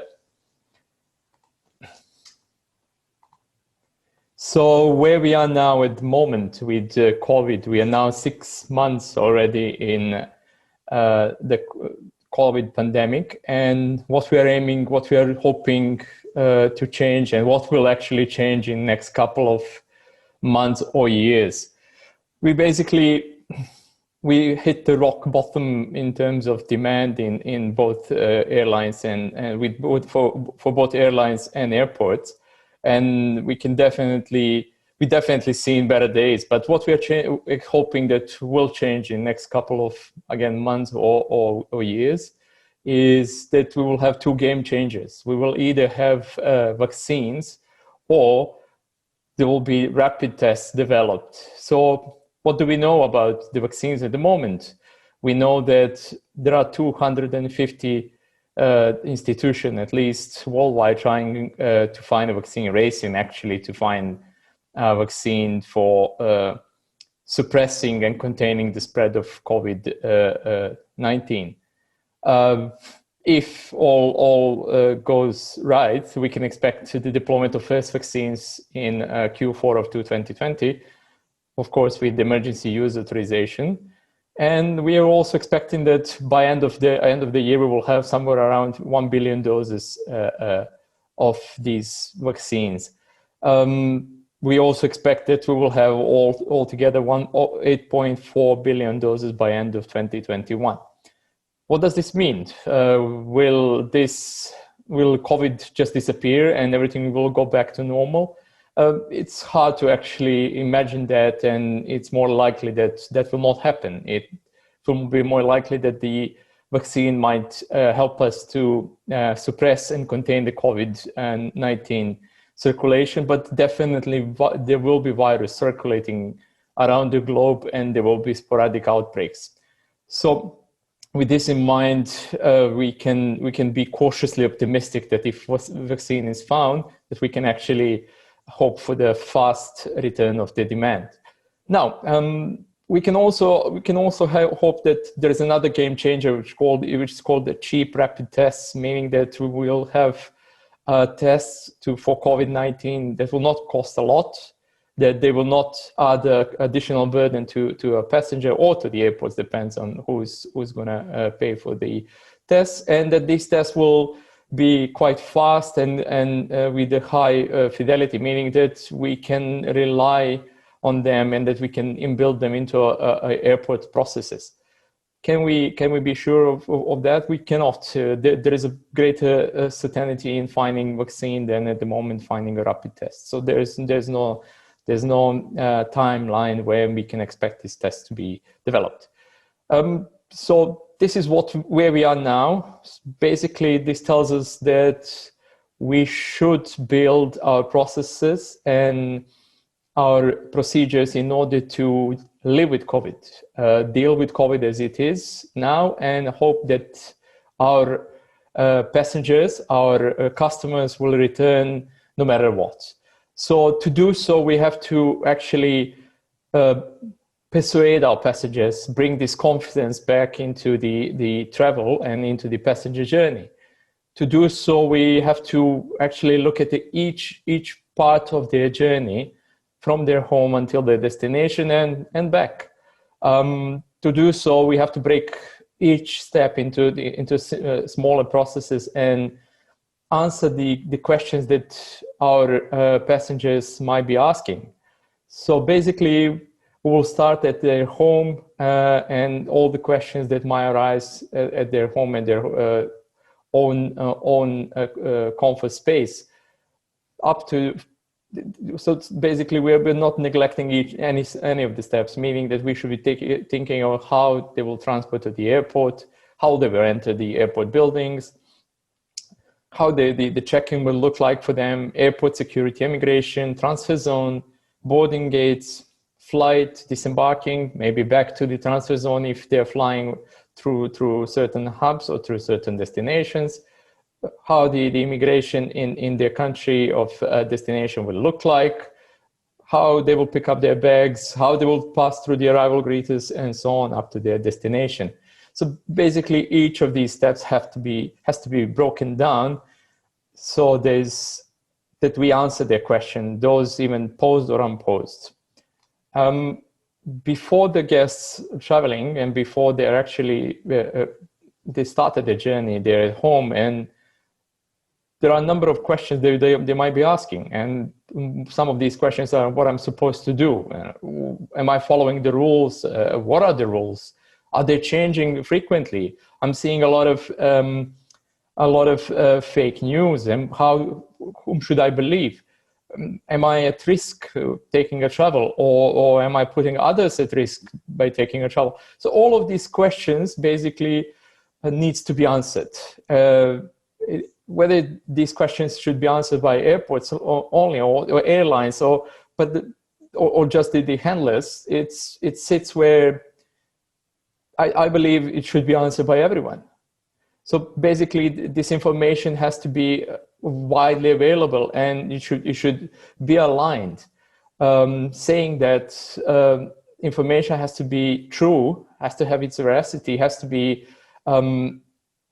strict, and has to be double checked. So we cannot share information which is not true, and we definitely see that it's a lot of information circling around which kind of brings confusion to our passengers. So we have to be the ones who are actually putting a proper information over there. Also, the structure of information is extremely important, because guests can sometimes they cannot understand the language of airlines or a language of handlers. Basically, we have to go a step down and to break it down for people who never traveled, for people who never actually paid attention of how the information is structured, or how their entry rules, for example, look like before, because simply nobody was thinking about it before. At the moment, that we have to do this, and we have to create the information in such structure that is understandable. Information has to be readily available, as I mentioned, either on the websites of airlines, airports, or ground handlers, or other providers of the service. This information has to be available either online or by call centers, or even at the airports in terms of posters. Information has to be up to date, because we are living in a world where there were so many changes in rules, there were changes in processes that they're daily being changed. So we have to communicate these changes daily. This is where I want to present something that my colleagues from Etihad Airways have done in order to tackle the uncertainty, and in order to show the human face at all of the touch points where our guests might ask these questions. They brought in the concept of wellness ambassadors. So who are the wellness ambassadors?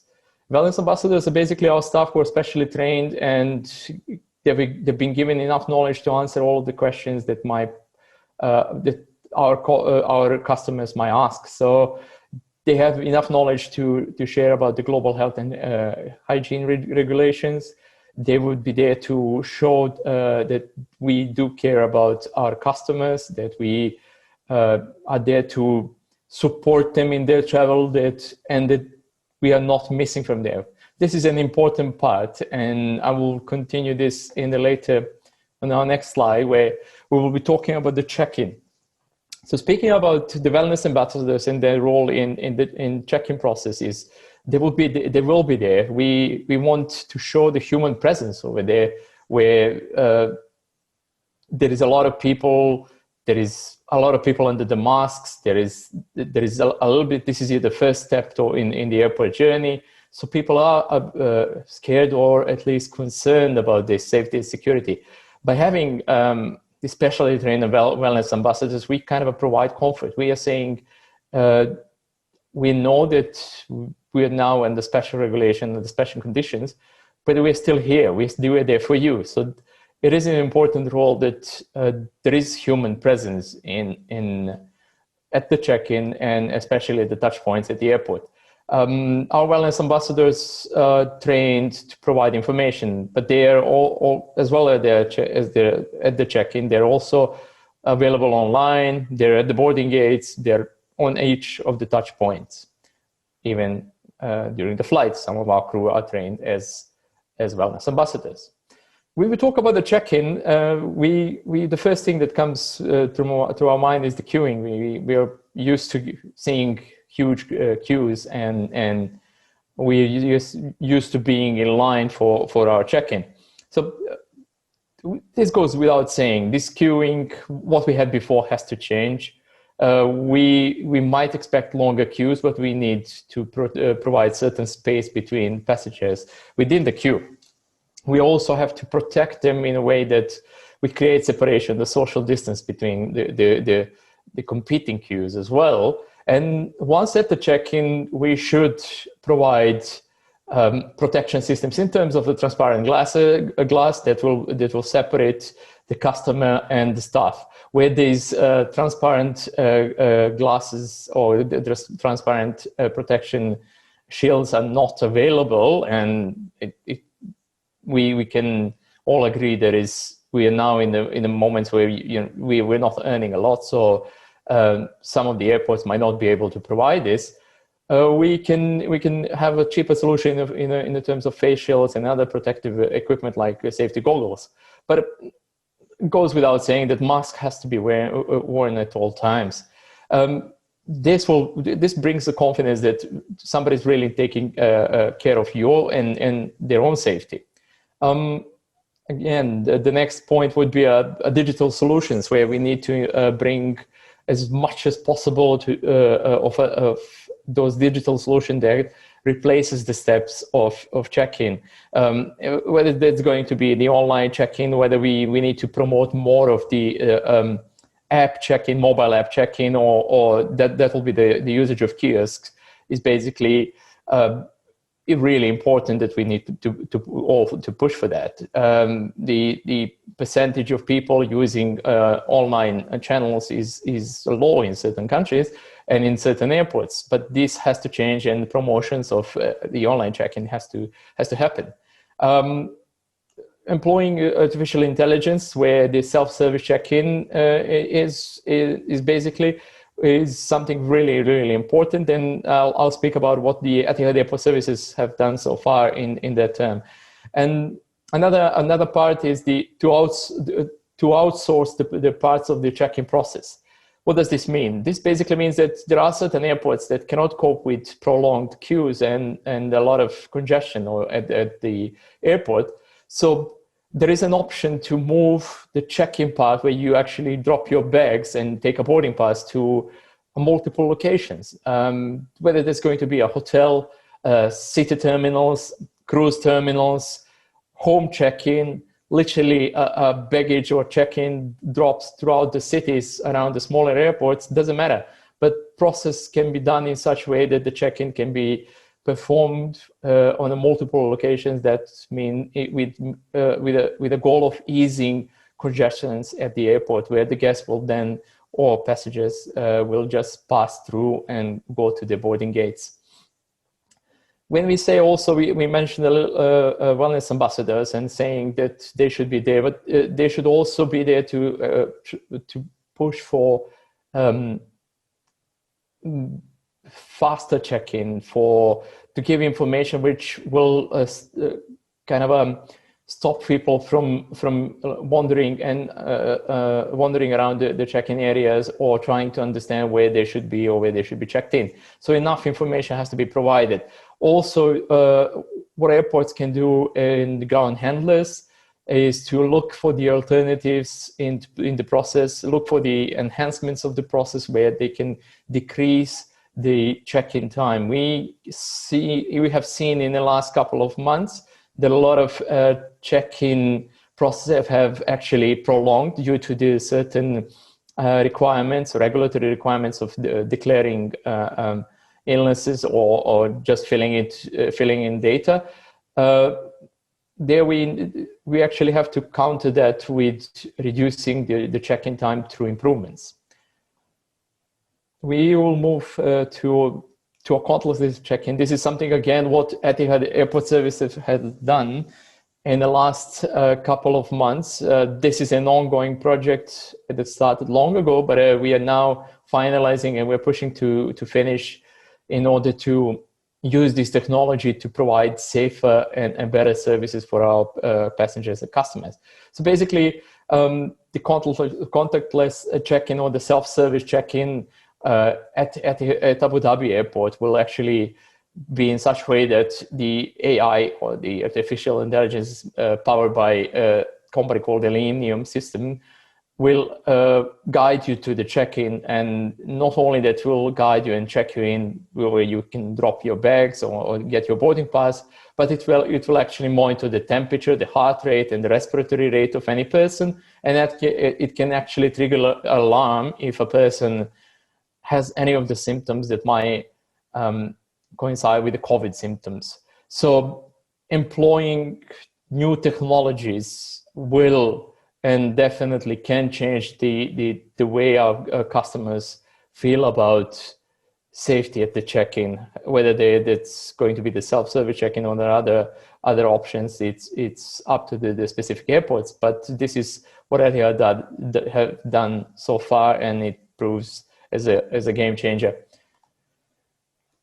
Talking about the airport security and immigration, we also see that queuing systems, they have to be changed. We have to train our immigration staff and train our security staff to watch for the symptoms of infection as well. They're part of the solution. They have to be definitely a part of our joint efforts to change and provide better options for our guests. What we can see as well that there should be separate zones for extended or additional passenger evaluation. This proves as a good solution where additional checks can be performed away from the others who are actually joining the queues. Employment as well of the digital solutions, so the e-gates and e-declaration is also a game changer.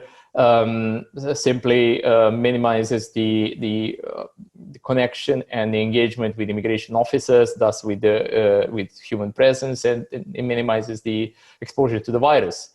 Another thing that has to be implemented is the advisories, so the promotion videos of how to pack for airport security, how to change our behavior when it comes to engagement at the security checkpoints, and how to actually expedite the system. Also, we didn't spoke about the sanitary measures prior to this, but this point is actually where everyone gets involved. We are often touching the same security boxes. So there should be a developed process on how we are actually sanitizing these boxes so that people can see and understand that these boxes are sanitized prior to they've been touched by them. We are now at the transfer zone, so there are a few concepts and processes that we need to change in order to provide better solutions for our guests. And one of them is transfer zone. In transfer zone is the one-stop security. This is basically a program that reduces the clearing time for transfer security through the implementation of OSS, the improved passenger experience and reduced exposure time to for our passengers. It comes from basically removal of the security at the transfer zone, at the transfer point. I'll talk about it a little bit more later about it. And I also would like to manage it. Basically opening facilities and making these facilities in lounges, for example, which sits in the transfer zone, provides the guest with understanding that the zone is safe and healthy. Why it is important that we reopen the lounges and the other facilities is basically to provide guests with options, to provide guests with enough facilities to deal with their own needs, but in a way that is safe and sound. So how we do this is reducing the capacity, whether it's going to be the implementation of cleaning technologies and so on, but bringing back the confidence will not be easy if we have all our transfer facilities, either lounges or restaurants or shopping zones closed. we firmly believe that these zones have to be open, that the services should be provided to the guest, and this is one important step to bring the confidence back. When we talk about the transfer zones, in implementation of the new entry rules, we saw that there is a lot of regulation change in terms that a lot of guests cannot, or the passengers cannot clear immigration if there is a certain case of disruption. So if their plans are disrupted, and we are definitely, at least for the Northern Hemisphere and Equator, we are going into a period of time where we expect a lot of disruptions, either fog or cancellations due to weather conditions. We have to build robust plans in order to give guests enough confidence that they are taken care of. We have to reimagine our recovery areas, meaning the gates, lounges, hotels, airside hotels, in order to cope with disrupted guests. To provide such confidence, we need to show that social distancing and all other precautionary measures in terms of COVID are being respected, that the guests are being taken care of, and that we care about their safety. We'll go back to the one-stop security, where we basically I would personally like to encourage every single airport around the globe to push their regulators, to push their governing bodies for the one-stop security concept. This concept basically tells that if the guest, how we call it in Etihad, or the passenger, is screened at the airport of origin, and if we think that such screening is adequately performed in an equivalent level as it is on our airport, that we can actually remove that step in the passenger journey. What are the benefits of such steps, or the removal of that step? And the whole one-stop security concept is that we actually, at this moment, what is most important is that we bring less exposure to COVID-19 for the guests. They will just, where they were previously standing in a queue waiting for it to be checked and actually checked, they would now just go through and onwards to their next flights. Definitely an improved passenger experience, hassle-free connections. For airports and handling agents, there is a cost saving in reallocating the resources that are used on certain transfer point securities to another duties, or completely removing them at all. Also, we can expect that we see improvement in minimum connection time. So this program, the one-stop security, is not only one dimension, it is multidimensional, and it has multiple benefits that advocate for its implementation. We're now at the boarding, and the same steps should be employed for deboarding as well. We firmly believe that the controls on boarding and deboarding is the step forward. In certain airports, previously the zone boarding was not employed, either because of the infrastructure or simply because the process was not employed. But a zonal boarding and deboarding is a must in COVID environment. Where there are remote gates and we have the buses employed for the boarding, we should definitely limit the capacity of the buses. The buses should be cleaned after each flight, and all of the precautionary measures should be employed. We also advocate for self-boarding wherever possible, employment of technology, whether that's the one that we're developing with the Millennium or the previous self-boarding gates. This is something, if it's available, must be employed. We saw that reducing the hand baggage or the cabin baggage actually minimizes the time of the engagement at the boarding gates. So we advocate also for reducing the hand baggage at the check-in and communicating this information prior to guests boarding the aircraft. We're now at our arrivals, and what we also see is that if there are more conveyor belts, if there are more carousels, they should be employed to the maximum. Guests should be separated, and guests should actually, whenever possible, the space between the different flights should be maximized. We also advocate for revising even the SLAs with the service providers in order to speed up the baggage delivery. We don't think that baggage delivery should take longer than before, or equivalent to before. It should be it should be faster now, simply because we don't want guests to sit at one place for a longer period.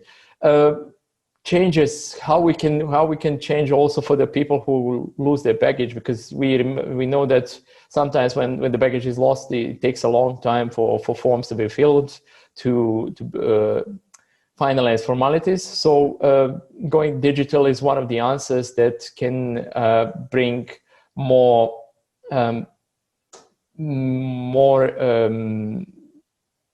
speed or more confidence into being less engaged at the lost baggage counters. So definitely advocating a faster response is a way forward.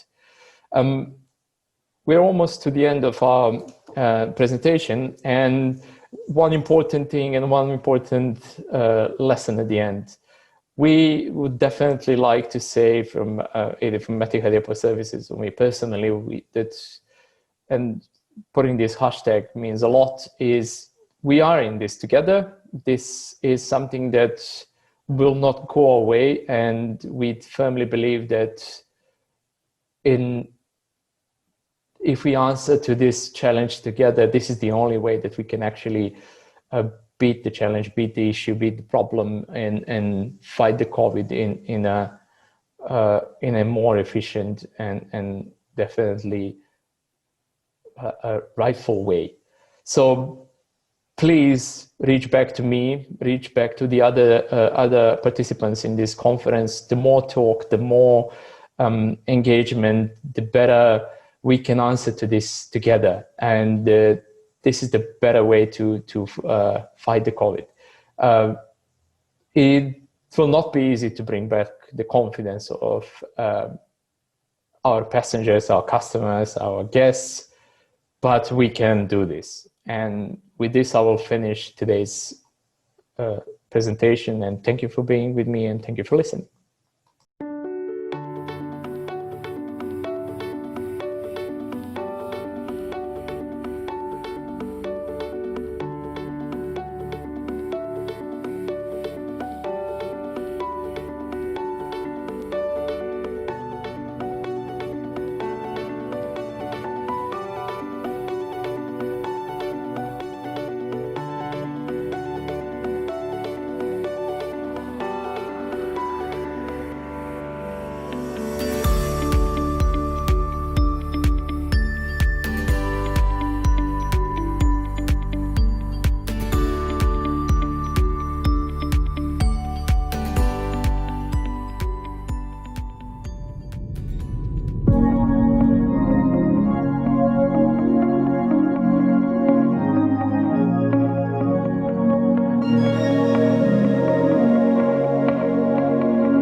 Good afternoon, good morning, wherever you are on the planet of the Earth. Today, I'm talking briefly about the passenger safety, the mask issue, Europe and United States. Before I go into the topic, I'll try to introduce myself. I am Femi Oluwiyeye. I'm currently the Director of Quality and Safety, Summonem, in Tajikistan, Dushanbe. And the issue of mask came on board as a new normal life we found ourselves as an aviator. It started on the 5th of May when an IATA came up with a proposal and recommendation that for a passenger to have a confidence going back into flying and for the state to be able to allow their individual state to be open up, then they came up with a kind of a line that every passenger should wear mask on board the aircraft as a biosecurity measure. These also in their statement, they told us that although they should wear masks, but the risk of contracting COVID-19 on board the aircraft is low. Having that in mind, on the 21st of May, EASA and EDC came up with a plan, with their guidance, and was delivered in Geneva, in Europe. And there it was discovered, it was noted that passengers should wear masks on board the aeroplane. But let's think about the origin of all these things. Because there was no example to follow from the beginning, as we knew that the pandemic that's not the first time we have having such experience. In 1918, when we had similar experience, pandemic, the amount of people flying on an airplane is relatively low than now. So therefore, there was no example to follow. So we are learning as we go, learning as we go. That means putting on mask on the aeroplane, there's a school of thought that we can't contact COVID-19 on board the aeroplane. But the scientists assured us or give us information that wearing masks prevent the spread of COVID-19. Now, having that in mind, let's try to see how it has been going so far. In the United States, the FAA, as at 1st of July 2020, never pushes anything. They were just quiet about it. But each airline mandated their passenger to wear masks on board on the aeroplane. And they use a statement like this: in line with CDC permit, in line with CDC recommendation that each passenger should wear masks. And they enforce the wearing of masks on United States operators. And the same is common in Europe. When the European Union came up with the guidance with ECDC on the protocol, how passengers should be from even at the airport to the aeroplane, the importance of wearing masks. These become necessary and important that all the operators across the globe have to work out to comport ourselves to compliance with this requirement. But there are some issues to this requirement that I would like us to discuss about. Wearing a mask prevents or reduces the spread of COVID-19. However, there are new challenges that came up with this concept. Number one, there's a requirement to amend the existing procedures. Cabin crew manual or procedures needs to be amended. There's a requirement which will affect, for example, the demonstration. The safety demonstration must include an element of wearing of mask and the time to put it off should in case of an emergency. Number two, in the case of an emergency, how with the passenger comply when the oxygen mask drop and they need to put it on.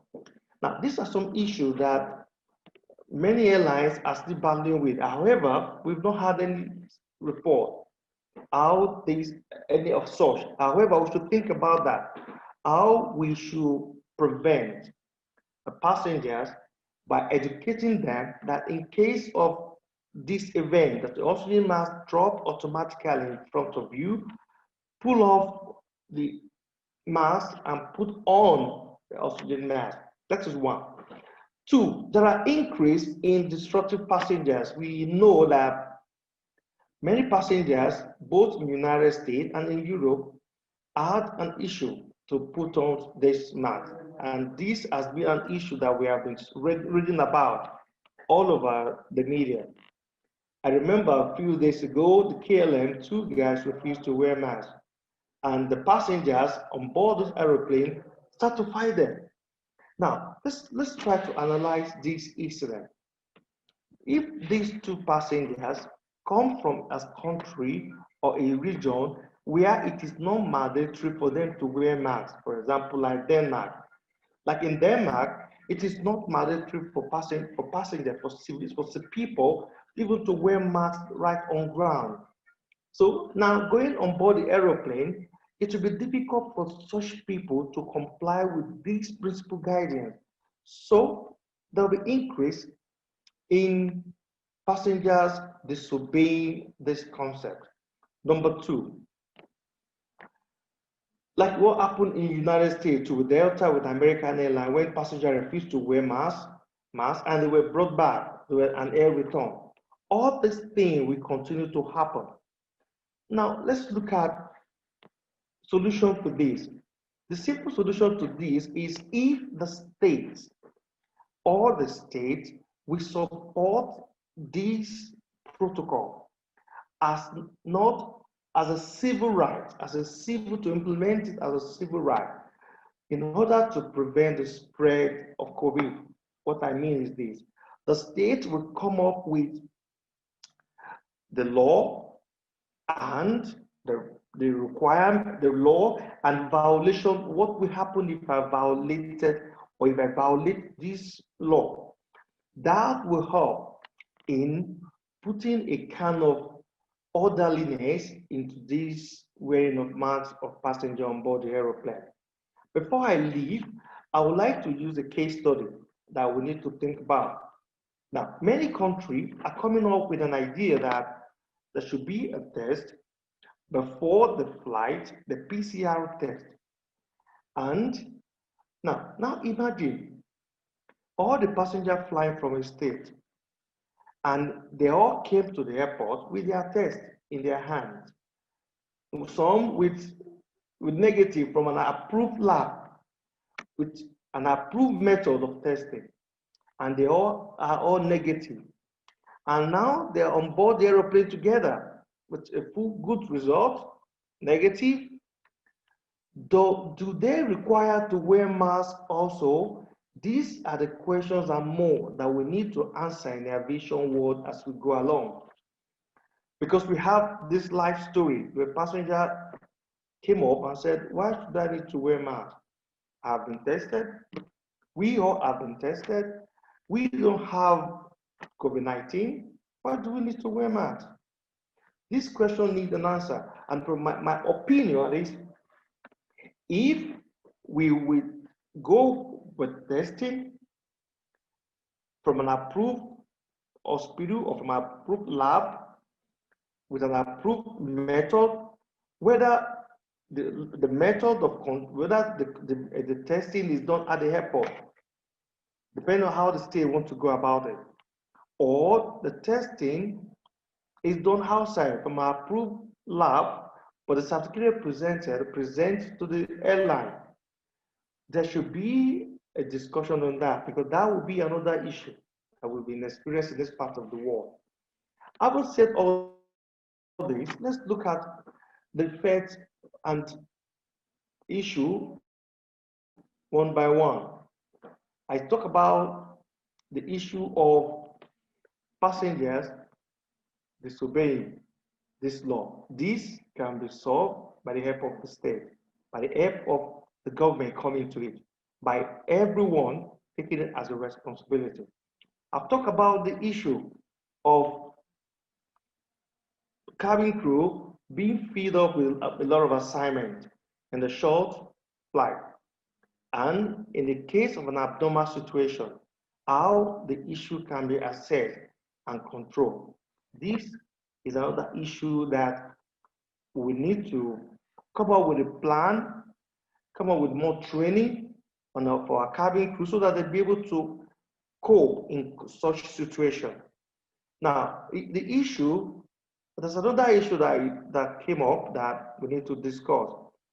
Now, some passengers may have an underlying disease, like asthmatic patient, and is wearing a mask, and he had an attack. In such case, how can the passengers be able to cope with all this provision, with all this rule? Some states have come up with an idea that instead of the mask, there should be face mask. All these things are the issue that come up and that need an urgent. We have now come to the conclusion of our second day of Air Convention Digital Week 2.0. And now we will review the results to our poll, in which today's question read, regarding your health, do you feel safer in an airport or on an aircraft? And from our results, we can see that airports scored a convincing 59%, with aircraft trailing by 19% to collect 41%, vividly showing our audience opinion that they feel much more comfortable in the airport than on an aircraft. I also would like to invite you to join in on our online networking platform, Air Connections. Our platform welcomes hundreds of C-level aviation executives, including the professionals that you heard today, and even more from airlines such as Emirates, Lufthansa, Brussels Airlines, Etihad Airways, and Qantas. And you can find the link to the platform either on the screen or in the video's description below. So thank you for joining us for our second day of Digital Week, brought to you by our official partner, L3 Harris. And be sure to come back tomorrow for even more exclusive insight on the aviation market, which will feature two very exciting panel discussions about MRO and aviation leasing. This is Michael Jonga signing us off for today. Thank you and see you tomorrow.